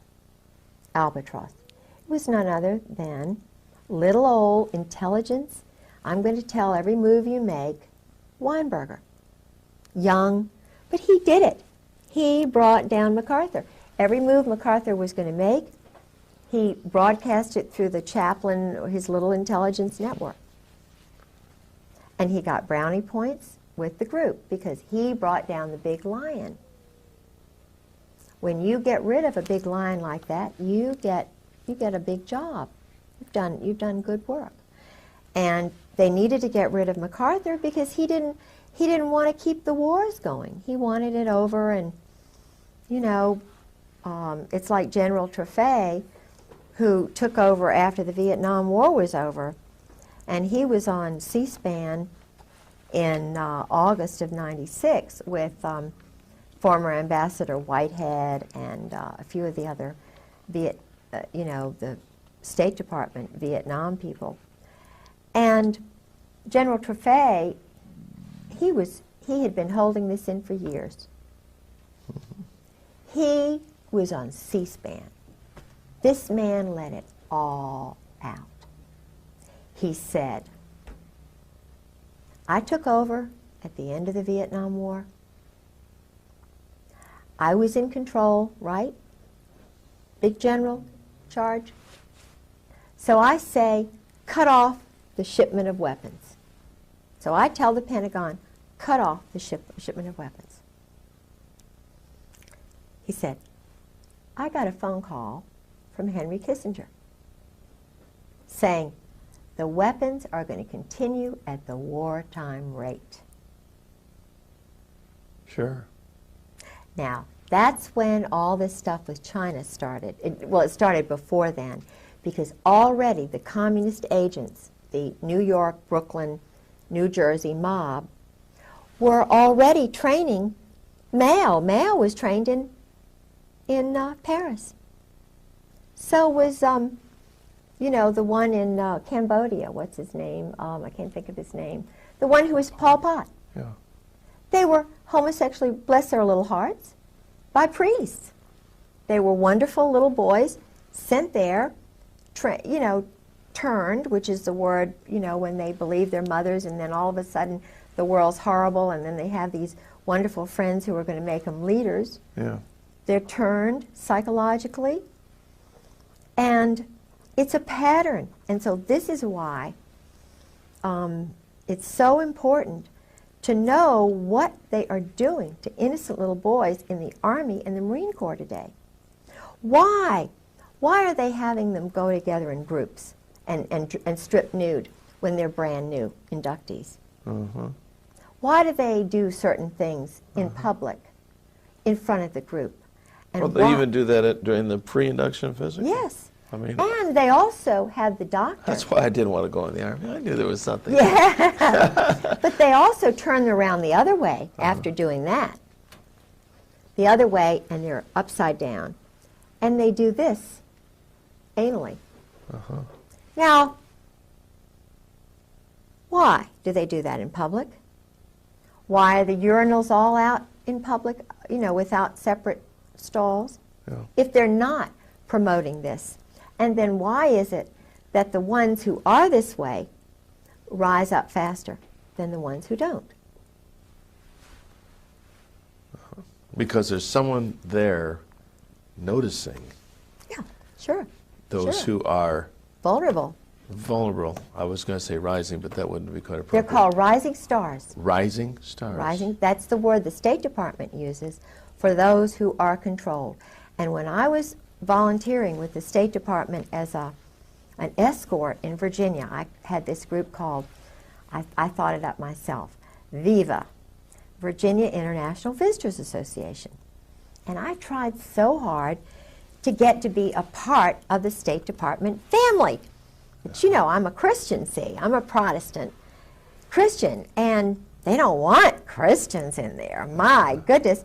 You know, I would have guests, and I would let them know I was a Christian and that I love them, and Virginia's a wonderful place. And Yeah. But I couldn't be a part of that. No. They sent me people, but I never was a part of it, even though I had lots and lots of dignitaries. Did you ever have any contact with Madeleine Albright? No, I lived with Sarah McClendon for about 6 months. Mm-hmm. And Sarah is a Democrat. See, I was a Republican all these years. I was married for 21 years to a Democratic governor's grandson. It was an arranged marriage, and so I knew a lot of the high-level Democrats. Mm-hmm. Who were really sort of conservative. It's hard, you know, in Virginia, they're very conservative. So when I stayed with Sarah McClendon, I had become a Republican, you know. Uh-huh. And Sarah told me a lot of the things that were going on in the White House from her insider perspective, Mm-hmm. which totally challenged my perspective on everything. You know, Ron Brown was murdered, for example. Sure. Vince Foster was murdered. Forstall was murdered. Tell you what, we're gonna break right here Okay. because we're just about out of tape, I think, on this in here. This would be a good place to pick up, though. Ron Brown, Vince Foster. I think Foster had a Marine Corps background. Is that possible? I think so. He may have. I bet he did. That would fit right in. Yeah. Oh, yes. Oh, yes, that would fit right in. Because Yeah. Nussbaum's office was right across the hall. Okay, we can pop these tapes out, actually. Okay. And we're fresh with brand new tapes, the number 2 ones. Let's take a nice little break. All right. Let's talk a little bit about your husband would get into these drunken stupors, and Yeah. he would start running his mouth and Yeah. tell you everything he knew. Yeah.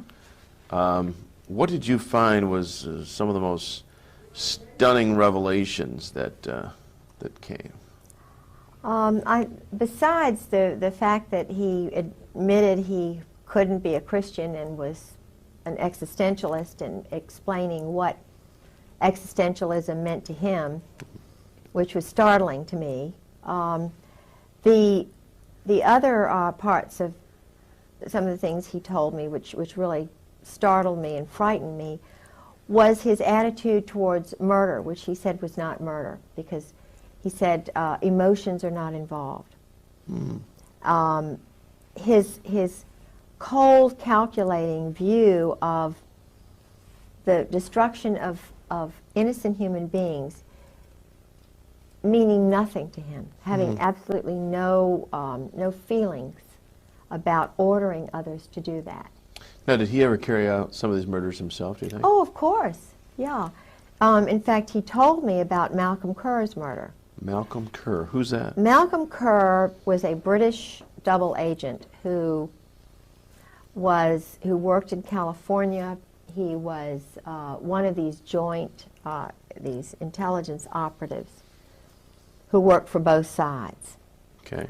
And he had been in California, but he was doing intelligence work in Beirut, undercover. He was the head of the American University of Beirut, AUB, which is in Lebanon. Okay. Now, my husband was the liaison between the White House and President Jamal, the brother of the first president who was murdered. Mm-hmm. My husband was involved with assassinations and operations. Okay. he was very upset with Malcolm Kerr because Malcolm Kerr refused, although they were already there, the Marine snipers, the assassins, who were under my husband and General Joy, and Al Gray, of course, were hiding in the dormitory at this university. And, of course, General Gray, General Krulak, General Wilhelm, now Charlie Wilhelm was there. He is now my husband's special boss. And they were undercover there. And they had Malcolm Kerr murdered. Simply because Malcolm Kerr would not allow the Marines to stay in the dormitory. Had I been Malcolm Kerr, I wouldn't have wanted rowdy Marine assassins living in a dormitory with children, essentially, adolescent, young children, having set, you know, with their perversion and some of their behaviors. So he was put away for that very reason, George told me. Then there was Did he Dale give you Dorman. any details about how he was killed? No, he told me that he had to be gotten rid of because of that.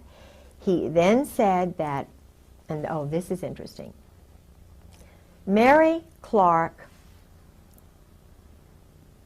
Yost Halab is, my husband is handled by her. She is an American double agent who was put on my husband's case because she could handle him. They had an affair, well, of course, while my husband was first married. I found out about it because she called the house after we were married and wanted to talk to him. And I found in his papers a photograph of her and her bio and all kinds of information on her. And her address in his address book, and I want you all to see that in this movie. I have a photograph of her. They had a long-term affair the whole time he was in Beirut, while she was married to an Arab intelligence double agent who was underneath Malcolm Kerr. Okay. And who took over when Malcolm Kerr was murdered by them. So what you have here is a favor essentially done to Yost. She was Yost. She's from Louisiana. Baton Rouge, New Orleans. How did she enter the intelligence picture? Was she recruited from school? She was at, trying to think. I have her bio. Okay. English major, written books on British literature, Phi Beta Kappa. She went to the American University in Beirut. She married an administrator there who became, because of her position, you know, they love the mixed marriages. He was Mixed marriage in the sense of? For the double agents. If an agent marries an agent of from another country. Yeah, they love that. The intelligence community love that. The State Department loves that. And I was mentioning earlier that about the State Department, when I was living with Sarah McClendon, helping her in 1986, I went everywhere she went because she's the senior national White House correspondent. And I went to the State Department one day because I was curious about why there isn't peace in the Middle East. And I wanted to go to what I thought was the Middle East Department. Well, there was a group of students, and I got a press pass ostensibly to go in and interview them. So I left them and meandered up to the Near East section. And I had quite a few hours. I thought they were going to, say, what are you doing here? Because all the doors were open. They had these little buttons on each door, you know, that they could have closed and you could have had to have known somebody to get in, which I think is terrible, to have the American people not know and not be allowed into the State Department without a special Sarah McClendon. If I hadn't been living with the senior White House correspondent, I, as a citizen, would not be welcome at the State Department. Now, if they're interested in peace and they're interested in that kind of thing, they're certainly not showing it by the closed door policy. So I went in. There were about 8 or 10 offices. I went in every single one.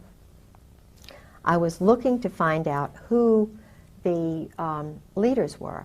I knew about Aaron David Miller. I knew about David Satterfield, who really wasn't David Satterfield. His family were Zionists who changed their name to David Satterfield, who was a Virginian senator back in the 30s, who had a wonderful name. It's like Jonathan Pollard. He took the name Pollard, which wasn't his name, because of Governor Pollard. I was married to Governor Pollard's grandson for 21 years. They take the names of honorable people, and then they're not honorable. And what was his name previous to Senator? He lived, now Aaron David Miller, I think that is possibly his name. It might have been Mueller. And I'm not saying that just because they changed their name, they're bad. Right. But what I am saying, that there is this idea that go ahead and change it and be somebody else, kind of a snake, you know, changing colors for the moment, not being honorable and truthful. Saying my family is Rosinski. Heck, I'd be Rosinski. You know, I'm the 8th Catherine in a row from Scotland. It's ridiculous. But my daughter's Catherine and my granddaughter's Catherine. We're just, you know, it's a family tradition. Weird, but we're happy with that. David Satterfield, the reason I went there was because in the spring I went to a dinner. It was either a dinner or a luncheon that the World Affairs Council had in Norfolk. And he was speaking. And I'm very interested in peace because as a Christian, I want it. I know it's possible if people are reasonable. And this talk that David Satterfield gave, there were probably 20 mentions of Israel to one of the Palestinians. He was extremely biased, arrogant. The arrogance is what bothers me, because you can't have peace, you can't have justice where there's imbalance. And even that comes from the Greek Furies, you know, the female who holds the justice. Women understand balance and justice. And women know, mothers know, if you show favoritism towards one child, the other child's not going to be normal the rest of its life. So a wise mother is fair and tries to be balanced, as most families do that are balanced. Well, after having heard the bias and so forth, and then seen other people who were involved at the State Department in Norway when I was there, when my husband was doing some weapons deals with Newt Eigum and some of the State Department people under the table when we were supposedly going to Moss for the mayor, and her husband and George were doing some deals. He's sort of a pilot, and you know, there's a lot going on between Norfolk, Virginia Beach, and Norway, and weapons deals and so forth now because of what they set up in the spring of '95. So I went into the State Department Near East section and found there was not one single Palestinian, not one single Muslim, religious, Saudi, you know, Jordanian, not one Christian Protestant, not one Roman Catholic, not one plain old American, whatever, from Corn Pone. Every single person in all of those offices were either Zionist, Israelis, whatever, and they had pictures all over the wall of Israel, Israel, Israel. They had magazines, Israel Today. You know, I was given a copy of one.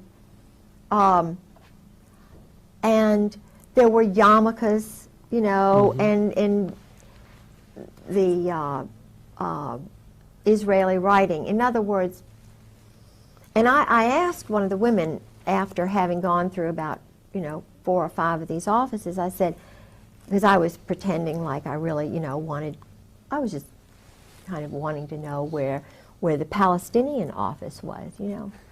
She said, well, we handle all of that. We handle all of that. And this is the State Department, the Near East, the part that handles Israel, Jordan, okay, all of these. Egypt. Yeah, the Near East section. Yeah. It was just totally dominated by Totally. Israeli. Totally. And at that time, the spokesman, I can't remember his name, he was a Zionist, the spokesman for the whole State Department. Of course, we know that, and I'm not saying that Madeleine Albright is doing a bad job, because I feel as though being a woman that she is definitely a lot more balanced than Weinberger when he was there, Eagleberger, Schultz, or any of them. Because I feel as if she's trying to do it, but she's not strong enough. There needs to be a fairness in the State Department, because all the weapons sales under the table are going through the State Department. That's why Ron Brown was murdered. Ron Brown tried for the first time to take away the unfair State Department monopoly on illegal weapons and drug deals. Because the weapons, the drug money is paying for the weapons. The brand new weapons are sold by agents of Israel or this. No, is this a conclusion you've drawn based on your knowledge of this? Yeah, Gorbachev, whatever the guy's name is. Bonifar. Gorbanifar. Gorbanifar, and one of it was either him or my husband worked with him. My husband was the one who was chief of staff under Al Gray when North was moved from the Atlantic Command to the National Security Council. Ollie North. Ollie North. And when you work in the White House, you work under the Army. The Marines have no overlord as such. They are, they can float, they can be truck drivers and still be 4th Marine, but they're run out of New Orleans, just like Oswald was. See, Oswald was homosexually recruited by Clay Shaw, David Ferry, that whole, you know, the New Orleans, Meyer Lansky's guy, Jack Rubenstein, who was Jack Ruby. See, all of the funding for these operations go through the joint, the mob. And Oswald's mother had moved to New York, and he had gotten under this Zionist psychiatrist. I can't remember his name. But he came down to check on him. He was brilliant, but he wasn't motivated. He wasn't told he was special. His dad died or whatever, you know. And his father was a, you know, I believe, a German soldier. But the point is, Oswald was a loner, brilliant, and a perfect candidate. He and my husband's profile are just, in fact, they almost look alike. And you mean their profile in terms of their background? Psychological not profile. Their physical profiles. Yeah, even they look a lot alike. Yeah.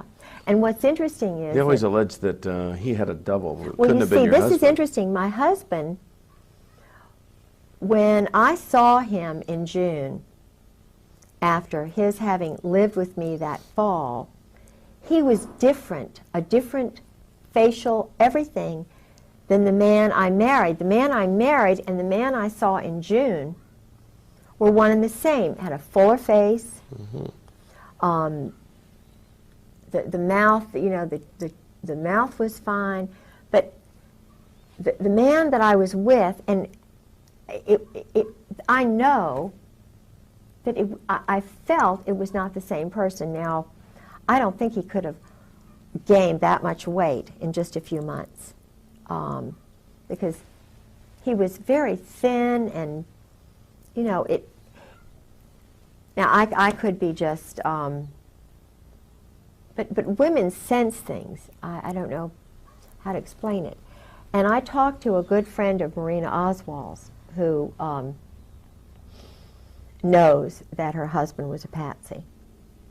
And I talked to another woman in El Paso who was in the book The Widows, whose husband was a German, or rather a Czechoslovakian, whose father and two brothers had come over here as mercenaries, like all of these young men are still doing today.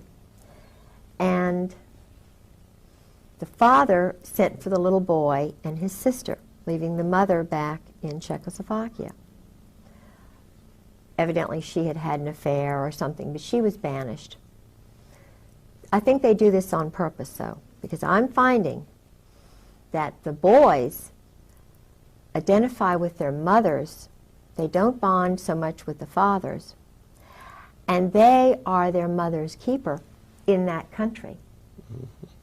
Now, I've talked to an Indian who had this situation, a little boy from Haiti, and a young boy from Romania. Each and every scenario was the same. The mothers were back there. They were given 5 years to become an American citizen. As they were mercenaries, they had to do things that made one of them cry on the bus.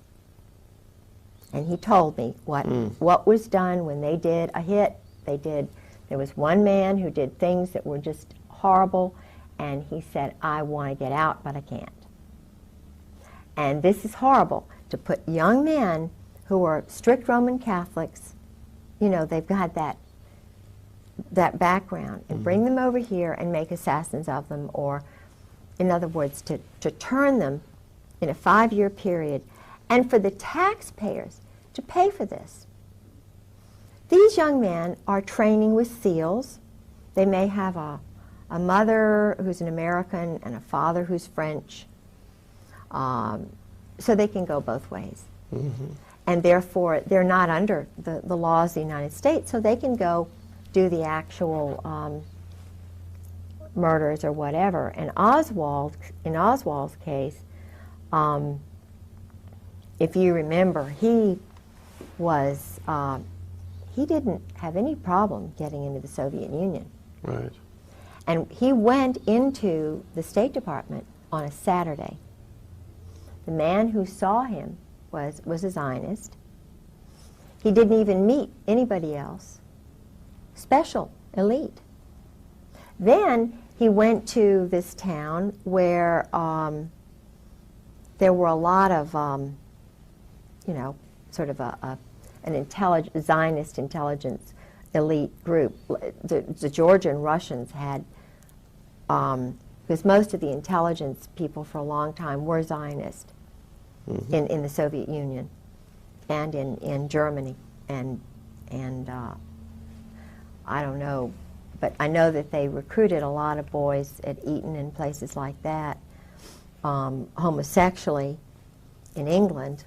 And then a lot of them went to the Soviet Union after the doctors' plot or something that I think Stalin thought that the Jewish doctors were after him or something. So in 1952, a lot of them had to go away, and they had some sort of a change or whatever. But what's interesting is that a lot of this played into tied into my husband, because he was in the place, the Mecca for the Jewish intelligence, or the Zionist intelligence people in Princeton. All of the movie actors, you know, the movie moguls or whatever, they started out in Princeton. the psychological operations crowd from the Nazi, the whatever, they came to Princeton. And, you know, of course, some of them went to Harvard. And they spread out from there. Oppenheimer and, I mean, you know, it's very interesting. That's where a lot of them were, in Princeton. And he was there, of course, well, I mean, he was born in 37. He lived born in Atlantic City, then they moved to Lawrenceville. But his grandparents lived outside of Princeton. So he had a tie with his grandparents. But then his grandparents wound up moving out to California, so he was really abandoned from the time he was 13. And of course, being under the influence of Charles Caddock, who was the bodyguard for the Saudis, a la teacher. And he controlled the power in the school. The Cheeseborough, Headmaster Cheeseborough, of course, gave Charles Caddock carte blanche. Why? Because the Saudis bought a big mansion called Russell House. Caddock was there with the Saudis all alone, and my husband was there part of the time. They would go on outings using Saudi money. I mean, my husband was taught to fly a plane. He was taught to shoot. They went on these, they would get nude and run in the woods kind of thing. Even at Princeton, his roommates told me that he would go out with these men. And when his first roommate said, because he really likes George, and George is a really handsome, I think, a little older now, but in those days he was very handsome. And his roommate of the first 2 years, and who'd been at the Hun, said that he had a relationship with a French teacher who was a count or whatever from Paris, who was kind of a teacher's aide, who helped him write his paper, and who knew Camus. In other words, there was a group, this young French teacher, who liked my husband a lot and helped him with his thesis, was also a friend of an older French teacher who was a very good friend of Camus. And Camus was coming over to see him when he was married. Camus is? Albert Camus is an existentialist writer who believed in murder and, you know, sabotage. And The end that justifies any means. yeah, and he was also an Arabist. They were, you see, Lawrence of Arabia, this group stuff was started by this small group of Kabbalists who were trying to take over the oil. So what they would do would be to find these sheiks and find whichever one would go along with whatever. Well, the Brits were more interested in finding somebody who was fair, you know, not necessarily like that, you know, but then there was a guy named Moose who was in the American State Department who tried to, they wound up, the Americans wound up poisoning this Caddock, got in with the Saudi royal family, the other brother, who wound up getting it. They had a house in Switzerland. The Saudi royals had a big mansions on the Aix-les-Rosés is the place where Charles Caddock died, I understand. And my husband, according to the roommates, one in particular, who said, George never lost track. He always kept up with Charles Caddock. Well, Charles Caddock only died in, what, 1995, 1994. I only heard of him as a teacher in the first 3 years of marriage. But when was he writing Charles Caddock? He was writing him, you know, Charles Caddock and Robinson,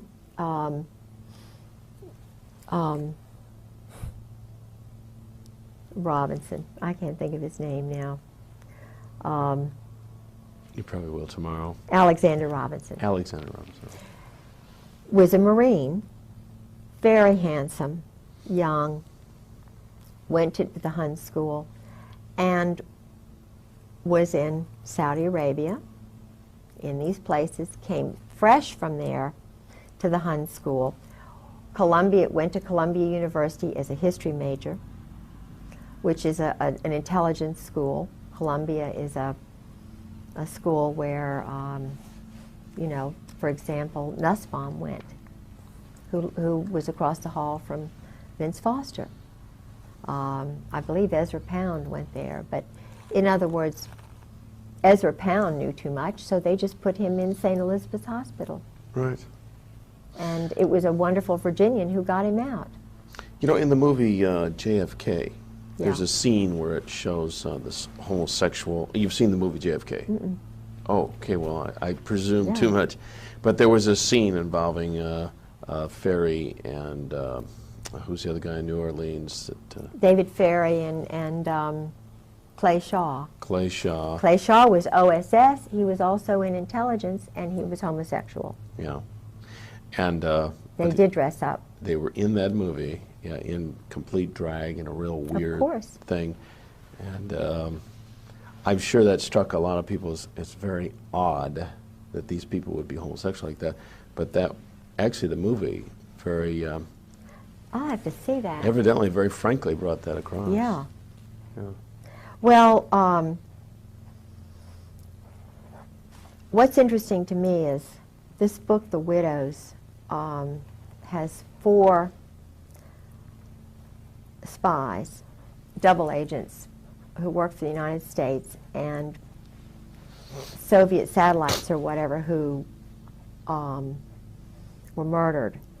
And they worked for the sort of the Navy and the Army, and one of them was a man who was murdered outside of the Army's intelligence headquarters outside of Washington, and in a Holiday Inn, I think it was. And just before he was murdered, he called his wife back in El Paso and said, "The Army is going to kill me. They're going to kill me." Well, he was murdered, and the Army did kill him. Now, this is a fictional account, or this No, really happened? it actually happened. Oh, I was saying the book The Widows is not fiction then. Oh no, it's all. Golitsyn, the spy Golitsyn was in there. There were a couple of others. Paisley, who was murdered almost like this other man. Paisley was murdered like William Colby. Paisley was also hanging around with homosexuals. He went to the Rush River Lodge.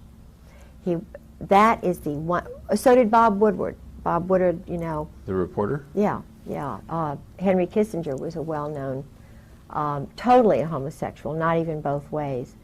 And so his wife is a marriage of Oh, it's just a cover convenience. Yeah, and he convenience. might, you know, maybe he's discovered women in his late age, I don't know.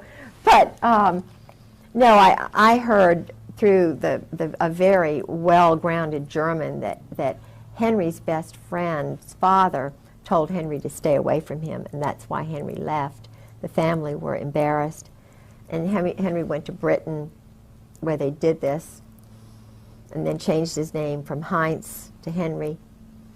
And I interviewed a man named Bob, who's an Army enlisted person who told me about Henry in Cambodia. So he, up through Cambodia, he was actually raping young men. And of course, that experience destroyed the lives of these 5 young men, according to the source. I mean, he said he was crying, and this man was a perfectly wonderful, functioning, young married man who worked for a newspaper on the Eastern Shore and had 3 young children, went to Vietnam as an enlisted man, was put in Cambodia, which he said it was a lie living there, and then ran into Henry Kissinger, or Henry Kissinger ran into him and did certain things to him, invited him into his tent with some other men. It was horrible, but it was, you know, he said it's wartime and so forth. But he said, you know, I could have taken it mentally if it had been a bunkmate or something. But he said, when it's someone like Henry Kissinger who does it to you, you're ruined. He said, I could never, he said he came back home. Oh, and this is interesting, and I really believe that Bob's right. He said, Kissinger said to him, if you ever tell anybody, if you ever mention a soul, it's the end of you. Don't you ever tell anybody. Well, when he got back, when Bob got back, he went to a special hospital, and they were going to keep him locked up forever. Bob? Bob. A lot of the other boys just, you know, my feeling is that he was flagged the way I was flagged when General Gray and, you know, Wilhelm had me flagged because I broke up the go-go dancing in the officers' club. I was labeled a troublemaker because I thought it was wrong for married men to be going out with topless go-go dancers in the officers' club dining room, and I took pictures of it, and my husband, you know, got really mad and so forth. And these pictures today are still with you, or they're missing? Oh, no. My husband, what happened, I had the pictures. I risked my life because he tried to grab the camera from me.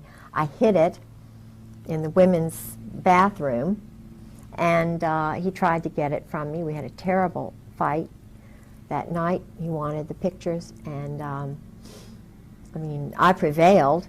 I developed the pictures, wrote a very nice Southern letter, wrote the letter to the club manager saying I didn't think it was proper, had 3 sets, actually 4 sets of the 3 photographs I took made, and I sent a copy of the letter and the photographs to the base commander's wife and to the commandant's wife, and it stopped. But I was flagged, so I know, but this was before Tailhook, and yet instead of being congratulated for helping family values, for standing up for the wives, for showing the Marine Corps the proper place to have nudity and debauchery is not in the dining room of Camp Lejeune. And my husband said, well, this is nothing compared to Okinawa. You just have to get used to it, he told me. Now, I was a colonel's wife. These were young majors, and they were seeing me being talked down to. What do you think it did to them? It demoralized them. The Marine Corps was demoralized. The wives were demoralized, and I did what was right, what Jesus Christ would have done. How can they call themselves Christians and condone, how can Al Gray and Wilhelm and Cook and my husband condone this kind of behavior and flag me as a weirdo? So there's something, and that's where I'm standing. I'm standing on what I know Jesus Christ would have done. And if they want to, you know, continue to hound me because I'm telling truth, well, that's just the way it is, because I'm not going to lie and develop a different kind of personality just to please them. But anyway, that happened. Well, it's certainly honorable. Now, so then the book, The Widows, Yeah. continues with... Yes. Yes, and I contacted this woman. There was a detective who had to be hired. She knew he'd been murdered. The Army covered everything up. She had an independent investigator. And the interesting thing which happened was that she worked in a toy shop. This isn't in the book, but she told me this over the phone. This is Mrs. Yeah, it's like Klein. Well, at any rate. So Yeah.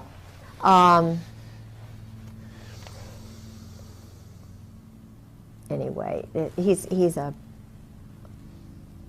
I'll think of it in a minute, Okay. hopefully. But she worked in a toy shop, and they were scoping her out. And this was just after the, no, it was before he was murdered. It was before he was murdered, because she said she told her husband about this. George Bush and his wife came into her shop and were looking at her. My. Now, I don't know what that means, but they don't live in El Paso. Why? And he was doing all of the Russian, Mexican, Trotsky kind of work for George Bush. George Bush. No, this guy. This guy was. Yeah, And this is while Weapons George sales. was CIA director. right. I believe he was CIA director then. But the interesting thing to me was that why would he scope the wife? Why would he bring Barbara in? You know, did Barbara know? Was he just using Barbara as a, you know? But she was being observed. Hmm. And it was shortly before he was murdered. And I know that Parker Host, my husband's friend, has dealings with George Bush. So, I don't know. I know there's a lot to do with oil and Aramco and, you know, Texas and all of that. I know it's very complex, but where I draw the line is murder and assassination and corruption and lies and deception and cruelty to innocent women and children and families just because they're not elite. Mm-hmm. Just because, now, Mrs. Bush is in the Colonial Dames. So is my mother. Colonial Dames. What Colonial Dames. It's a, Colonial Dames is a very elite group of women, they think they are, who are descendants of George Washington's aides. Is it? Really? And they own George Washington's ancestral home, Solgrave Manor in Great Britain. They run, they have Wilton in Richmond, which is an old house where Lafayette visited. I know there's a connection with Lafayette and the Masons. And I know there's a big Mason contingent in the Warfare Selling Group, because the head admiral in Norway, Igam, no, I think it's, no, not Igam, because he's in charge of the prisons which have the drug lord. He's running the drug lord out of his prison, and he's a friend of George's, Newt Igam. They were talking about this, as though I would know about it, you know. And he has a house or a cottage right outside of Kolsås, Norway, which is where they have their underground, one of their underground bunkers.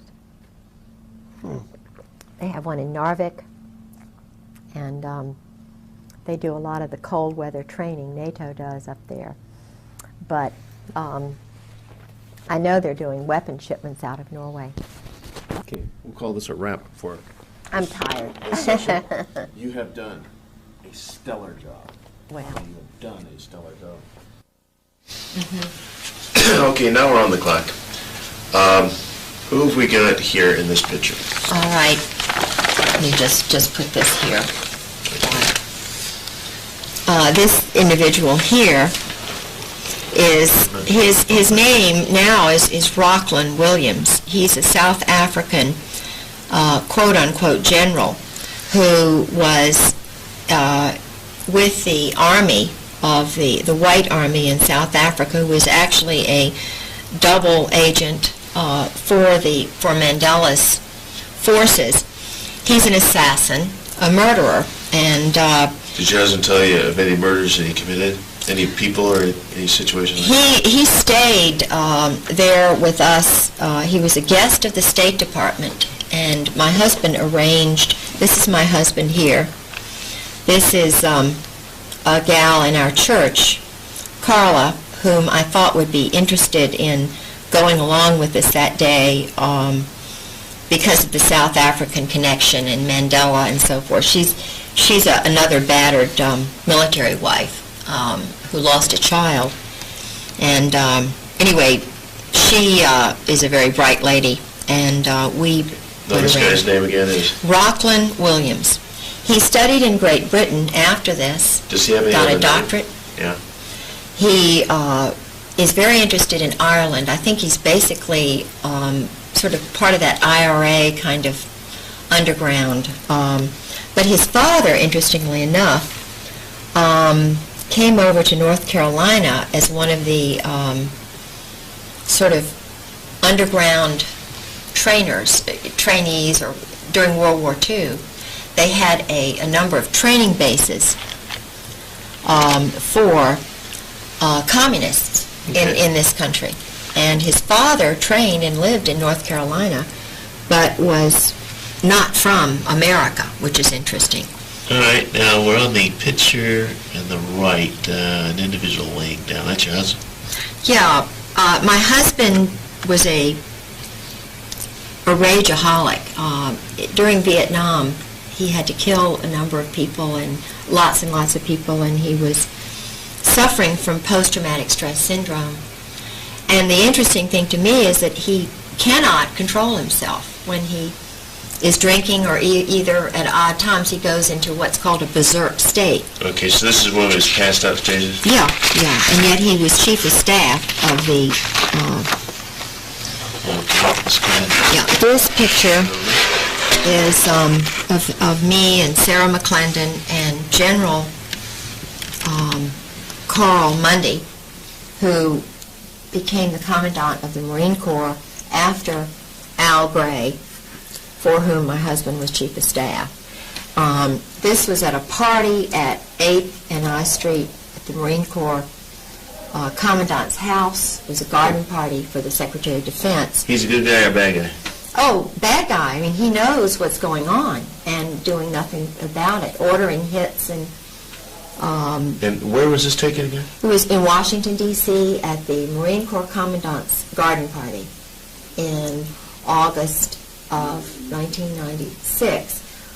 It was a garden party for the Secretary of Defense and the Marine Corps Commandant Krulak. Who would have taken this picture? One of the military photographers, but they stole, I had at least 6 pictures of that garden party, and I would, because they were coming in my house and stealing pictures, this is the only one I have of that, but it's a picture of a picture, because they didn't want me to have any proof that I had been there, but I was there. Okay. This is a picture of my husband's, supposedly his retirement from the Marine Corps, which you never retire, according to my husband, from the Marine Corps. You're always a mercenary, and you work under the New Orleans 4th Marines, which are under a different kind of law than our country. Napoleonic law is the law of Louisiana. And my husband was always going down to Louisiana. They have a training school for assassins. They kind of hop around from Lake Pontchartrain to here and there. And, this is General Al Gray, who was the commandant of the Marine Corps at that time when my husband retired. My husband was his chief of staff. This is my husband, George Raymond Griggs. Okay, hang on just a second. Let's get a good shot of Gray here. Okay, who's the guy next to Gray? This is my husband's son. He's not This quite one? right. Yeah, he's kind of a little bit of a, he's not right. And the lady? That's the commandant's wife. He married her very late in life because he needed a 3rd star. Now, who's the commandant? Al Gray, and her name is Jan Gray. Is she a good lady? She worked Has for... potentials? She has potential. She worked for him in his... See, even when he was general, he ran an intelligence operation, which was a contract organization, trying to hook politicians and get them. What is the word? In other words, In compromising situation. Yes, yes. He has and still had and still has an organization which brings in whores, prostitutes, whatever you want to say, who will compromise politicians so they can be used. Jan worked for him in that organization, which was not part of the military. She was a hooker. Well, Paul, I don't know. She chain smokes, she sleeps with the dogs and stuff. But when his mother was ill, when he was at FMF Lant, Fleet Marine Force Atlantic, Jan came to stay with his mother because she was on sedation and she may have talked too much to keep an eye on the mother. And then he married her because he would not have gotten his 3rd star or whatever without having been married, because he is a homosexual. He's a well-known group sex homosexual. Okay. And that's my husband, that's me, and that's my son, Garland, who's now married, and I have 2 grandchildren. All right, now let's see. This is a copy of my husband's diploma from the NATO Defense College at Rome. Okay, let's... He was in the 56th course there. Okay, again, this is the... NATO Defense College, which is part of the of NATO, North Atlantic Treaty Organization. Okay. He also worked for NATO, and I was the head of the on the board of the NATO Wives Club. This is just, the Norfolk branch of NATO. Some secret papers that he had in the house, of course, he shouldn't have had. These were operations that were going on, amphibious operations. These are just some landings in Norway and different brigades and names. This is an original of a memorandum from when he was at NATO. And this is a funny picture. I just heard about Marchenko was going to be at a book signing, and I kind of was curious to know whether he had even known George and so forth, and he did. And that's a picture of me with Richard Marchenko. And his father was, of course, one of these mercenaries who came to work for our country. And if you read any of his books, you know that they do everything they want. There's no right or wrong, and then these guys are churned out. And now this I have in here because this is about the royal family of Saudi Arabia. And my husband this is how my husband's gotten his power, because my husband went to a private boys' school on scholarship. He was hooked the same way Oswald was, homosexually. And the 3 oldest Saudi boys were also hooked homosexually. The first one to come over after the uncle had been murdered, because uncle was a really good guy, and he favored the British. So these saboteurs, these communists who were in... Now, when you say uncle, you're not making reference like Man from U.N.C.L.E., right? No, the uncle of Okay. the Saudi royals. I just wondered if there's any connection between that television series and... But Mansour was killed. It was Mansour who was poisoned in Paris. All right. Okay. And my husband went to school with them. And now there's one of them involved with the Marine Corps. He's kind of... All right, this is the recruiter for my husband. I'm sorry it's not a better picture, but it was faxed to me, and they took the originals. This was a copy of an old one. His name was Charles Caddick, and he was a homosexual. Borland was a homosexual. Okay, I need you to hold it up about 2 inches. There, that's close. Charles Caddick died in the Saudi, one of the Saudi mansions outside of Marseille, where they used to have the group sex orgies. It's a place called Es Les Rosés. Okay. And, okay, I think Then we get into the diary. What's this here? Oh, yeah, this is one of my husband's friends whom I talked to about some things that were going on. He was on the ship with my husband, Ed Townley. Did you mention any of these during our interviews at all? No, I didn't mention Ed Townley, so he's not. Let me see if there's anything here.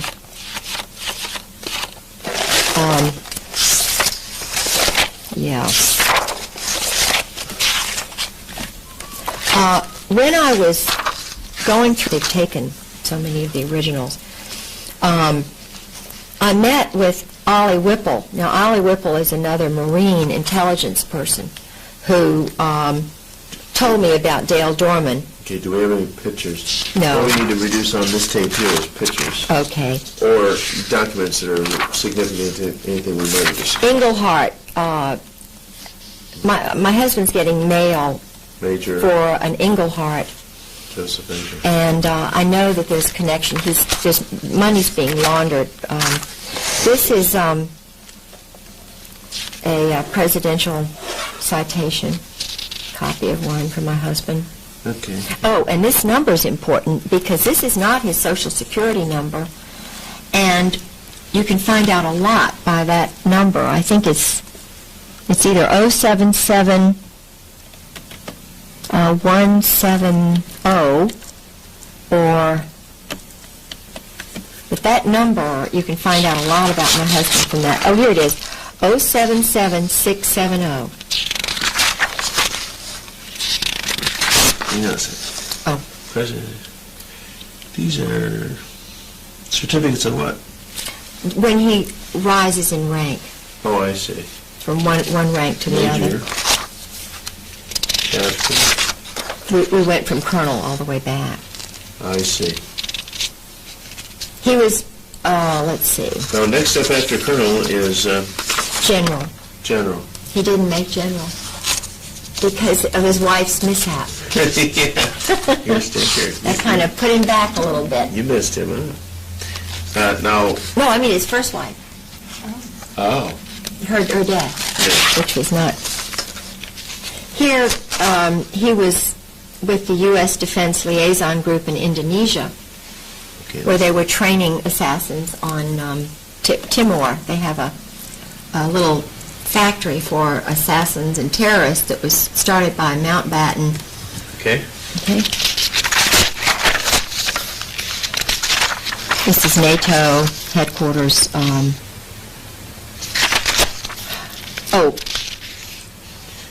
These are notes by his Marine Corps friend of his from Princeton, who was in his class and who helped me a little bit to understand what was going on. But this is interesting in his handwriting because it says, Robertson says Kay has spoken of abuses, George spending up to the limit, $33,000 on credit cards. He says an intervention often might be good. J.R., Jim Robertson, is disturbed by Kay's stories, and this is J.R.'s number. Well, who is Jim Robertson now but the head of the Justice Department Criminal Division? And this is in his handwriting. They've taken the originals. Mike Kimmel was mentioned to me by Jim Proctor, who has written this. Mike Kimmel is the son of the famous admiral who was the head of Pearl Harbor at the Pearl Harbor bombing. And my theory is that these guys take the sons of generals and then they suck them into their little thing. Jack Herman, in the dark. Jack Herman was my husband's roommate from Brooklyn, whose father was Barbara Streisand's doctor, and who is really literally kind of a basket case since he graduated from Princeton. Siegel is the president of the class. Right. John Wilhelm, I think he's related to Charlie Wilhelm, whom my husband's now working for. He's in intelligence. We have a picture of him in the reading. Yeah, we do have a picture of John Wilhelm. Murdered or something happens to me. And I'm really scared when I talk about this. All right. The more you talk about it, The more you talk about it and the more people know, the more safe you are. This guy, his name is V.W. Wooten. He was and his son Wallace, he said it was his son. This is the license number, ZYF 3977, Chrysler LeBaron Maroon. The time, it was 5:30:96, 2 o'clock, from about 2 until 4:30 in the afternoon. They were parked there, and on his clipboard he had personal data. He had a book entitled Religions of the World. He was obviously studying Islamic religions, because that was, you know, what the thing. 2 Army pea green coats, his curriculum vitae, and he had 21 years of service with the Air Force. Among the top, I couldn't read the rest of that. Experience, 1992 to present. Chief of Security, K.I. Sawyer, commander of 350 persons, provides protection, top secret security, education, master's degree, bachelor's degree, squadron officer, Air Force Staff College, fundamentals of probably total quality, I don't know, awards, Air Training Command, member of the Marquette, he's a fraternal order of police member. But this is interesting, 1991 to 1992, Provost Marshal at Keflavik, Iceland, which is where all of this, the drug smuggling and stuff goes through that airport. Staff supervisor, 500 people, brief U.S. ambassador during the visit of the Pope John. He was guarding. This guy again is who? Was guarding my neighborhood. V.W. Wooten? Wooten. Yeah. All right, this is just a letter from Jim Proctor to Mike Kimmel, who was the son of the famous admiral, head of Admiral Kimmel, World War II's, you know, the bombing of Pearl Harbor. Yeah. And it says, it seems George has recently disappeared from home for short periods. Kay's trying to talk to everyone she believes who knew George better than average, both in reference to where he might be and in perhaps a more important sense, what makes him tick. Apparently, his pattern predates their marriage by quite a lot. She's coming to Washington sometime the week of March the 4th through the 9th, but at a minimum, she would like a call from you. Her number in Virginia Beach is that. I saw your picture in the 35th reunion book, sailing off Shady Side, blah, blah, blah. And both of these were Princeton roommates of my husband. Okay. This is from the Princeton military ROTC book, which has the names of the men who were commissioned in the Marine Corps at the time my husband was. There's George Raymond Briggs, and there's Jim Proctor, who's handwriting in letter to the other guy. Okay. All right? And Tom Lewis, I think, is in there. These are just more notes. Okay. This is a medical complaint. When after I was battered and beaten, I tried to get copies of my pictures. They wouldn't let me have them. From the medical? Yeah, they wouldn't. These are just some little things about. It's not that important. I was just writing down things I remembered. I don't think this is really, this is just about some of his background. Yeah. No, this is not really, these are just some legal things. Oh, one, yeah. I had so many break-ins in my house, and this was one, and they always had a Marine, 20-year Marine as a police officer, who would interview me and say, oh, well, there's nothing, nothing wrong. You just, you're just imagining things. Well, this particular incident, they were SEALs. They were dressed in black. They were amphibious men. My neighborhood is surrounded by water. And not only did they break into my house, in my car, they were interrupted by a neighbor's dog, a Doberman kind of dog, who chased him, and they left my suitcase in Judge Reed's woods. I guess they were intending to, to get it the next day or something. But the interesting thing is, my neighbor, Mrs. Cummings, saw them, and she had been noticing the white van, which I had also been noticing in the neighborhood. And she reported it to the police, and they did nothing about it. And the very day that we had a robbery, they had tried to break into her house because it looks out over my house during the day, like the day before. And she talked to the same police officer, and he didn't even tell her there'd been a break-in in my house. And they broke, not only did they break into my car, but they broke into my brother's cars.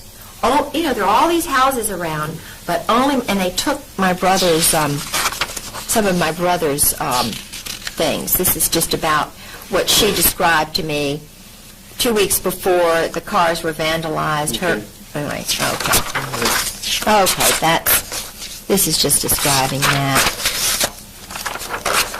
Officer Satterwhite. I would send things to Jewel McGee.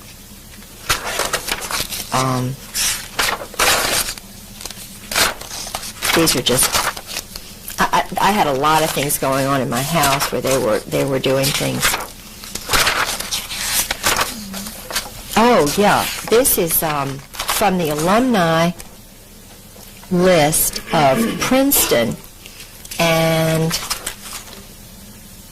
I don't have in other words, the Saudi Royals are in the alumni class list, but they're not in this particular one. But if you call the Hun School and you get a list of the alumni, then you will find the Saudis are there.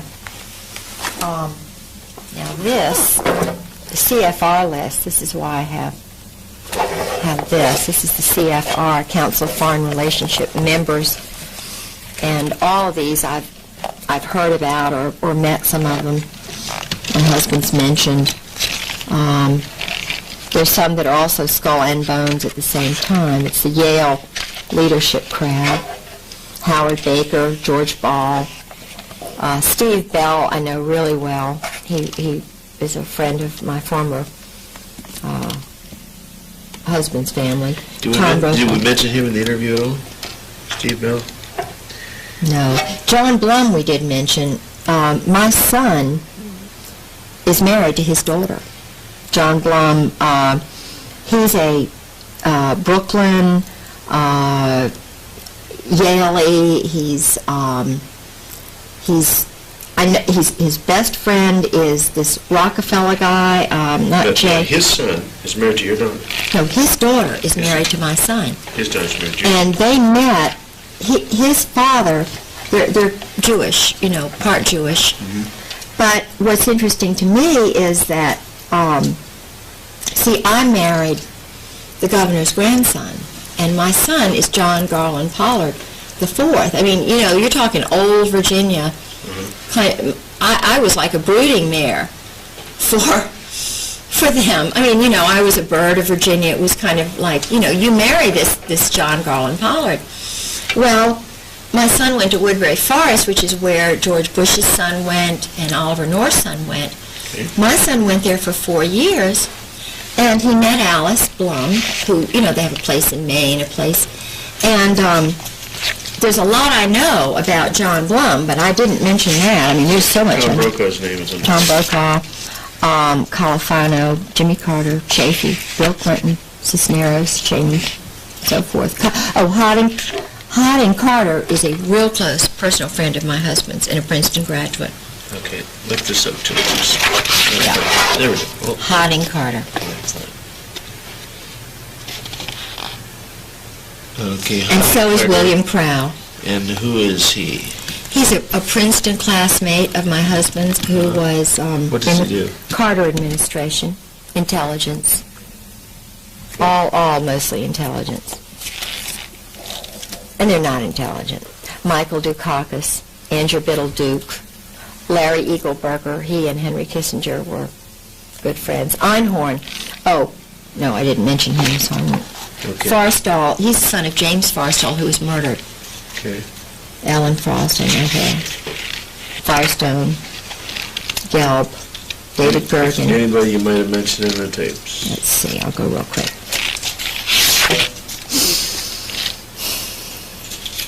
I may have mentioned David Hoops, but I don't think so. No, okay. These are just CFR people. Yeah. Henry Kissinger. Names, yeah. Oh, another good friend of my husband's is Cord Meyer, and Bob McFarland, really good friend of my husband. Pelletreau, real good friend of George's. The Pincus family. Oh, Consuelo Rice, she's a good friend of my husband's. The Rostos, all four of the Rostos. Yeah, these are bad guys, major bad guys. David Rockefeller is a friend of my son's. He came to my son's wedding. David Rockefeller? Mm-hmm. In Connecticut. He was in Connecticut. George Schultz, really good friend of George's and everybody. He's a big power guy. He knows a lot. He's the one who went to Clinton's and told Clinton not to run, that they were going to get him. Yeah. And had a meeting, and Clinton threw something at him and stuff. Called Sarah McClendon. Sarah was full of that story for a number of days. Harry Train lives at the beach, and he's, I know him very well. He's part of the New World Order crowd, former. Strobe Talbot, another good friend of my husband's, really good friend. David Stockman. Dave Stockman, he's a Michigan boy. Oh, Caspar Weinberger, Cap Weinberger. That's it. What about Stockman? Oh, Casimir Yost, I mentioned him. I'm sure that's Mary Clark Yost's son, I'm sure. Yeah. I know it. Okay. Do you know Mary Clark? Okay. That's that. This I think is interesting. This is an intelligence and electronic warfare operations book distributed by the Army, and what it shows me is how arrogant they are about subversion and deception. In other words, this is just a regular old field manual, 1983 or whatever, and deception is so important. And deep operations, deep cover. Now they don't have the word. Open that up again where it says deep cover. I'll get a quick shot of that.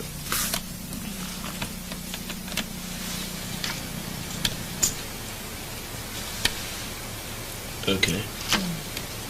In the special operations is what my husband was head of, operations.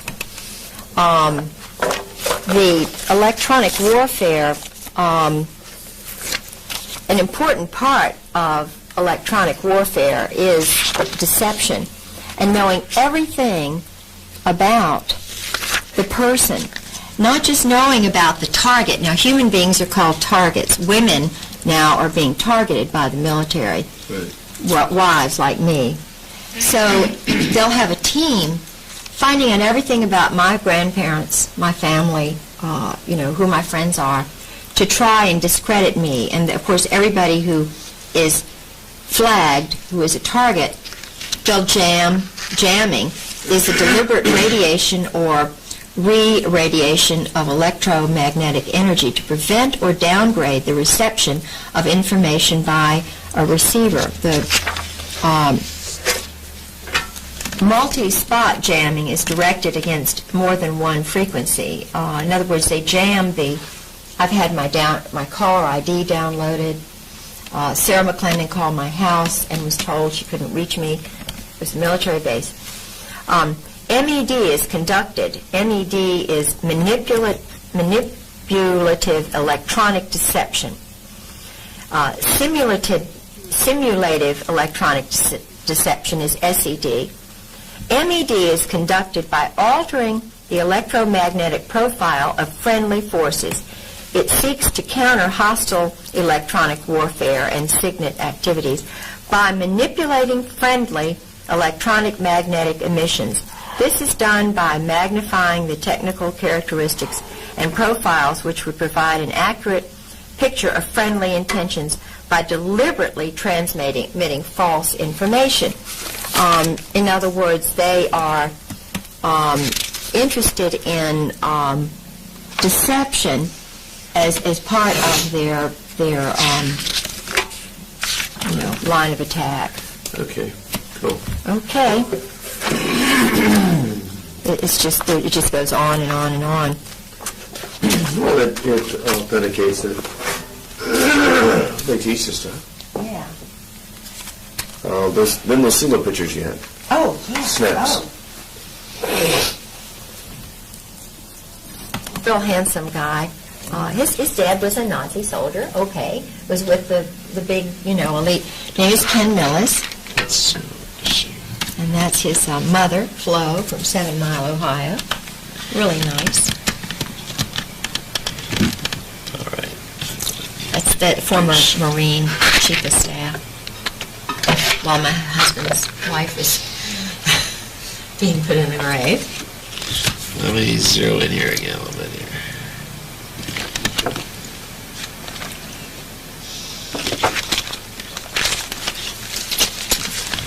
This is where I gotta back off a little bit. I gotta get tight on that.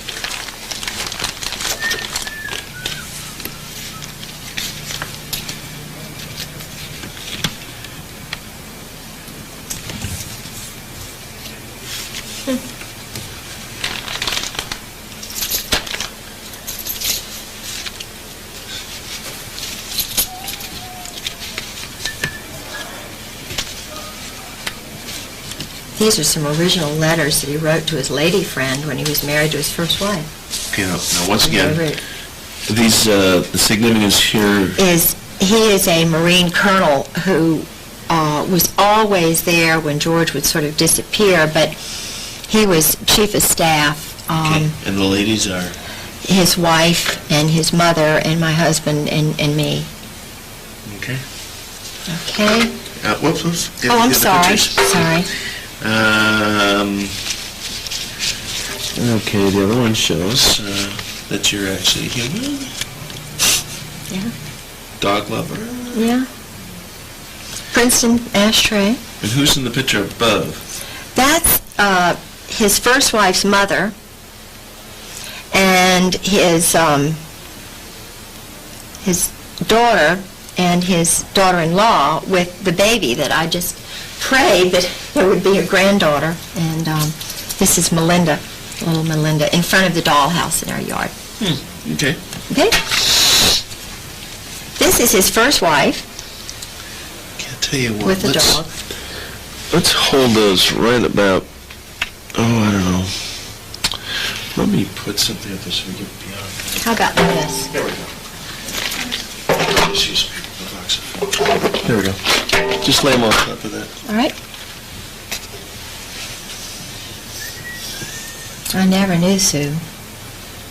That's his first wife. Mm-hmm. Okay, next. Yep. This is George and his cousin Bob. They're big drinkers in that family.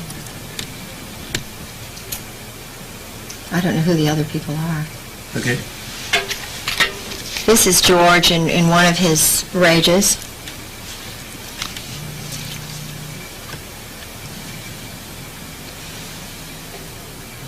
This was in the morning too, without alcohol. I gotta back up in order to get focused.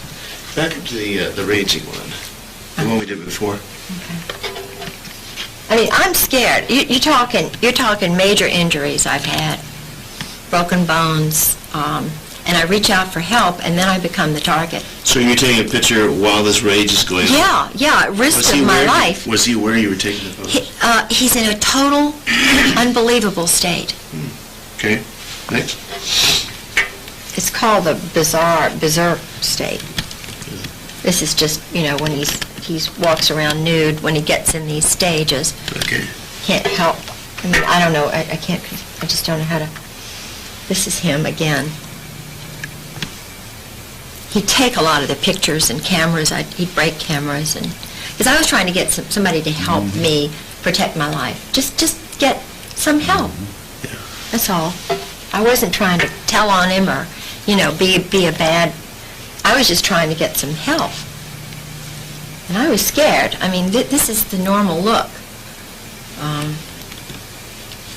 He has the look of someone who's a little deranged. Yeah. Just a wee bit. This is a guy working now for Wilhelm in Florida. I mean, giving secrets away, that's the least of the thing. This is former mother-in-law and me, Cody. Here he is in his bedroom. Okay, now, his particular state of mind here is what? He looks a little defiant. Yeah. Well, you know, I mean, what's he doing? It's fine if he's a nudist, but I mean, I didn't know that. He didn't say, I'm a nudist. You know, it's just, it's like I was married to a stranger. This is the George that I thought I knew. Okay, I'll tell you what about that picture there. You know that little rule of thirds I told you about? Yeah. Whoever took that picture did not know about it. Oh, right. They have the on the bottom third, not the upper third. Where was this taken? At the Norwegian lady statue. Okay. And this had to do, they gave me a Norwegian Viking ship that day. That was the port master of Moss, Norway, George. Okay. Happy George. This is another, you know, I think we have that one. Oh, let's do a Happy George too. Yeah, let's do Happy George. This is George on Millis's boat with his little Princeton hat, and we're going out in the boat. Okay. And this is again the one on when he was just, he wouldn't eat for 2 days, you know. Just, passed out, okay. Yeah. This is him in the yard. He'd do that nude in the yard, you know. It was just so, well. Bizarre. Yeah. Now he had the menage a trois, menage a quatre with this couple. This is his wife Sue, who's with Jim Earl, and this is Nancy Earl and George. And they would do the group sex, you know, the swinging or whatever you call it. And I had lots of people tell me that, and yet he's, you know, very trusted, and they know everything kind of about him. This is another woman he was sleeping with in Beirut, whose husband was the assistant director at the American University of Beirut, who was an Arab. She was an intelligence person. And her son is Kashmir. Okay. This is just, you know, some bruises of me. That's not very nice to look at. There are injuries. This is George with his booze. Let's see it. But he looks like a little happier George. Oh, he's always smiling when he's drinking. Bless his heart. You know, he's always smiling. Okay. I'm trying to... this was a secretary in Indonesia that, and I know this is kind of terrible, but he and Anne Bouchou's husband and George, they would all sleep together. He went to visit her parents in Australia. And he told me about that. Now this is Louis Buell, the famous general, who was the one who was going to get him, you know, he was going to be a general, but Louis died too soon. There's Louis again. His Halab's address, you can tell that, you know, he tore it up. But I went and retrieved it. There's Halab and Company, Halab. Halab. And these are just some letters to Anne Bouchou, another person. That's basically it, I think. I think we've got all of it. Okay. That's it. Right, then any other photos you... Yeah, when would that have been? Oh, 93, somewhere around in there. 94. November. Hang on a second, don't move it. Okay.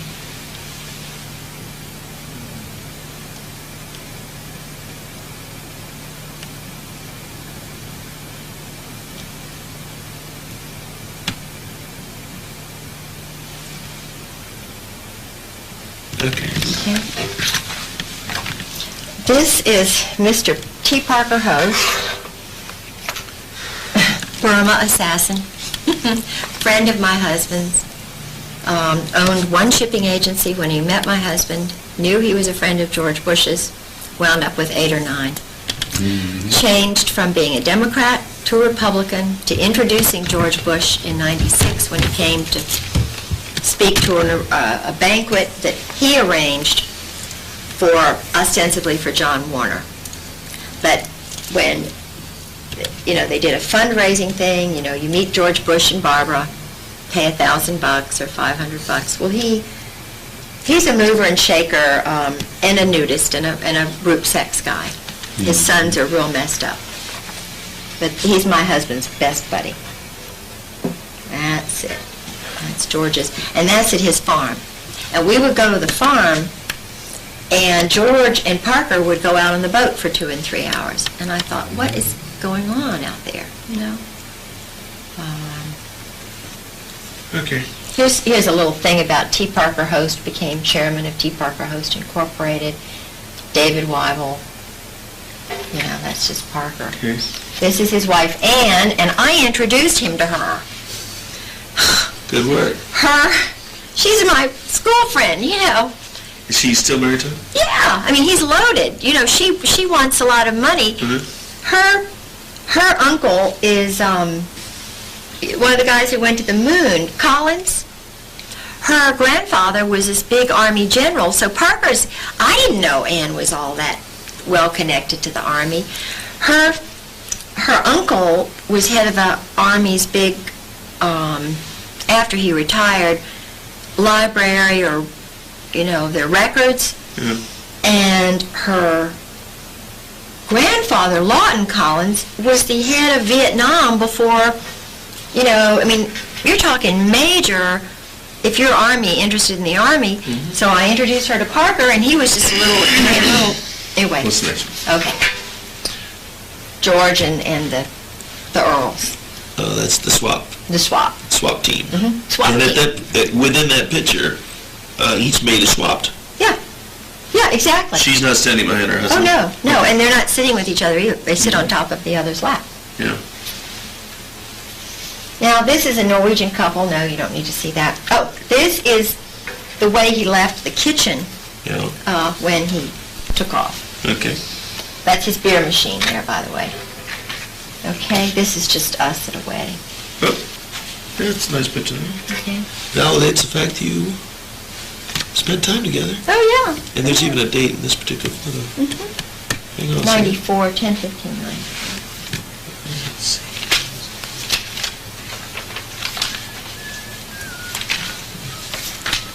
This is a little good here. This gives a summary of his background. You might need a copy of that. This is his whole, it's not really, doesn't go into the operations and so forth, killing operations. When he was in Jakarta and Naples and Shea and Beirut. Next page. That's it. Good. I think that's all. All right, then when I don't have a pad, I write them on little things because my brain won't hold all these funny names. You didn't take your pad with you last night. Pardon? You said you didn't take that pad. I should have. And I'm just trying to find where in the heck I put that. You're wired.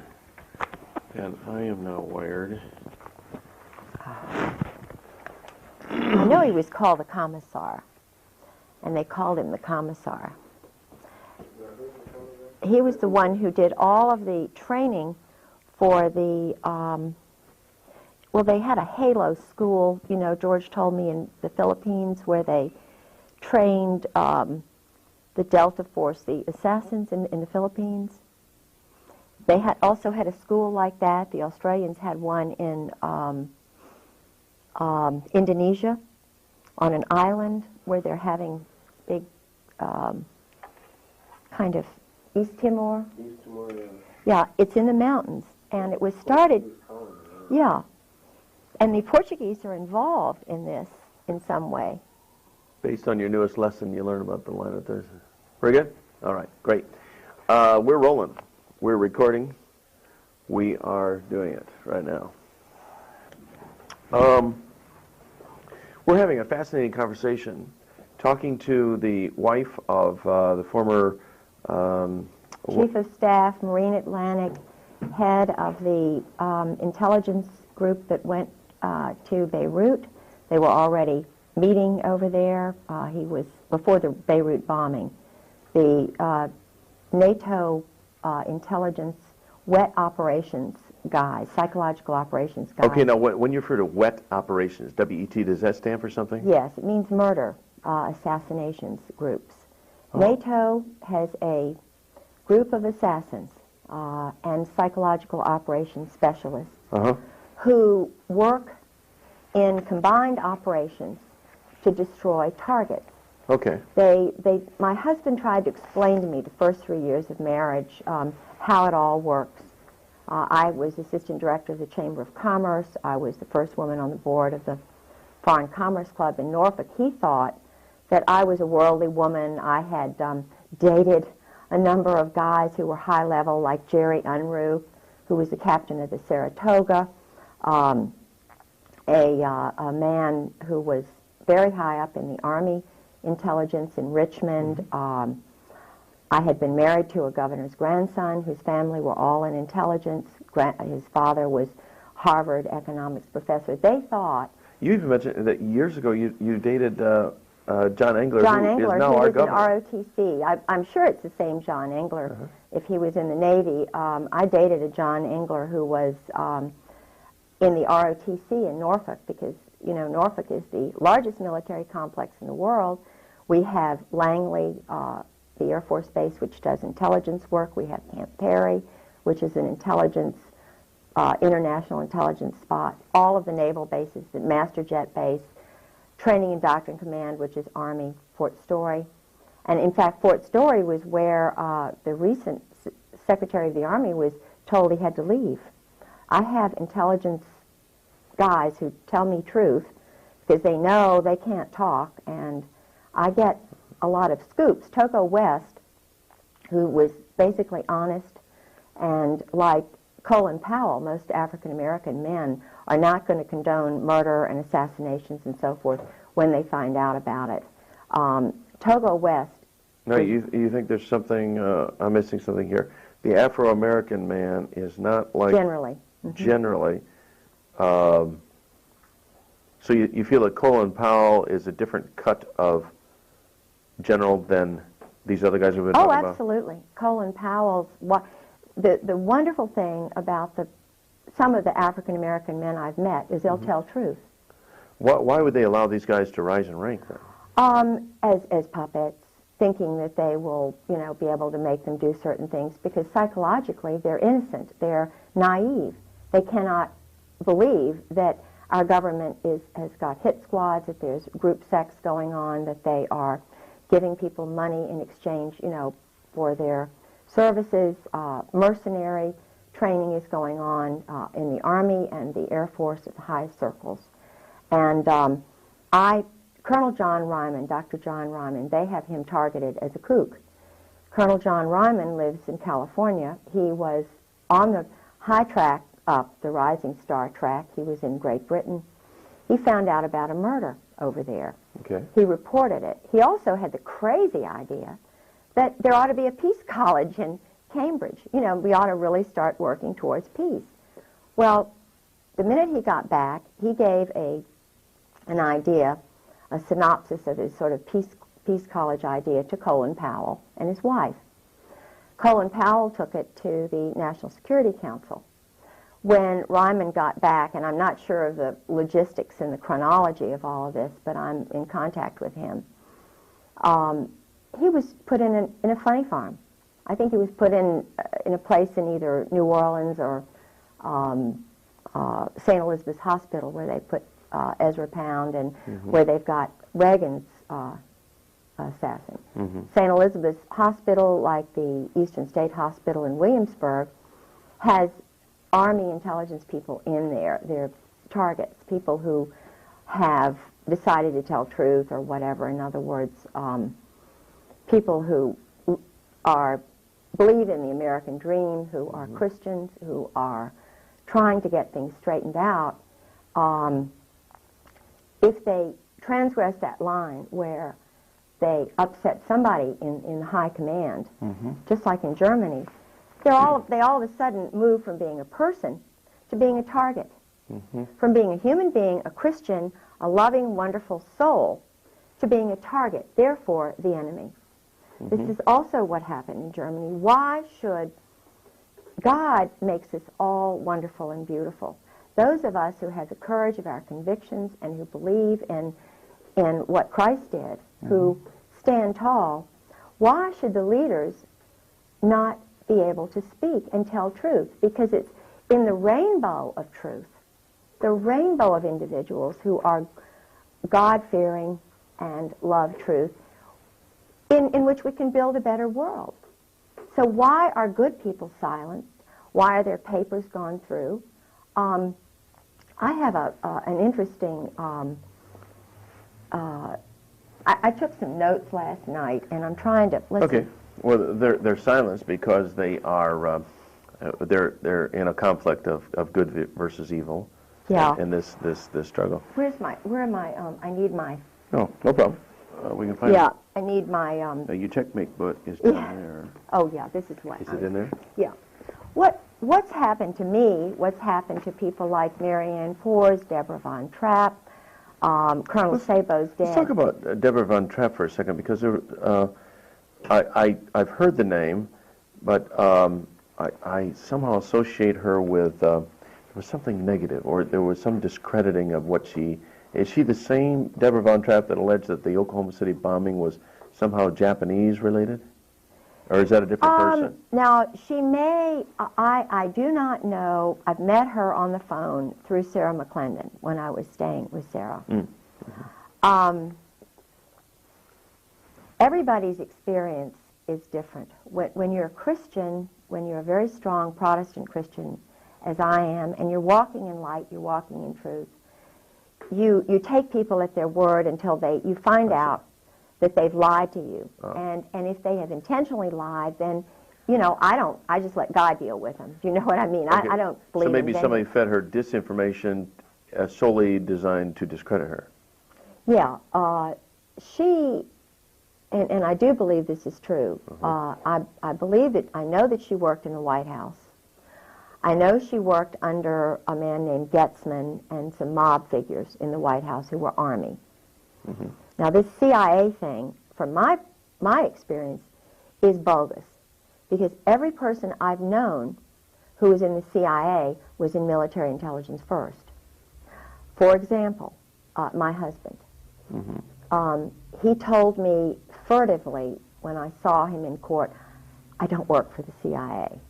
I knew he was telling the truth. He was afraid. He wanted me to know. Point is, he works under the Army. He's a Marine Corps, high-level intelligence officer. But he's under all these Army people, so I'm having to assume that the judge, the lawyers, the commissioners, all the people who are handling my husband when he's around me, because I really believe that he loves me, even though he's under their control. And I think that's why he's been totally kept away from me. His daughter-in-law told me he can't come back because he'd end up staying.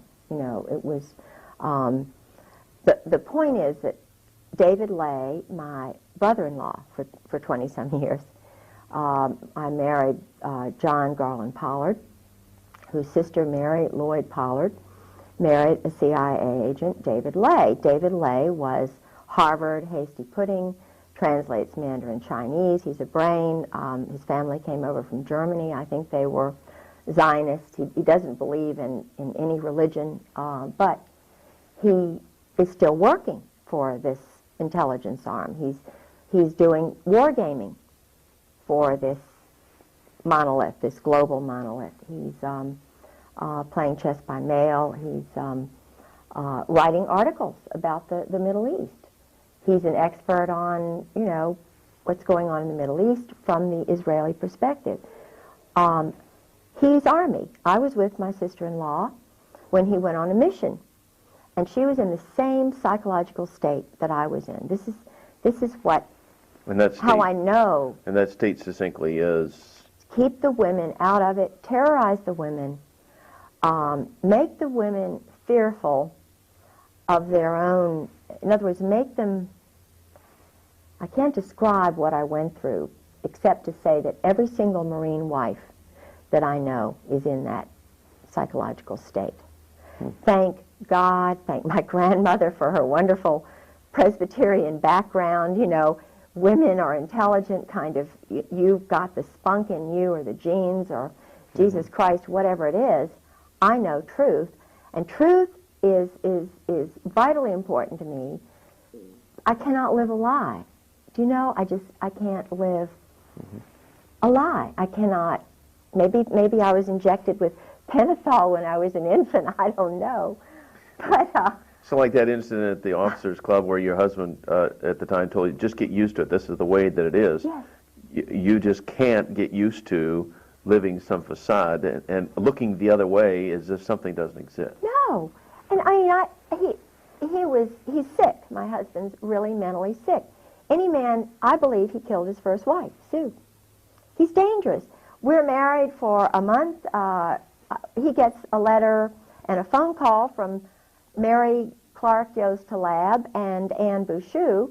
And, you know, naturally a wife who's newly married to a handsome man isn't wanting other women to write. And I'm saying, you know, and I've already found out who they are. I've got a master's degree. I'm a researcher. You know. And I'm saying, George, what are you doing hanging around spies? I didn't know about double agents. And Kashmir Yost is on the Council of Foreign Relations. Her son, I'm sure it's her son or her cousin. And her husband, as I mentioned before, was a Muslim who was really a turn person on the Palestinians, who worked at the American University of Beirut. My husband was sleeping with her, Al Gray. Everybody knew this.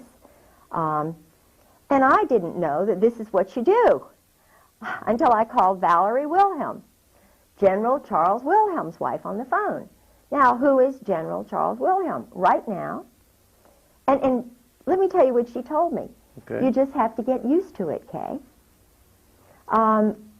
She told me about, you know, her husband I said, George has got another man. Lieutenant Colonel Michael O'Boyle, whom I was told is his boyfriend, you know. And she says you just have to get used to it? She said you just got to get used to it. Same thing came from the wife of General John Sheehan, Jack Sheehan, head of NATO, a friend of mine, been to parties at my house. And I see, by now I've gotten my little tape recorder from Radio Shack, you know.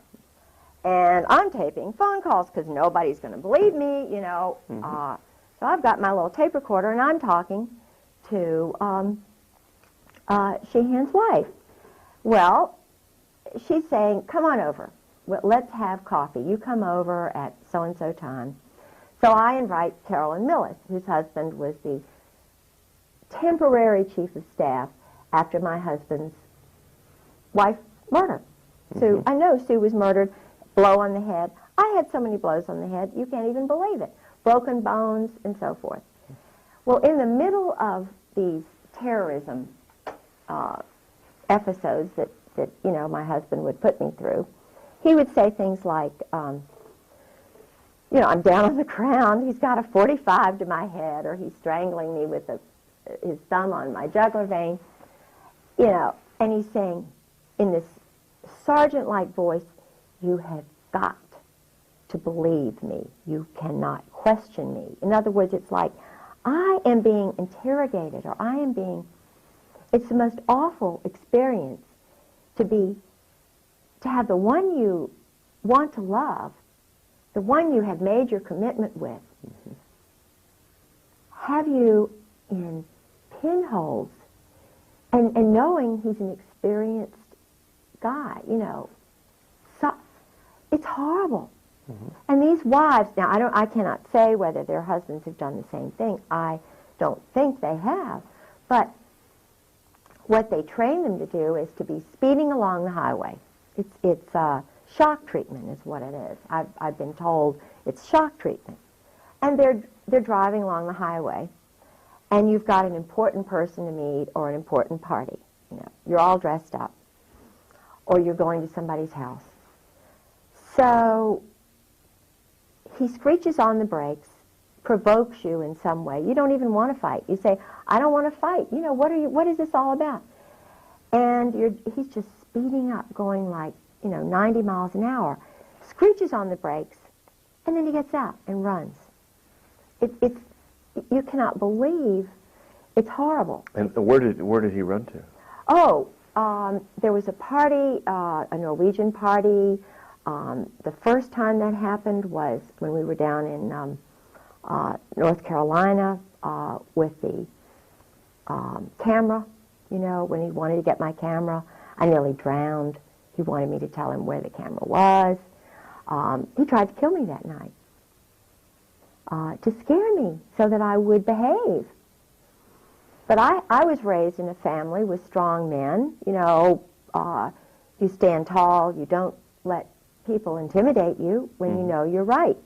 Because there are more important things. God is above us all. Jesus Christ is above us all. Truth is above everything. The Ten Commandments are above everything.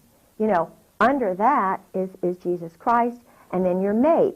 So I put, you know, that's why I put him in very high esteem, but I knew he was not normal. I'm an intelligent woman. I read. So I was hoping I could change him. So it was a battle. It was a spiritual battle going on. I knew it was a spiritual battle, and I was believing that that I could, you know, reprogram him, essentially, subconsciously. Now, I didn't know that at the time, what was going through me, but I was really being tested. Of course, the many years of operant conditioning he'd been through fortified and solidified his positions. Yes. He was far more entrenched an operative than you were going to be able to undo. Oh, he was involved in the HALO program, the MAC Halo? What's Halo? He mentioned it was something to do with training assassins and training psychological operations specialists. It was in the Philippines. They also had one in Panama. Okay. They had a school for Army and other guys where they would strip them down nude. They would tie them onto logs. The man who ran the school was dressed up as a Nazi soldier, even though his name was Olenchek or something. He was a Czechoslovakian pervert. Then they had a man who dressed up like a woman who was really pretty, you know. And here are these guys nude, and they're training them to kill. And in fact, there's a book called Copperhead, which I have a copy of, which is all about, it was written by a commando guerrilla who was from North Carolina who had been battered badly, or West Virginia, I think he was. And his father had battered him, beaten him. Well, what they do is, in the prisons, through this CASA system and so forth, they take the innocent little boys who've been battered by their parents, and they turn them into assassins by making homosexuals of them or something. Now, I believe that these men are redeemable because I believe that men like my husband and Oswald, they're held by the secrecy, by the power of this adolescent group which controls them. And I believe that if they knew that there were strong women, mothers, and wives who would be behind them 1,000%, they'll have the courage to come and speak out. Do you know what I'm saying? Or at least to stop the growth of this stuff, because it's the growth of this stuff they are intending to destroy America. Well, there certainly seems to be a growth in homosexual activity, homosexual acceptance, homosexual promotion, homosexual acceptance in our society today. Yeah. And it just seems like everywhere you turn, you're finding a little group of homosexuals, or even in our local community, I'm surprised how many homosexuals are running businesses, and certain restaurants are becoming homosexual hangouts. So you know, well, the owner must be a homo if he hires homos. And I hate to admit that I think this is the way things are in business and banking and in education. Oh, the local college, university. I've had people tell me that they're just loaded. You cannot get a job unless you are special, elite, irregular. Now, the frightening thing here is, number one, this is the underlying thing. This is what happened in Nazi Germany. This is exactly the same pattern that happened in Nazi Germany, the exclusion of women and mothers who love their children. Now, I'm pragmatic enough to realize and say, look, we mothers look at history and we look at the future. We're pretty daggone damn wise. I don't use profanity unless I'm talking to soldiers, but I've learned to use, you know, this is what they listen to. They're really, you know, I can talk sailor talk, I can talk Marine talk, I can talk commando talk, because I'm the, you know, little bitch who loves Jesus. And, you know, I mean, when you're in the streets, Christ he wasn't out there with all the goody-goodies. He was out there in the streets. He was out there talking to them, the drunks and so forth. I know how to reach them, because I don't mind transgressing into this kind of little verbiage if that's what Jesus Christ did. But the danger here is that, yes, it's growing. It's a growth industry. It's growing exponentially. So what's going to happen? What's going to happen? They're cloning people. You know, do they need women? You know, which women are they going to have? The party girls, the bimbos? In Norfolk, just to give you an example, Lieutenant Governor Dick Davis, Marine. Second wife is a prostitute. He loved her very much. She had a wig salon. My uncle, Dr. George Bentley Bird, was the major obstetrician for everybody in Norfolk, prostitutes, everybody. Mm-hmm. He told, our whole family knows, you know, who the prostitutes are, who goes to the Saint and Sinners banquets. Judge Richard Kellum. I mean, this is a nice guy. Now, the Saint and Sinners banquet, is this a local affair? Yeah, okay. Yeah. Every town has got this sort of, you know, Saints and Sinners group. The sleep around group or whatever, okay. You know, the group who tolerates it and has a little fun. Uh-huh. And they're all, you know, they're all guys. Well, okay. But the thing is, where's it going to lead?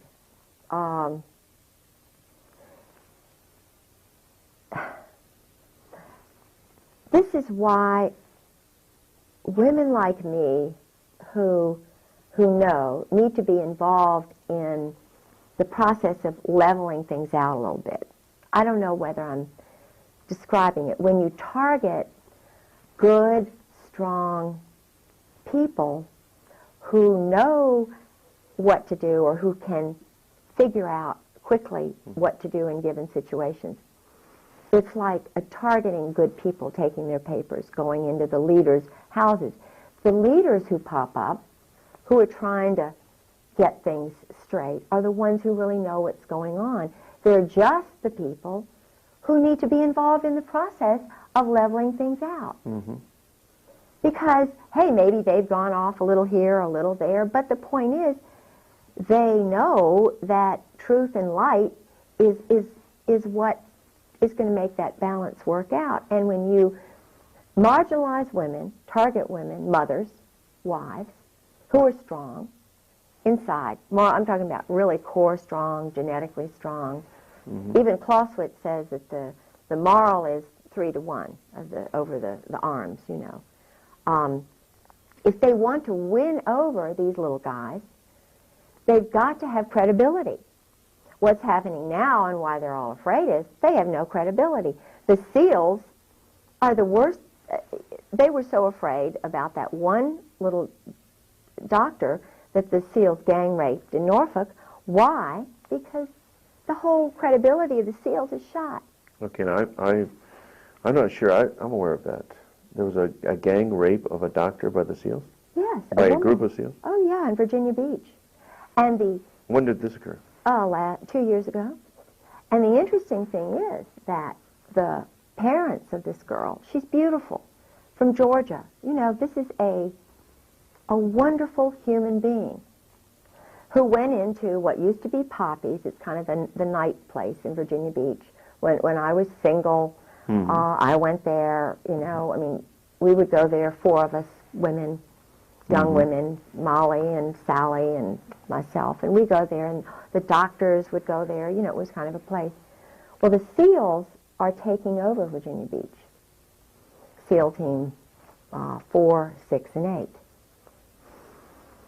And this gal went in there. One of the men just thought, oh, she's great, let's take her out. They took her out, raped her, killed her, Goodness. strangled her. And was anybody ever prosecuted? I don't really know what happened because it's been hushed up by the local courts who are controlled by Army JAGs and Marine Corps. And again, JAG stands for? Judge Advocate General. And these are guys, all who have been involved in their wives have been handled, gotten rid of their first wife. They're sleeping around with another bimbo woman or another man. They're participating in group sex. C. Lyden Harrell is one. There are lots of them. Who's he?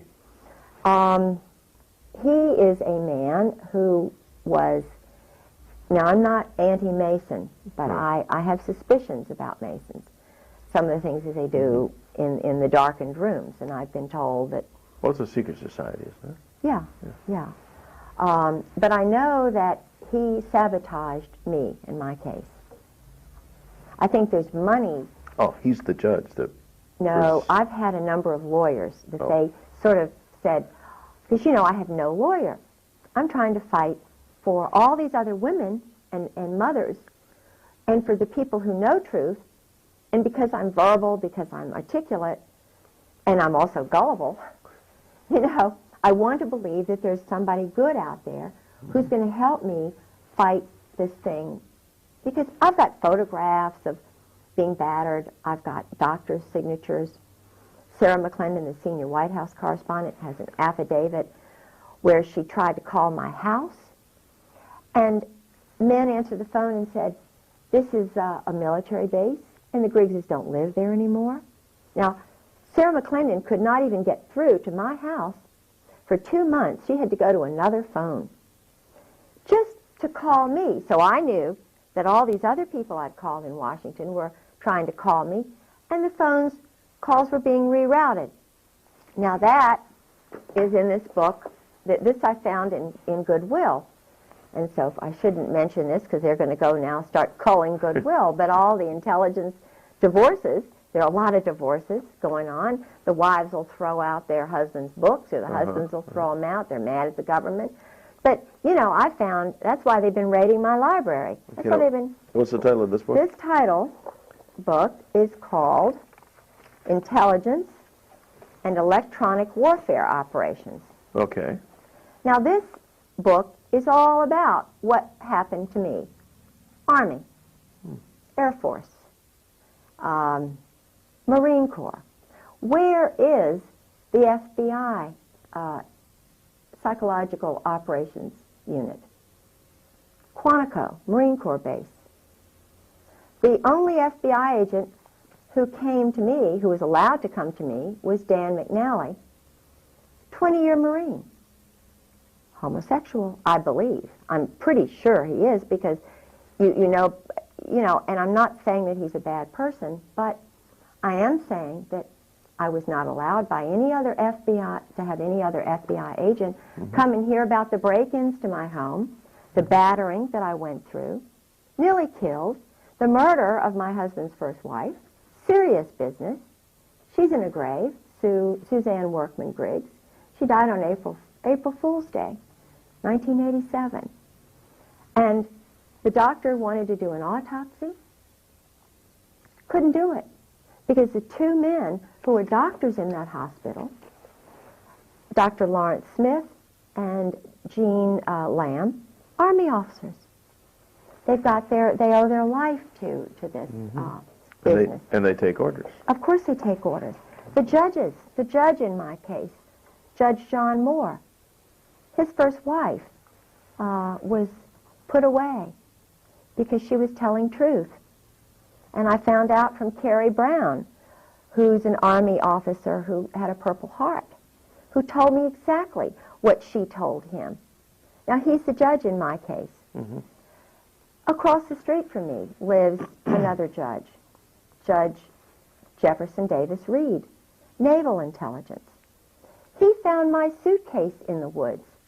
I've known his family since the beginning of time. His sister, Martha Ann Reed Ellis, is married to one of these intelligence guys, Tim Ellis, and divorced. He's now with the federal, he's a judge, he's a federal judge. His mother, her family are intelligence people, not Americans.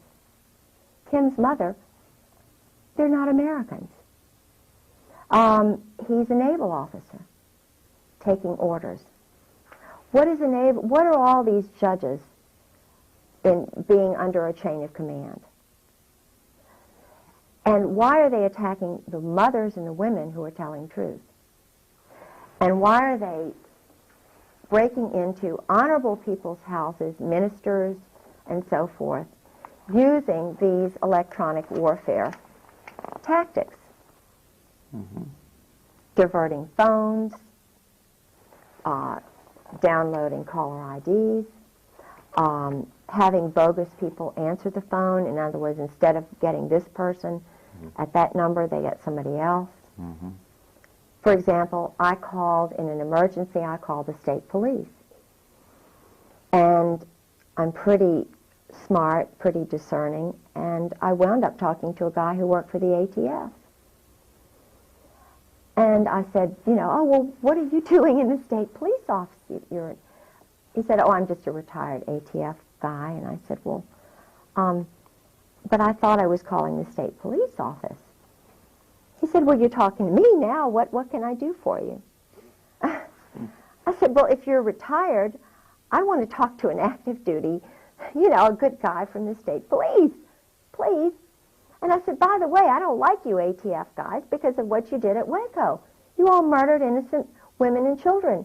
You ran over them, you shot them, you put tanks on them, and you killed them. You're murderers. I don't want to talk to you. He hung up on me. He didn't like what I said. Well, you know, if he's so sensitive and so defensive, how can he deal with women if he can't cope with truth? This is what, you know, 80% of the American people feel, or 90. Waco was murder, savage, brutal murder. And what they did to that man, you know, Randy Weaver's wife, shooting a mother with a baby in her arms.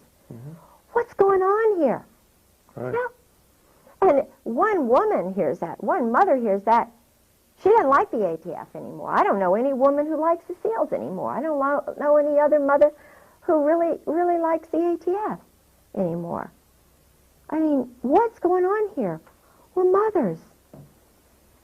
This is stuff that went on in Germany, and fear tactics. So we say, heck, these guys are adolescents.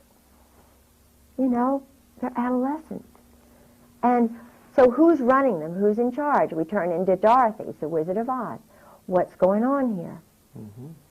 So little old mothers like us, we all think alike, and we're all Dorothys now, just marching and saying, look guys, what's going on here?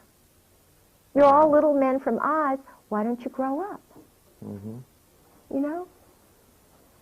And it can be straightened out. Do you see any similarity in what's going on in this country, in China, Tiananmen Square?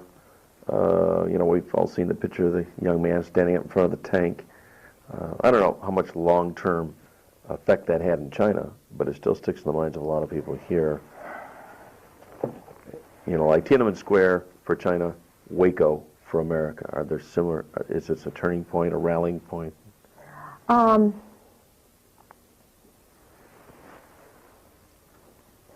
A man named Mr. Lee, who is an intelligence officer in Norfolk. Mr. Lee is the son of the major banker for the Russian government. He worked for Dr. Richard Chang, who's also an intelligence operative.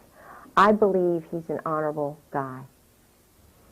He's tall, he's sort of a Princeton, Harvard-looking guy, I believe he's honest.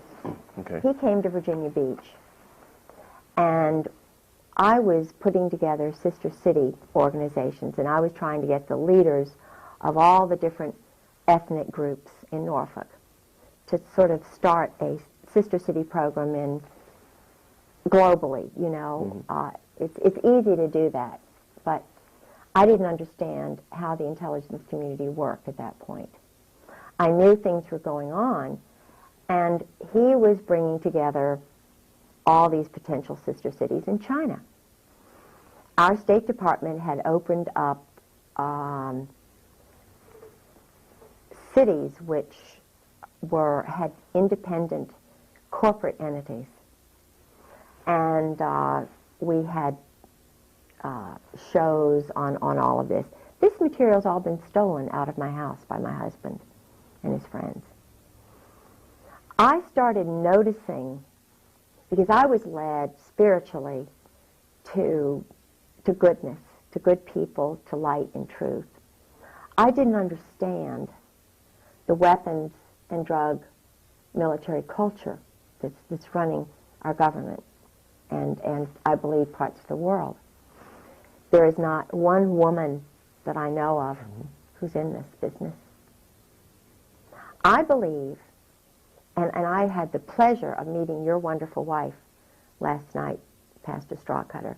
This is a woman who's wonderful.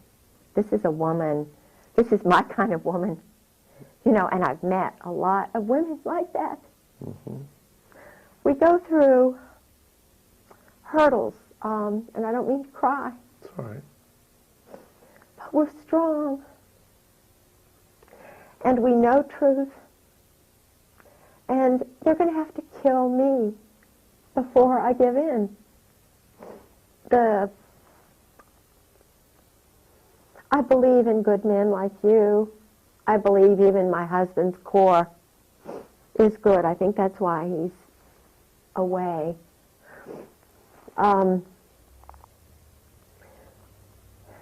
I looked at, and that's the way I have this, I have this little book here. It has the list of the members of the CFR, Council of Foreign Relations. Do you recognize names in that CFR list? All these names that I've underlined, I know. Okay, you're out of camera there. You're out of frame. Go ahead and pull it in close. There we go. All right. All these names that I've underlined are friends of my husband's, or I personally know. Okay, okay. My son, John Garland Pollard, and I hope I'm not jeopardizing my family, but and I believe that there are some good people possibly in here, so I want to qualify that and say they're not all bad. Just because you happen to know them or underline doesn't mean that It doesn't mean that they're bad. List. No, right. no. But, and I don't have my glasses on. I'm blind as a bat, and I had surgery, so I can't hear right. I'm just a, 55-year-old wasted woman. Not at all. But there are quite a few names here, and it's quite a long list. I mean, we're only at the ends now. This is the, Bill Clinton's on here. You've got the Rostos. You've got 11 Cohens. Okay, we're at the Z's. You've got Mary Halab's son. I'm pretty sure that's Kashmir. Carl Vorno. You've got a lot of. You've got the Commandant of the Marine Corps, whom I have my picture taken with.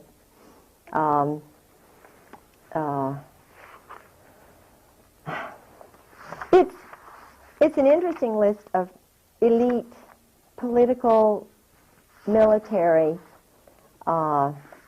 banking individuals, and the sons of some high-level people. So you have all these powerful people in a club. Yeah. That has common goals. Yeah, which is global uniting, global control, and I can see how one could sort of get sucked into it idealistically, thinking that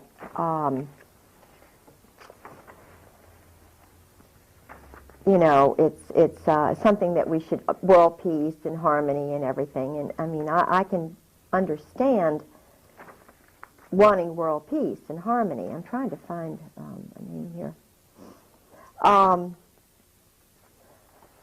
But if you're a Christian, which I am, a Christian with a little c, because the early founding fathers never capitalized the word Christian. Did you know that? Did you know that all of the founding fathers were homeschooled? Did you know that? Yeah, Madison? I was aware of that. Yeah. Think about that. Did you know that all of the Virginian founding fathers were only gospel Christians? Matthew, Mark, Luke, and John. Didn't even read the end time stuff, you know, the Old Testament. Did you know that Thomas Jefferson was a born-again Christian the last, 7 or so years of his life? Did you know he was corresponding with Adams in Massachusetts? That he took the New Testament and the Gospels and was trying to find out everything that Christ did? And I believe he was murdered. And I believe it had something to do with this Admiral Levy, who took a mortgage on his house so that he could build the University of Virginia, so that he could take and get his papers, his correspondence with Adams. I believe it was, now I'm the only one you will have ever heard this theory from. My undergraduate degree is in Virginia history. Okay, so the University of Virginia was founded by Jefferson. Money that he obtained by mortgaging his home. From a Kabbalist by the name of Admiral Levy. Levy. Okay. Now, I know that... it is an interesting theory. Of course it is. Dare to think, dare to theorize, dare to use the hypothesis, you know, to come out with the thesis. Now, Levy, you mentioned he's a Kabbalist. Yes, and a Mason. Like a descendant of the Illuminati. Of course. So, and a weapons dealer and a reserve military officer. Even way back then. They were doing... Now, think about this. What they're doing today, they've been doing for Of course. many years. Think about this. John Paul Jones. Founded, supposedly the founder of our Navy, was a criminal. Why would they twist it like that? He was also a Kabbalist, also a Mason. He and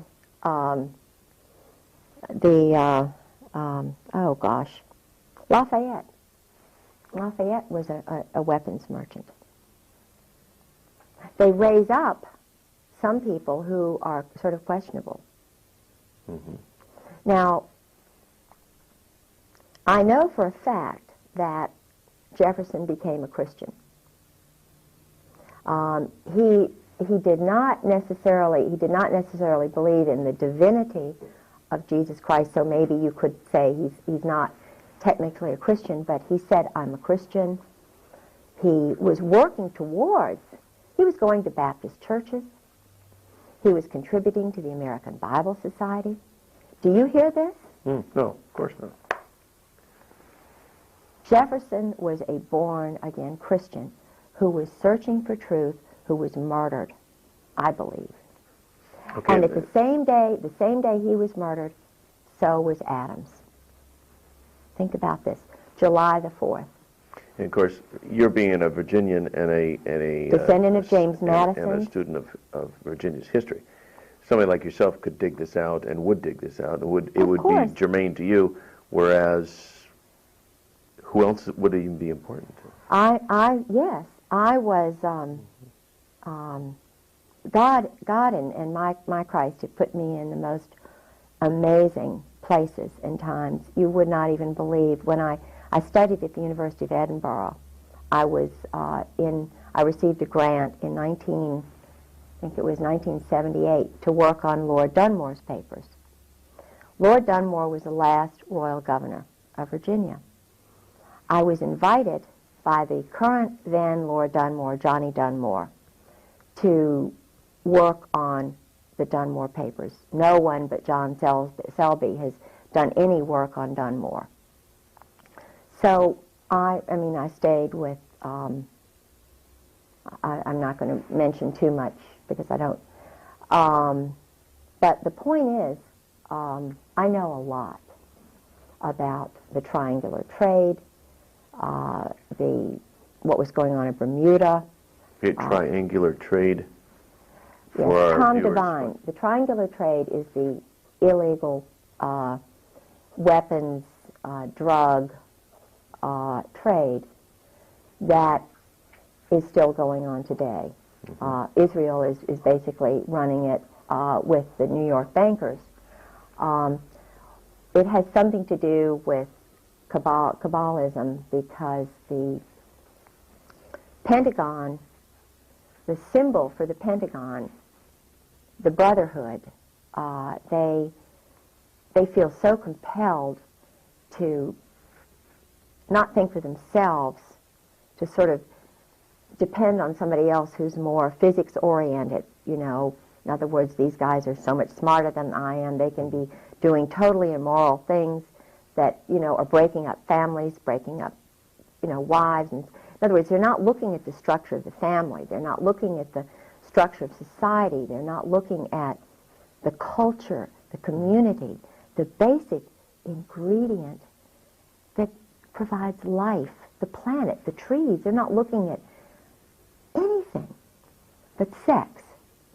And when one perverts and twists, in other words, one focuses on, yes, sex is wonderful, you know, it's great.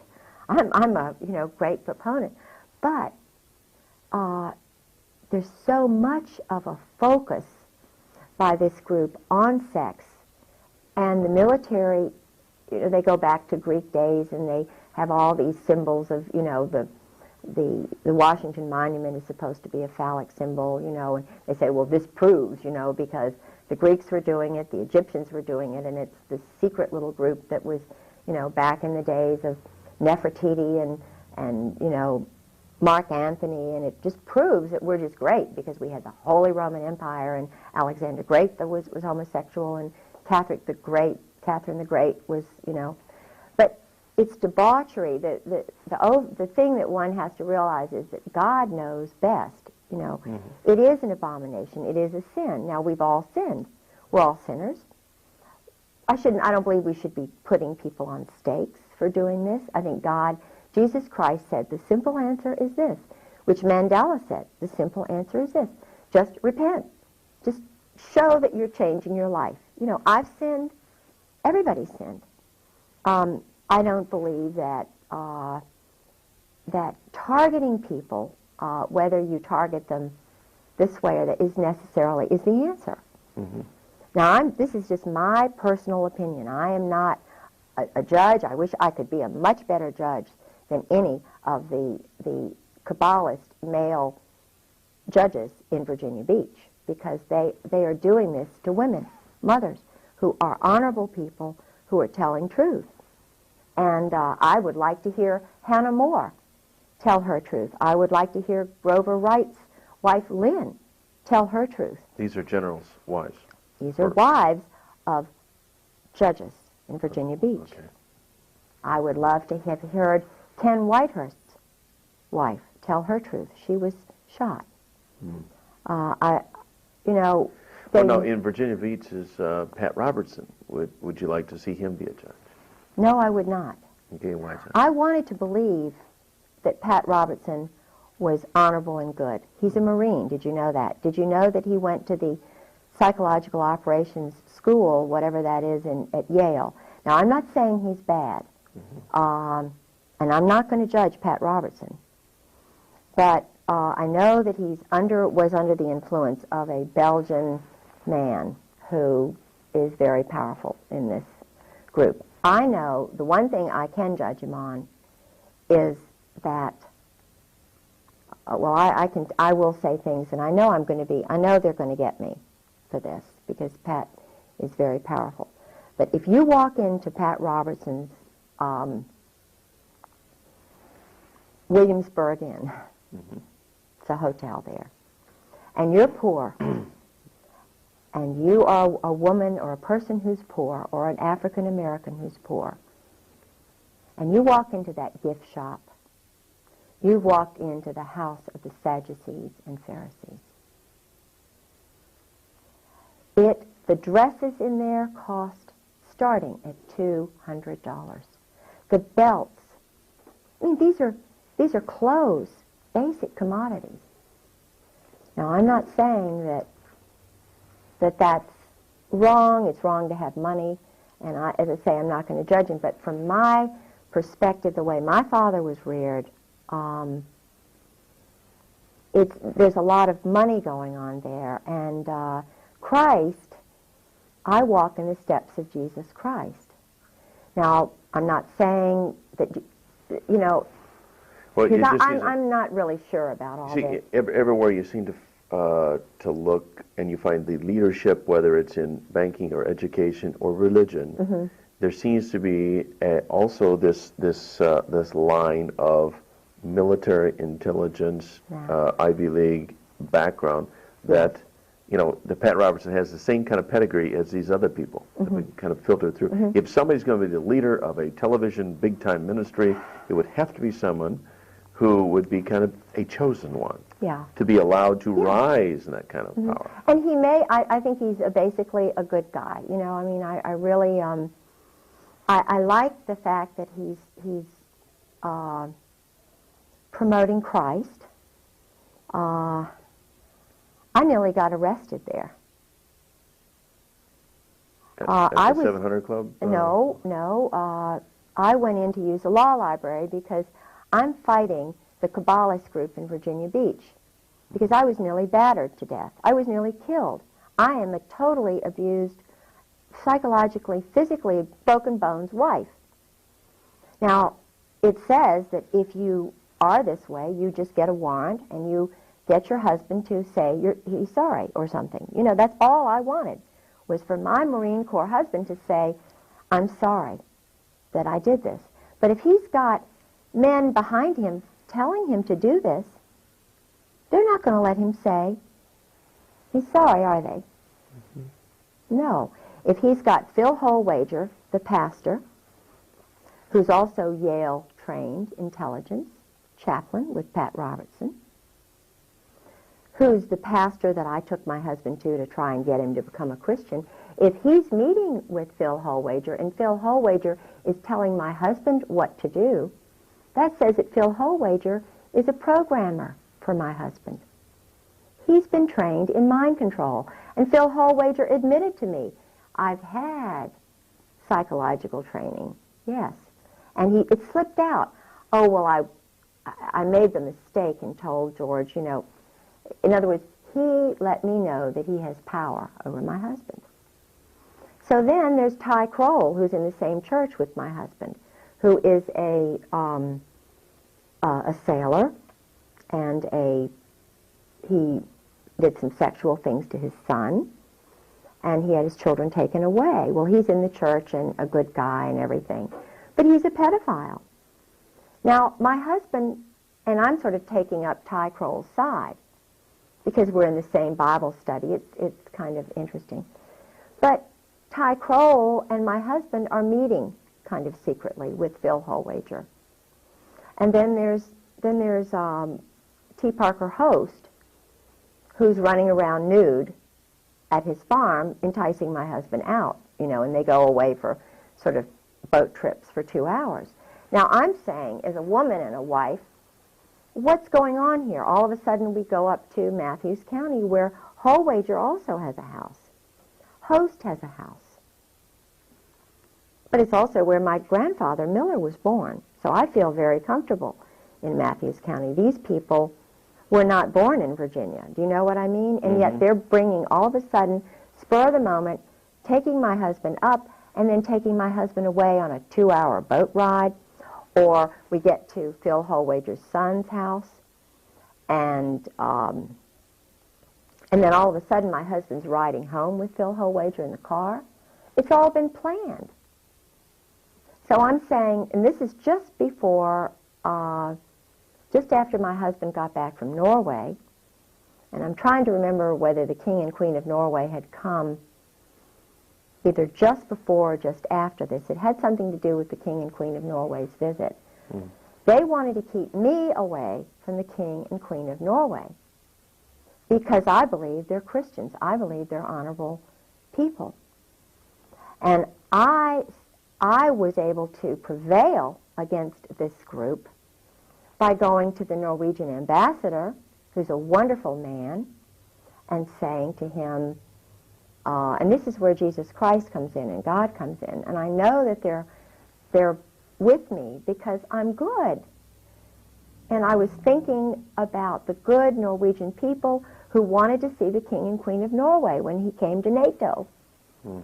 And all I did was what any honorable citizen would do, representing the honest little people who were Norwegians in Virginia Beach and Norfolk. I wanted them to have a chance to meet their king and queen. And the State Department didn't want me to do it. NATO didn't want me to do it. The Kabbalists didn't want me to do it. And neither did my husband. But what happened was I was with a solid, wonderful person, Ambassador Kjell Vibe. And we went to the Norwegian embassy. This was, I know I'm digressing and this is hard to follow, but Kjell Vibe and I were sitting at the table with my husband and an intelligence operative named Bill Nelson, who tried to sabotage the Norwegian group that I was running in Virginia Beach. And Kjell Vibe, we were planning a trip to Norway in August, which I think was just a bogus sort of thing to kind of, I don't know.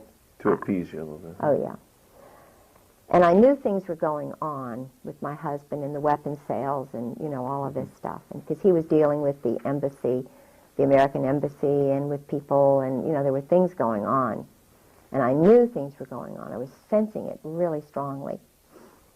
So we were in Washington, sitting around the big table in the Norwegian embassy with the ambassador sitting to my right, Bill and Kate Nelson to my left, my husband across the way, and Suzanne Baptist, who is the daughter of the man who started the Sister City Association. And we were supposedly planning this trip for the mayor of Virginia Beach and her husband to Norway. And he let it slip, the ambassador let it slip, that the King and Queen of Norway were coming to Norfolk in October. And the ironic thing is, it was the very day the Nobel Peace Prize was being awarded in Norway. I didn't know it at the time, but I thought, this is really strange later on.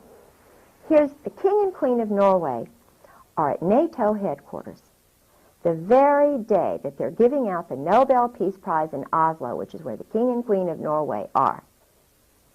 And I mentioned this to Mayor Obendorf, whose husband is involved in this weapons sale stuff, because her husband, Roger Obendorf, and my husband went to this deserted airfield. Roger Obendorf is involved with Andrew Fine, who's Army intelligence, who tried to take over the Norwegian organization from me when I knew that the Andrew Fine does all this group swinging sex with his wife and with NATO couples.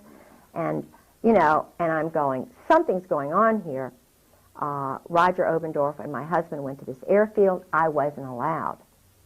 So I knew, because my husband was meeting with other people, like, in other words, this is big. Yeah. Now, when you mention NATO group swinging sex, are you talking about some of the most powerful people in this world, the leadership of this military? Absolutely. And their wives being privy? I mean. Yes. Yes, I'm talking major. I mean, this does not give security to the people of not only this nation, but the people of the world. No. To think that people who have the power to kill others, wage wars, send your sons and daughters into battles, these people are complete, whacked out degenerates. Absolutely. Let me give you an example. Because I was involved, I love people from other cultures. I went to an Episcopal religious girls' school, and all of my they had girls from all over the world there. They had a Turkish, my chemistry teacher was from Turkey. Her name was Mrs. Kunt. I had a Daddy Didion was an Armenian. Turned out he was later a spy, or they told him, he was a spy, but he was from Armenia. I had a French teacher who was in the French Resistance. St. Margaret's School is a school for double agents, or at least, but it's a great school for girls because you're with all these people from other cultures. You know, we had the president of the school's father was with the Ramco. I didn't know about all this stuff and how they kind of do it. Woodbury Forest is another school like that. I sent my son there. He went 4 years to Woodbury Forest, which is where President Bush's son went, Oliver North's son went. It's in Orange, Virginia. I didn't know how it all worked. And I mean, if it works for peace and Christianity and love of Muslims, love of people, give them the right to their own cultures, the way the British did, you know, because I believe basically wherever the British went, I know there's a big hate Britain movement going on, but wherever the Brits tended to go, whether it was India or Africa, they allowed the cultures. They still wore saris, and they still were, you know, the ragheads were ragheads to protect their heads from the sun.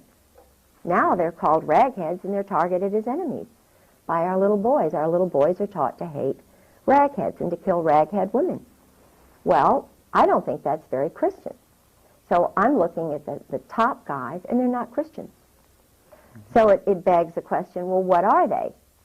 Well, that question was in my mind after I was married 3 years, and I started delving. My own little Miss Marple, my own little, you know, and I've arrived at the definite conclusion that they're not only not Christians, but when you have group sex and homosexual sex and orgies and things of this nature by the top people who are running my city, at least, certainly Virginia Beach, I started looking at other military towns and started asking questions. San Diego, the same thing. San Francisco, the same thing. Key West, everybody knows about Key West. Boston, that's the major homosexual capital of the world. You know, they're having sex on the highways. Guys are parking. People can't even go into the restrooms in Boston. Of course, Washington, D.C.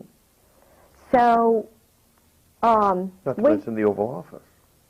Yeah, well, but at least, now I don't know about, see, I know that he is sick and he's addictive, but I believe that, now that you all will all disagree with me, but I lived with Sarah McClendon, and Sarah is a senior White House correspondent, and I believe he was just addicted to sex, and I believe that he was put into that office to try and control him, but I believe that he has repented. I believe he had strong grandparents who loved him, who were Baptists.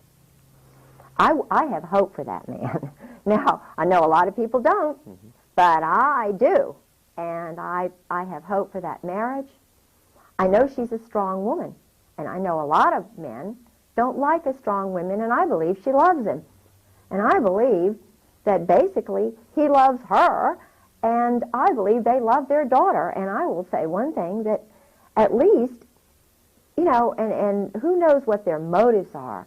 It's between them and God, but I'm glad it came out for their marriage. Well, at least he's not, he doesn't seem to be homosexually inclined. No, So we'll give this is it. Give him that The much guy, credit. And they don't like that, you see. That's why the little guy who's, you know, the little short guy, what's his name, the homosexual? Stephanopoulos, or... yeah, his...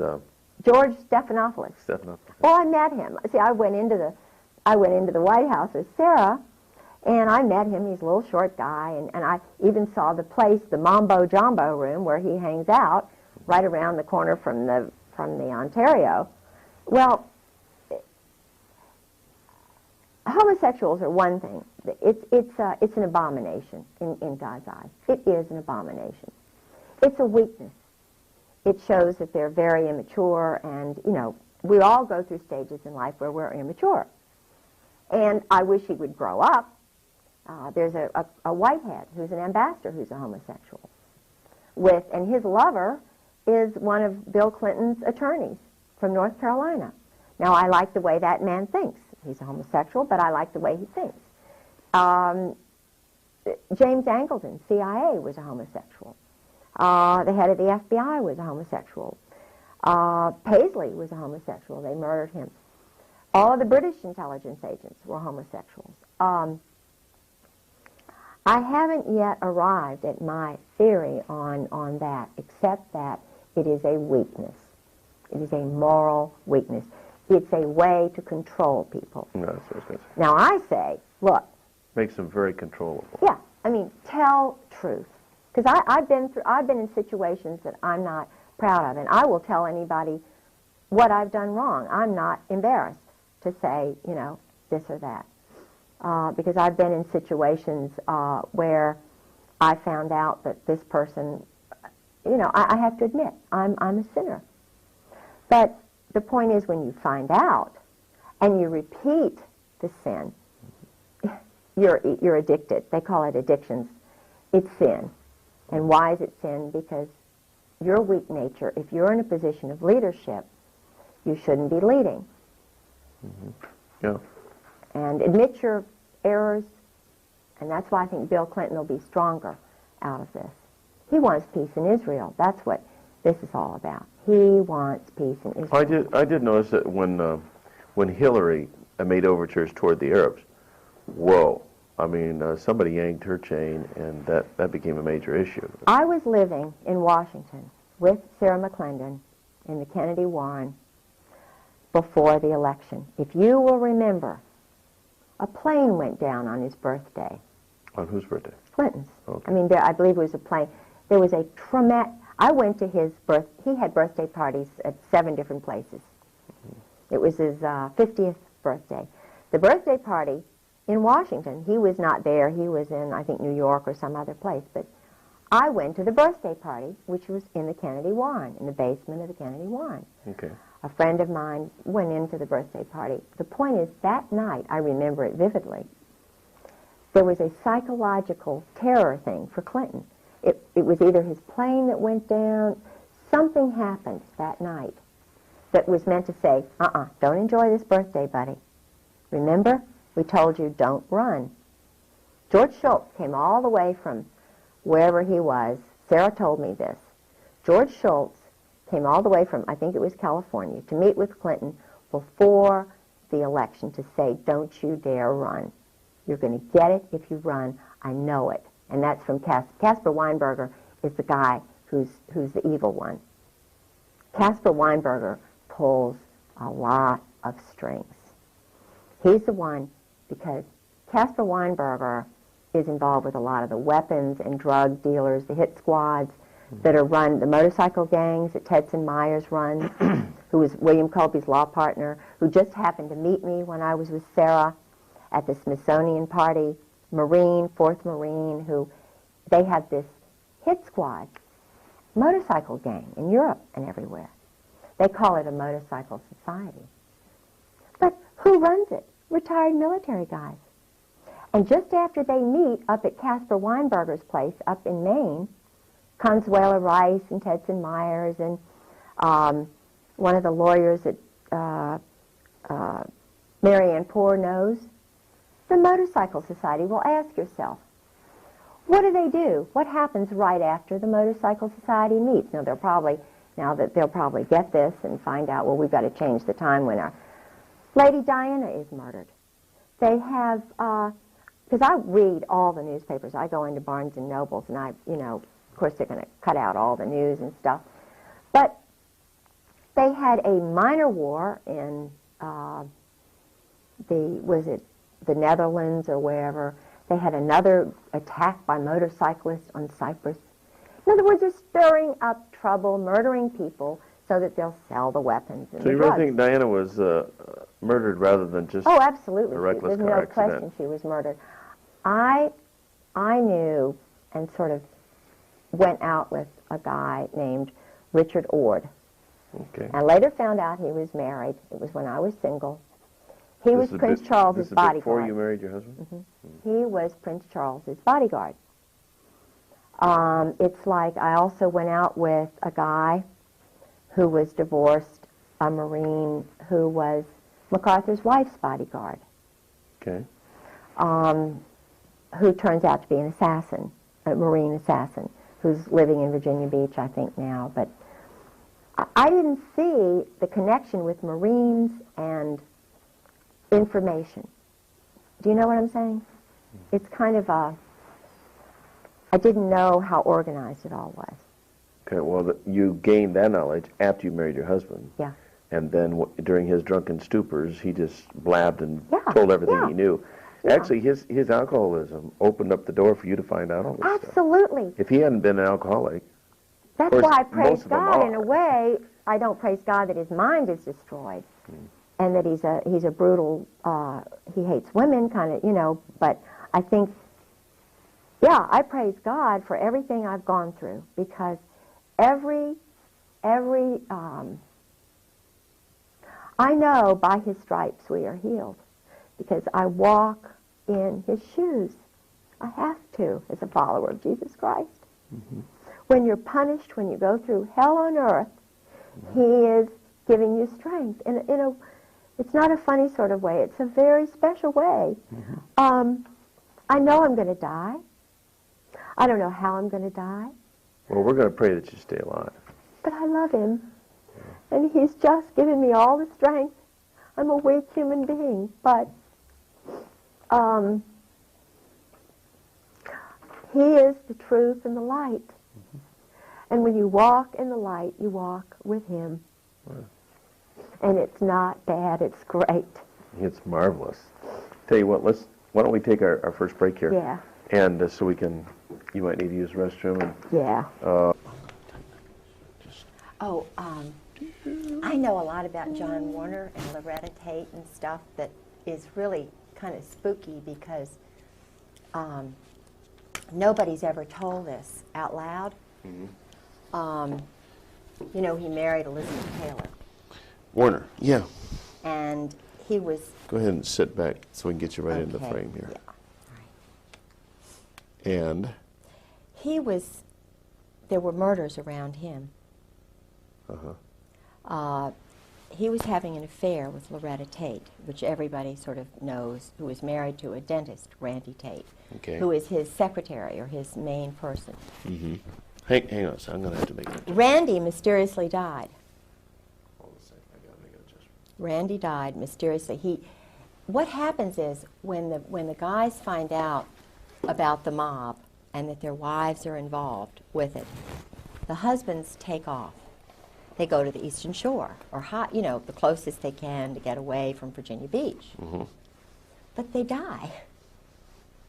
There's a homosexual clique on Virginia Beach that I know about very well, which has to do with the Coast Guard, and it's a long story. But the point is, I don't know whether they're the ones who murdered Randy, but I suspect that Randy Tate was murdered.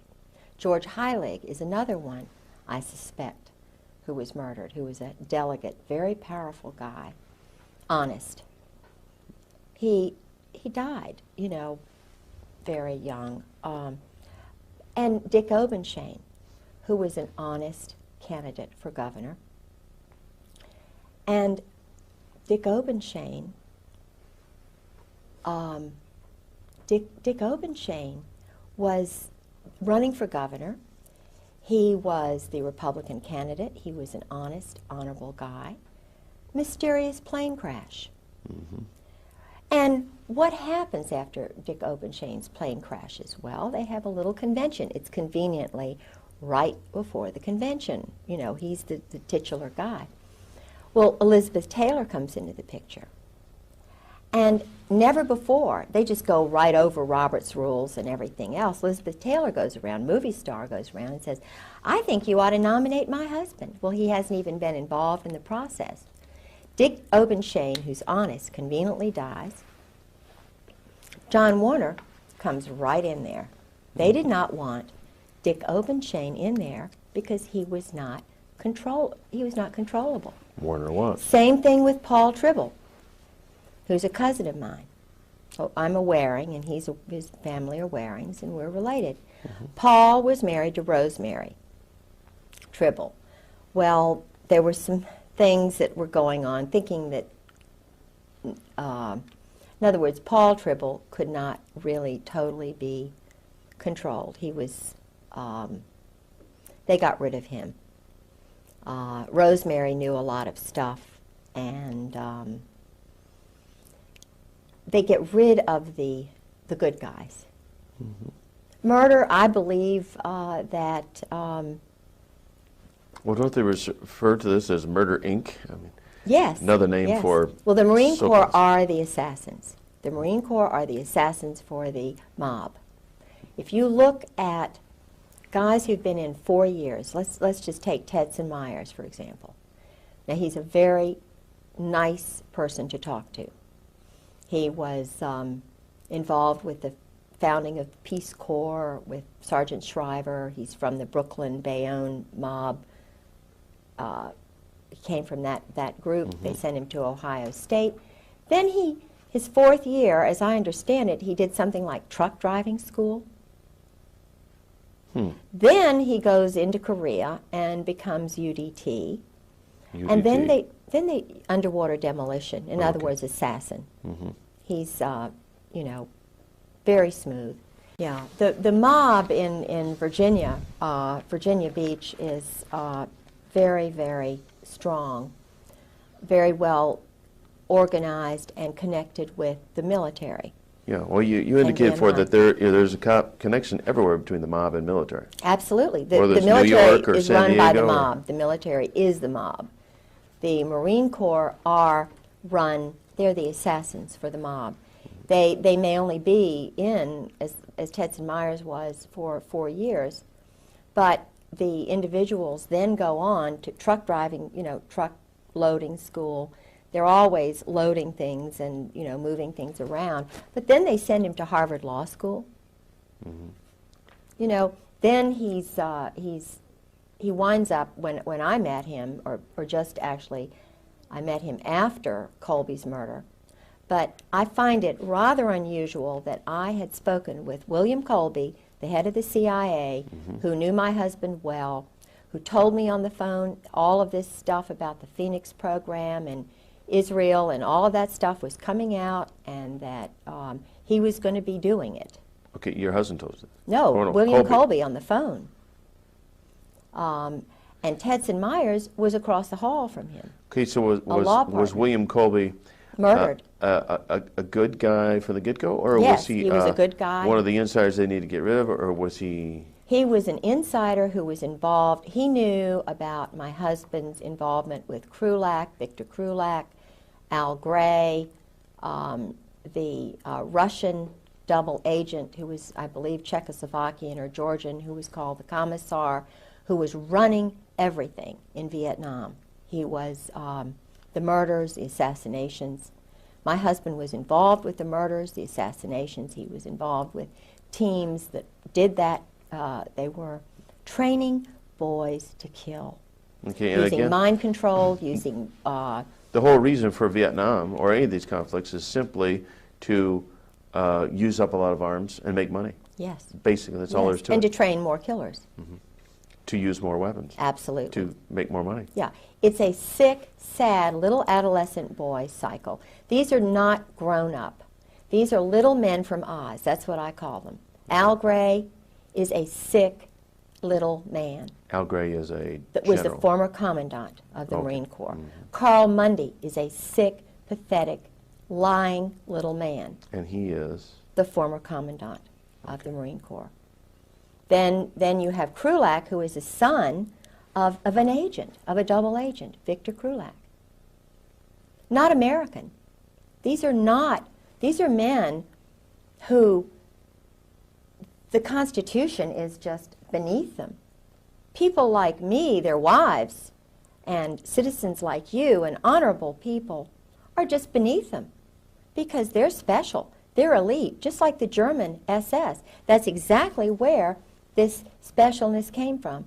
Germany, from Nazi. In other words, they took with them the most perverted aspect of Nazi Germany, brought it over to the United States, because over 200,000 of these guys came over. And of that, there were some who were existentialist, humanist, anti-Christians. They hate Christians. You know, what happened to the Nazi, the cross of the Weimar Republic was turned this way. Hitler was homosexually recruited in a brothel. He was working in a little brothel. A Kabbalist, Zionist doctor came in and said, "Oh, you look special and great." And in other words, he was one of the many like Oswald who could be used. And they see how they grow rather than see how they go. They see how they grow, manipulate them. This is why they have so many, the Army has so many psychological operations specialists. And the one way to keep them is secrecy. And anybody who believes that Jesus Christ, I mean, everywhere you read in the Bible, he talks about openness. Truth is light. You walk tall. You don't hide behind trees and be the snake, you know, in Adam and Eve, and be deceptive. Truth frees you. Truth is a liberator. It's your ally. And the power of their operant conditioning is all in secrets. Yes. That's the one way to tell if they're evil, if they're weak, if they're cowards or bullies.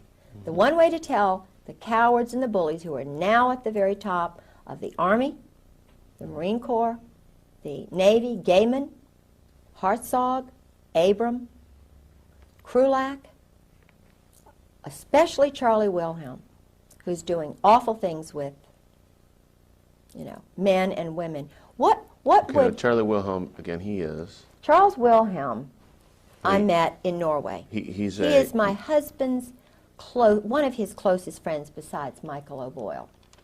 Okay, They're and these called are all Cherry Marines. Marines. Yes. Generals? Now he's a general because they rise to the top. If they're one of Gray's boys, and I talked before I went public, I went to colonels and wives. And boy, I mean, I had conversations, and I'm not going to mention their names, but I had wives tell me when I first found out, and a wife said, it was the most cryptic conversation I've ever had in my life. I said to my blank friend, have you ever had another wife? She said, hundreds of times. Her husband was a very important person. Very important. So he's working now for Al Gray. Al Gray he pulls the strings. It's all New Jersey mob. Where do you think Al Gray was born? Right outside of Atlantic City. My husband was born in Atlantic City. Sheehan's father was in the mob. You remember that big concert that they had back in the 60s where everybody was smoking pot and they were doing experiments on young people? They had all the public... Yeah, I forget the name of it. Guess who did all the flying in of all the bands and the drug dealers and everything? Who arranged it all? General Sheehan's father. Oh, Now, this Woodstock? is the head. You're talking about Woodstock. Woodstock, New York. That's where he's from. Now, isn't that unusual that the head of NATO would be, and his brother is doing all kinds of weapons deals and selling things to the military. And I went to his wife's home. They lived in the Virginia house after my husband disappeared. Well, was Woodstock a kind of Of course, a testing ground for drugs. Okay. Of course, it was just an experiment, like the Jim Jones thing down there in Guyana? Yeah, that he was working. I think even little David Koresh was used because he had a Mossad, he had an Israeli agent. They always get away, don't they? The Israelis always are in there, but they get away, don't they? Mandela. I don't mean Mandela. The guy in Panama. Noriega. Noriega he was an Israeli double agent. The anybody who is Jewish is automatically a member of the army, the Israeli army. They have a joint relationship. How can they be loyal to America if they will shoot ships like the Liberty and it's covered up? I dated Lawrence Geis's son when I was a teenager, about the time I went out with the governor here, and John Engler. I'm sure if he was in the ROTC class, I dated him, and I got letters from him. Seemed like a really nice guy. But my love at that time was Tom Williamson. And Tom Williamson was a Yalie. His real father was killed in World War II. His mother, who was a Ballantyne, Admiral Ballantyne's daughter, a wonderful person, married Lawrence Geis, who was a captain, and then he became an admiral.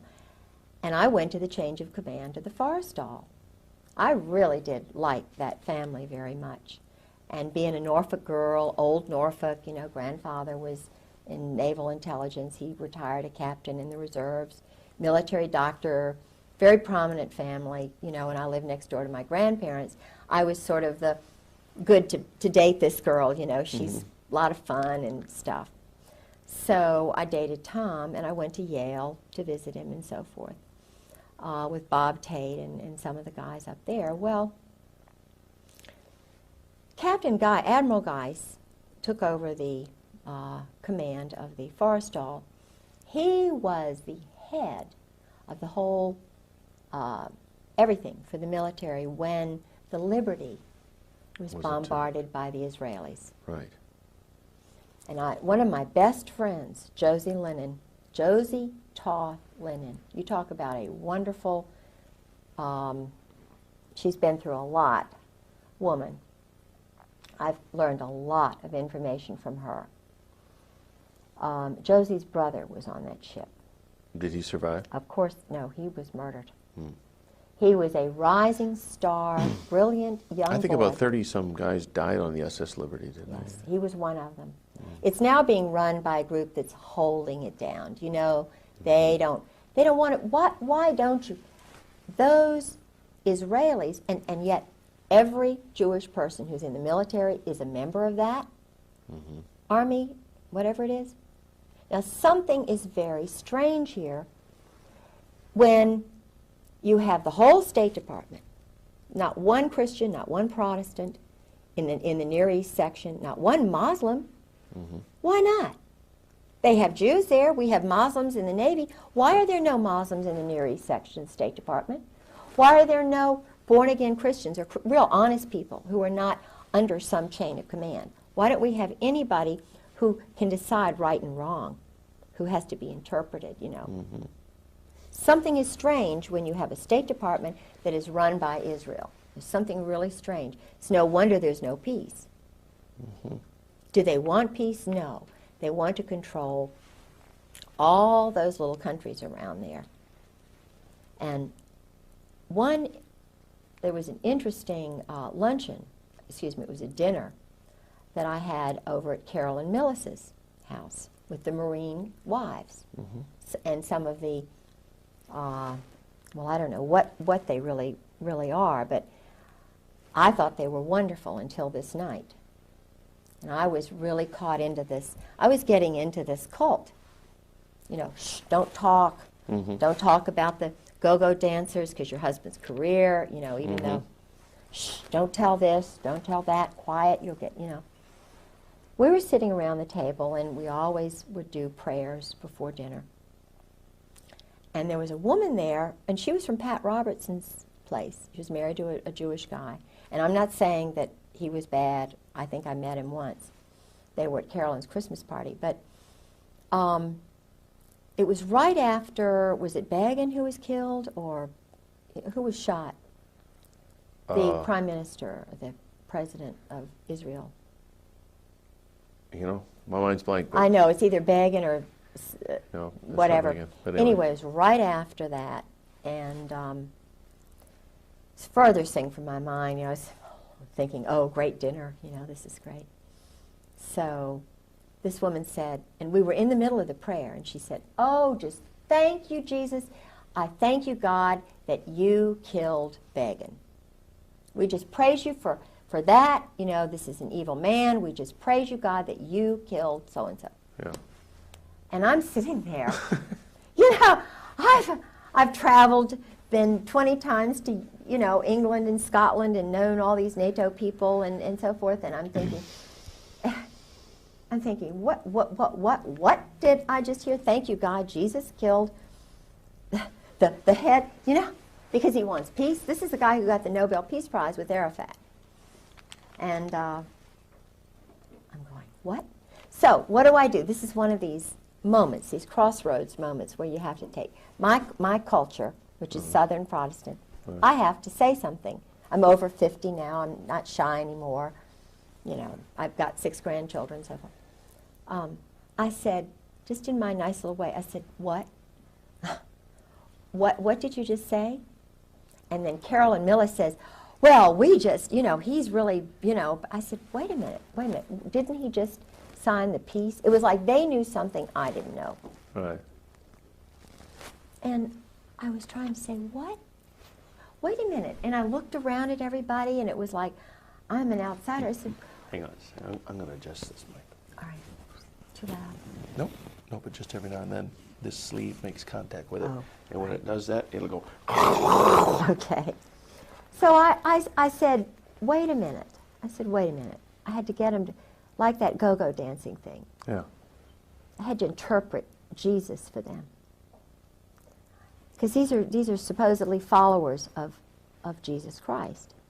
Mm-hmm. I said, do you all, I want to get this straight, do you all mean to tell me that you all are for the murder of a man who wants peace in the Middle East? Just, you know. And Carolyn Millis, always the one, you know. Well, you know, of course, so-and-so and so, you know, well, you know. So. And I said, well, wait a minute. I think you're wrong.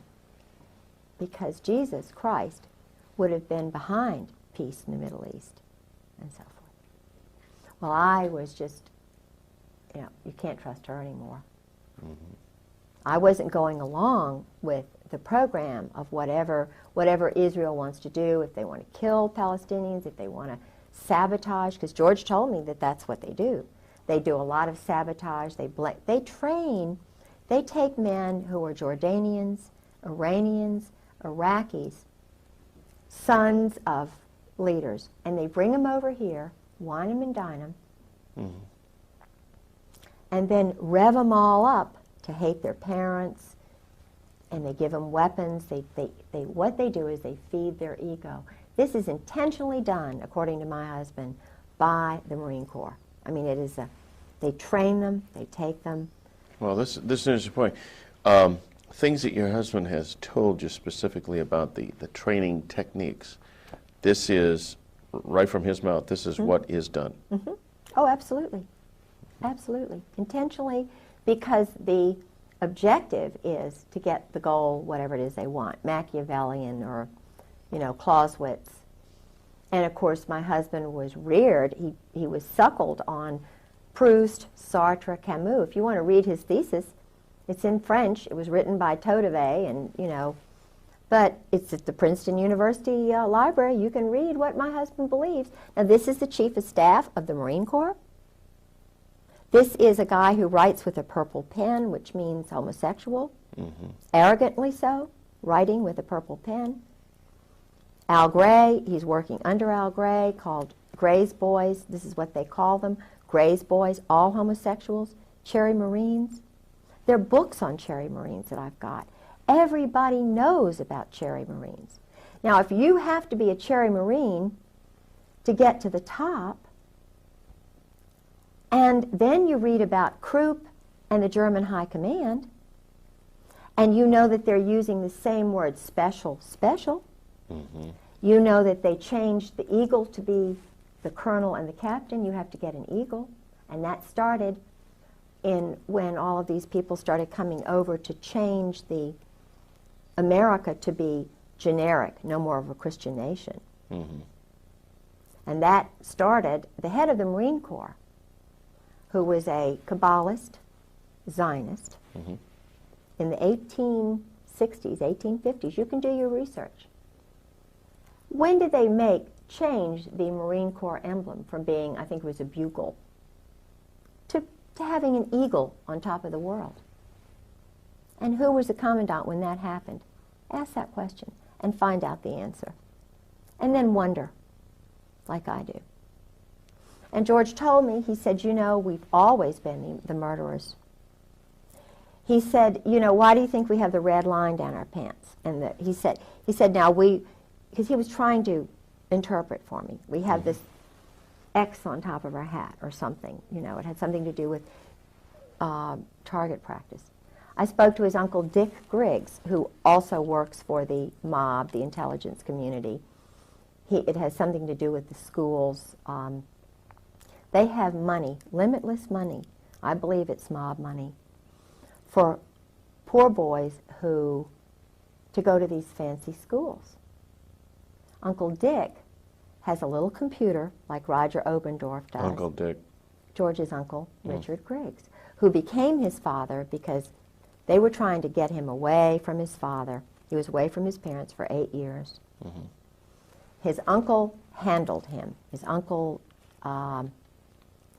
is getting money from this group. He used to be just a school teacher in Princeton. But he has 2 sons, Bob and Jeff, who are like my husband's brothers. Now, what does Bob do? That's the question of the century. What does Bob do? Bob handles an account for my husband. And I started asking questions about, well, where is this? Bob moved from Princeton, then he moved down to Oklahoma City. He was near that Augusta Golf Club, and you know, now he's in Colorado, and he's handling this account that George has money in. And I see papers of my husband's after Beirut. In other words, he'd done a job. And it was a civilian job. Now, here's a colonel in the Marine Corps doing a civilian job. TAD. TAD. It's where they go off and do a job sort of undercover. They get a new... George says he's had so many different passports with different names. I'm getting mail from an Engelhard. He's got accounts now for an Engelhard. I get mail from Princeton private account. From Merrill Lynch is involved with the mob. They have rogues in there who launder cash money. They have people who launder cash money in Norfolk. I know some of the people who handle the cash. No, your husband. Drug money's in cash. Your husband is Jewish. No. Oh, okay. Oh, no. He's a German. He's the son of a German family. But his father was in Atlantic City doing very shaky things. In fact, his father's father, not his father, take that back. His father, Ray, was a weak, precious little man, and I liked him. Nobody listened to Ray. You know, the mother ran everything. The mother was strong, domineering, bossy, and I must say she was not attractive, but Ray was handsome. They married. They had 3 boys. I know she had to get married, the older brother, but in those days it was very embarrassing, you know. Well, Ray didn't have anybody. Ray was essentially an orphan as such, although he had lots of brothers. But let me tell you what Ray told me. I was in California with his mother, George's mother and father, staying at his brother Don's. And everybody, you know, the world revolved around Mother. But Ray had a lot of wisdom there, and I was anxious to know what really went on in New Jersey, why they left New Jersey, why they left Atlantic City, what happened in Lawrenceville, why George was put in this school and not seen for 8 years. What did happen? All right. It had to do with the fact that they were poor and desperate that the sister, Rhoda's sister, George's mother's sister, married someone high up in the intelligence community who was he went to the Presbyterian school or something like that. But Ray had been in prison. George's father had been very shortly in prison in New York. And this is, you don't talk about that. Ray had seen his mother run over by his father with the girlfriend in the car who wound up being the stepmother. You don't talk about that. All right. There were 7 boys, I believe. Ray was right in the middle. All of these pictures have disappeared from my house. Supposedly my husband has never come in to the house. All of this, you know, the pictures of assassins like Rockland Williams and, you know, you can't believe the things that are slowly being taken out of my house. Why? Well, obviously, so that your credibility can be attacked if you ever tell anybody about this. Yeah. I mean, it's a miracle you got up here with the pictures that you did. Yeah. That we're including in this video. Absolutely. That you know, support your credibility. It's just a shame that this video wasn't made a year ago. I know. Or 18 months ago. Yes. Because pretty soon they'd have me not even married to George Griggs. Now. If they could destroy all the records. Of course. And it's possible to do that. Of course. Because I think it was Orwell said that he who controls the past controls the future, and he who controls the present controls the past. Absolutely. So those who control the present can modify the past any way they want. In fact, they could erase you right out of the Why do picture. you think we're in computers and everything's on computers? All they have to do is, I had tapes that I bought a little Radio Shack tape, and I taped General Gray's, the conversation with Gray's wife, Jan, who said, "Oh, we don't know where George is. We don't know." And I talked to General Gray on the phone. If they don't know where my husband is, and he's working for Charlie Wilhelm now, what does that make Al Gray? After I've been battered, and I'm calling, I've got pictures of bruises, hematomas, broken foot, putting a .45 to my head, laughing at me while he's standing over me with my arms in pain, chasing me in bathtubs. You know, so I'm hiding and saying, "Please don't kill me," while he's laughing. I took diaries and so forth. Why do they want my diaries? Why don't they want my evidence in the court of this? And I've got it right there for Judge John Moore, who's a commando. Why does John Moore kind of giggle at me? Why, you know, what is so funny about being battered as a wife? When his first wife is dead in the grave. Well, what's funny to them is that it doesn't matter what your claims are, they're in control. That's it. The chickens can do anything they want as long as the foxes are all in cahoots. That's it. That's it. And why I have a transcript at the first commissioner's hearing, and Colonel Barry Cantor, who is a Kabbalist, who lives right around the corner from T. Parker Host, who's a commando assassin mob guy, brags about it, who's now has about 7 or 8 agencies and is a friend of George Bush's all of a sudden. Barry Cantor, his office is right next to George Sharp, and they are persecuting me in courts right and left, and it doesn't matter what he says. It's like he's just totally, you know, so it doesn't matter. We'll just ruin you. And then, so I find another lawyer, and his name is Doug Ballard. General, what's his name, up in Washington gave me Doug Ballard's name. And I thought this, I still think he may be an honorable guy, and I'm trying to remember his name, because he's talking about a lot of the stuff that's going on. But Ballard is a name that has connections to the Deep South. Well, Doug Ballard went to VMI, and I knew Doug Ballard because he was a law partner of Philip Purrington, whose brother Charlie I knew, and I liked Charlie Purrington. He was, when I was dating my first husband, John Pollard, they were best friends. And I went out with Charlie a couple of times, but I was, you know, I was making my debut, and, you know, I was kind of, Charlie was just a good friend, and still I like him. And I I introduced him to his wife, and they're still married, and she's a Carolinian, he's a Carolinian. Well, Doug Ballard was in law practice with Phil Purrington. Well, so I went to Doug Ballard, and I heard he was a Christian. And I got the information from Paula Ballard about Obenshain's murder from Paula Ballard. And because Paula was very involved with the Republican Party back when Obenshain was running for governor. They were insiders. He was an Army intelligence person who was doing business with the Saudis. He was up in Washington with Oliver North and that whole crowd. Doug Ballard was doing business, illegal business, money laundering. But I was attracted to him because General Ben Parton said, maybe this guy will help you. Benton Parton. General Ben Parton gave me Doug Ballard's name. Do you think Ben Parton is a good guy or a bad guy? Well, I don't know, because what I was set up, or maybe he didn't set me up, but I went to Doug Ballard, and, you know, he's a shyster.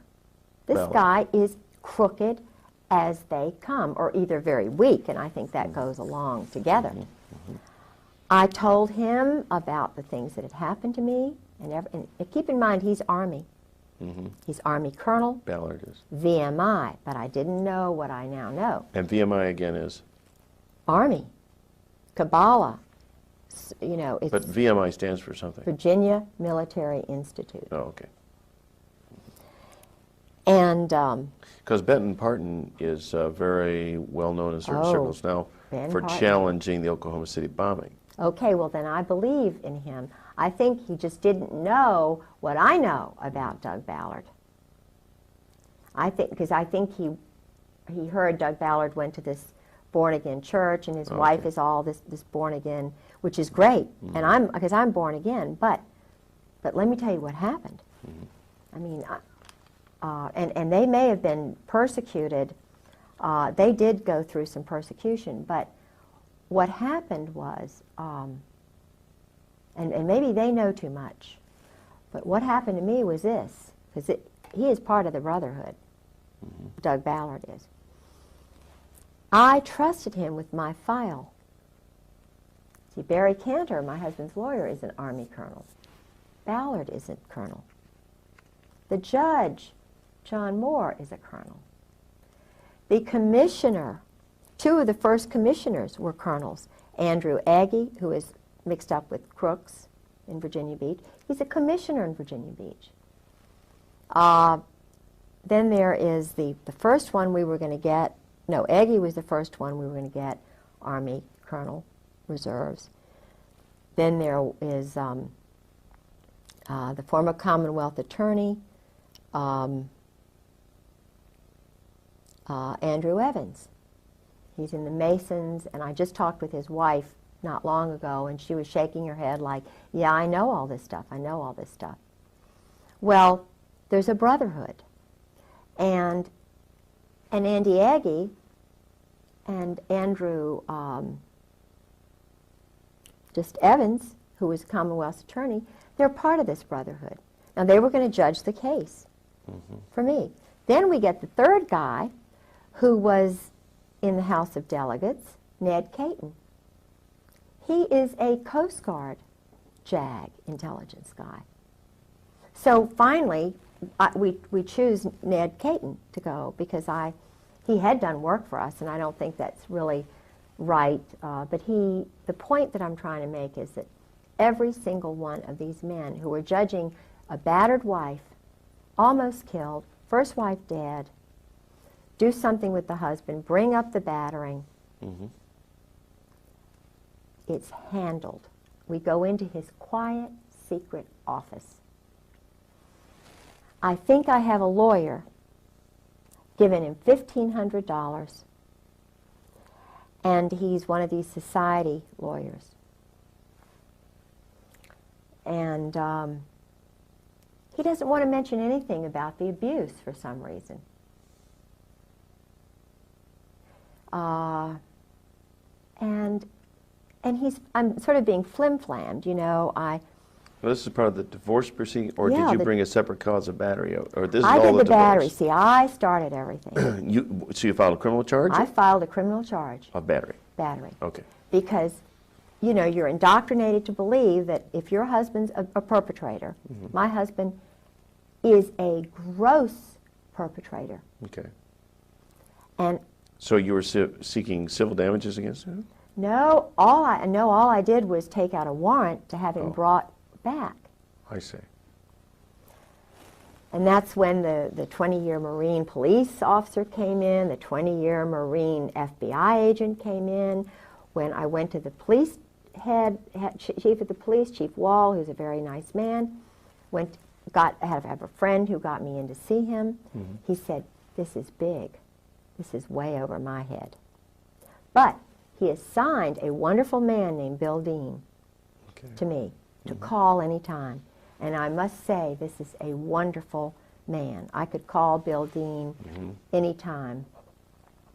And, I mean, there are some good people, probably in the Masons, I don't know, but there are some good people. But the problem was, he can't control it. Now, why, if you're a Mason, why can't you control battering of military wives? That's a question I ask myself. Why is it that they cannot control a perpetrator who's killed his first wife, and I've nearly been murdered? Well, the answer is hierarchy. Okay, right. Taking So I orders. start saying now, in Virginia Beach, if the chief of police has no power, if Bill Deans, who's head of the CID, has no power, I'm looking and wondering, okay, I'm a battered wife, and I start meeting other high-level battered wives in the courts who are having the same treatment by Judge John Moore and Barry Cantor and Andrew Agee and Grover Wright, who battered his first wife, Lynn. They spread the word that she's crazy. Lynn Wright is not crazy. Grover Wright was running around with Ann Wood and wound up marrying her, and Ann Wood is now a blimp. Grover Wright is a perpetrator. John Moore is a perpetrator. He's now married to a girl who's in my garden club. And, you know, he was a commando, guerrilla. His father was a general in the Coast Guard, which the mayor's husband is a colonel, a captain, whatever, captain in the Coast Guard. So there really is an elite clique that runs everything, controls absolutely, everything. and it's not the CIA. Is there a name we can give this group? Well, George calls it, in his diary, he calls it members of the firm. He called it brotherhood. He mentioned the old guard, Army. It's Army. And it's White House. Did George ever talk about? But the presidents don't know about it necessarily. Okay. Did Oswald, or did your husband ever talk about Oswald? Yeah. In terms of knowing anything about his handlers or how that was? Yeah. all The way George talked about Oswald was the way when you communicate with an alcoholic like that when he's drinking, and he's been totally battered, mind-controlled, but is fed lots of money, being poor and so forth. A woman, 55% of what people say is verbal. And then you learn to read the nonverbal. George was diarrhea of the mouth, verbal. But when I mentioned, it's like when I mentioned the word General Jim Joy, I knew it was General Jim Joy who had authorized the terrorism of my life. I know it is General Jim Joy, General Carl Steiner, General Hartzog, General Abram, General Gaiman, and Sheehan. I know. And Krulak. These men are the ones who are perpetrators. They bugged my phone. downloaded my caller ID. They have authorized and given money to people like Tedson, well, not Tedson Myers, but certainly Alexander Robinson, Ern Reynolds, 4th Marine, JAG, worked for the Justice Department. The Justice Department is involved. There are rogues in the Justice Department who think they are handling people by using cruelty, tricks, psychological games. This is not the way you handle a nation. Women know this. Right, but mothers know this. Like you mentioned New Orleans as Yes. kind of a center of mob and mind control, illegal criminal activity. Did your husband ever mention any of the people there in? Yes, he did. In fact, he went down there. Okay. He went down there with General Gray, with Michael O'Boyle. During the time of '63? Oh, he was always going down there. And Michael O'Boyle was going down there. Well, your husband was a young man at that time.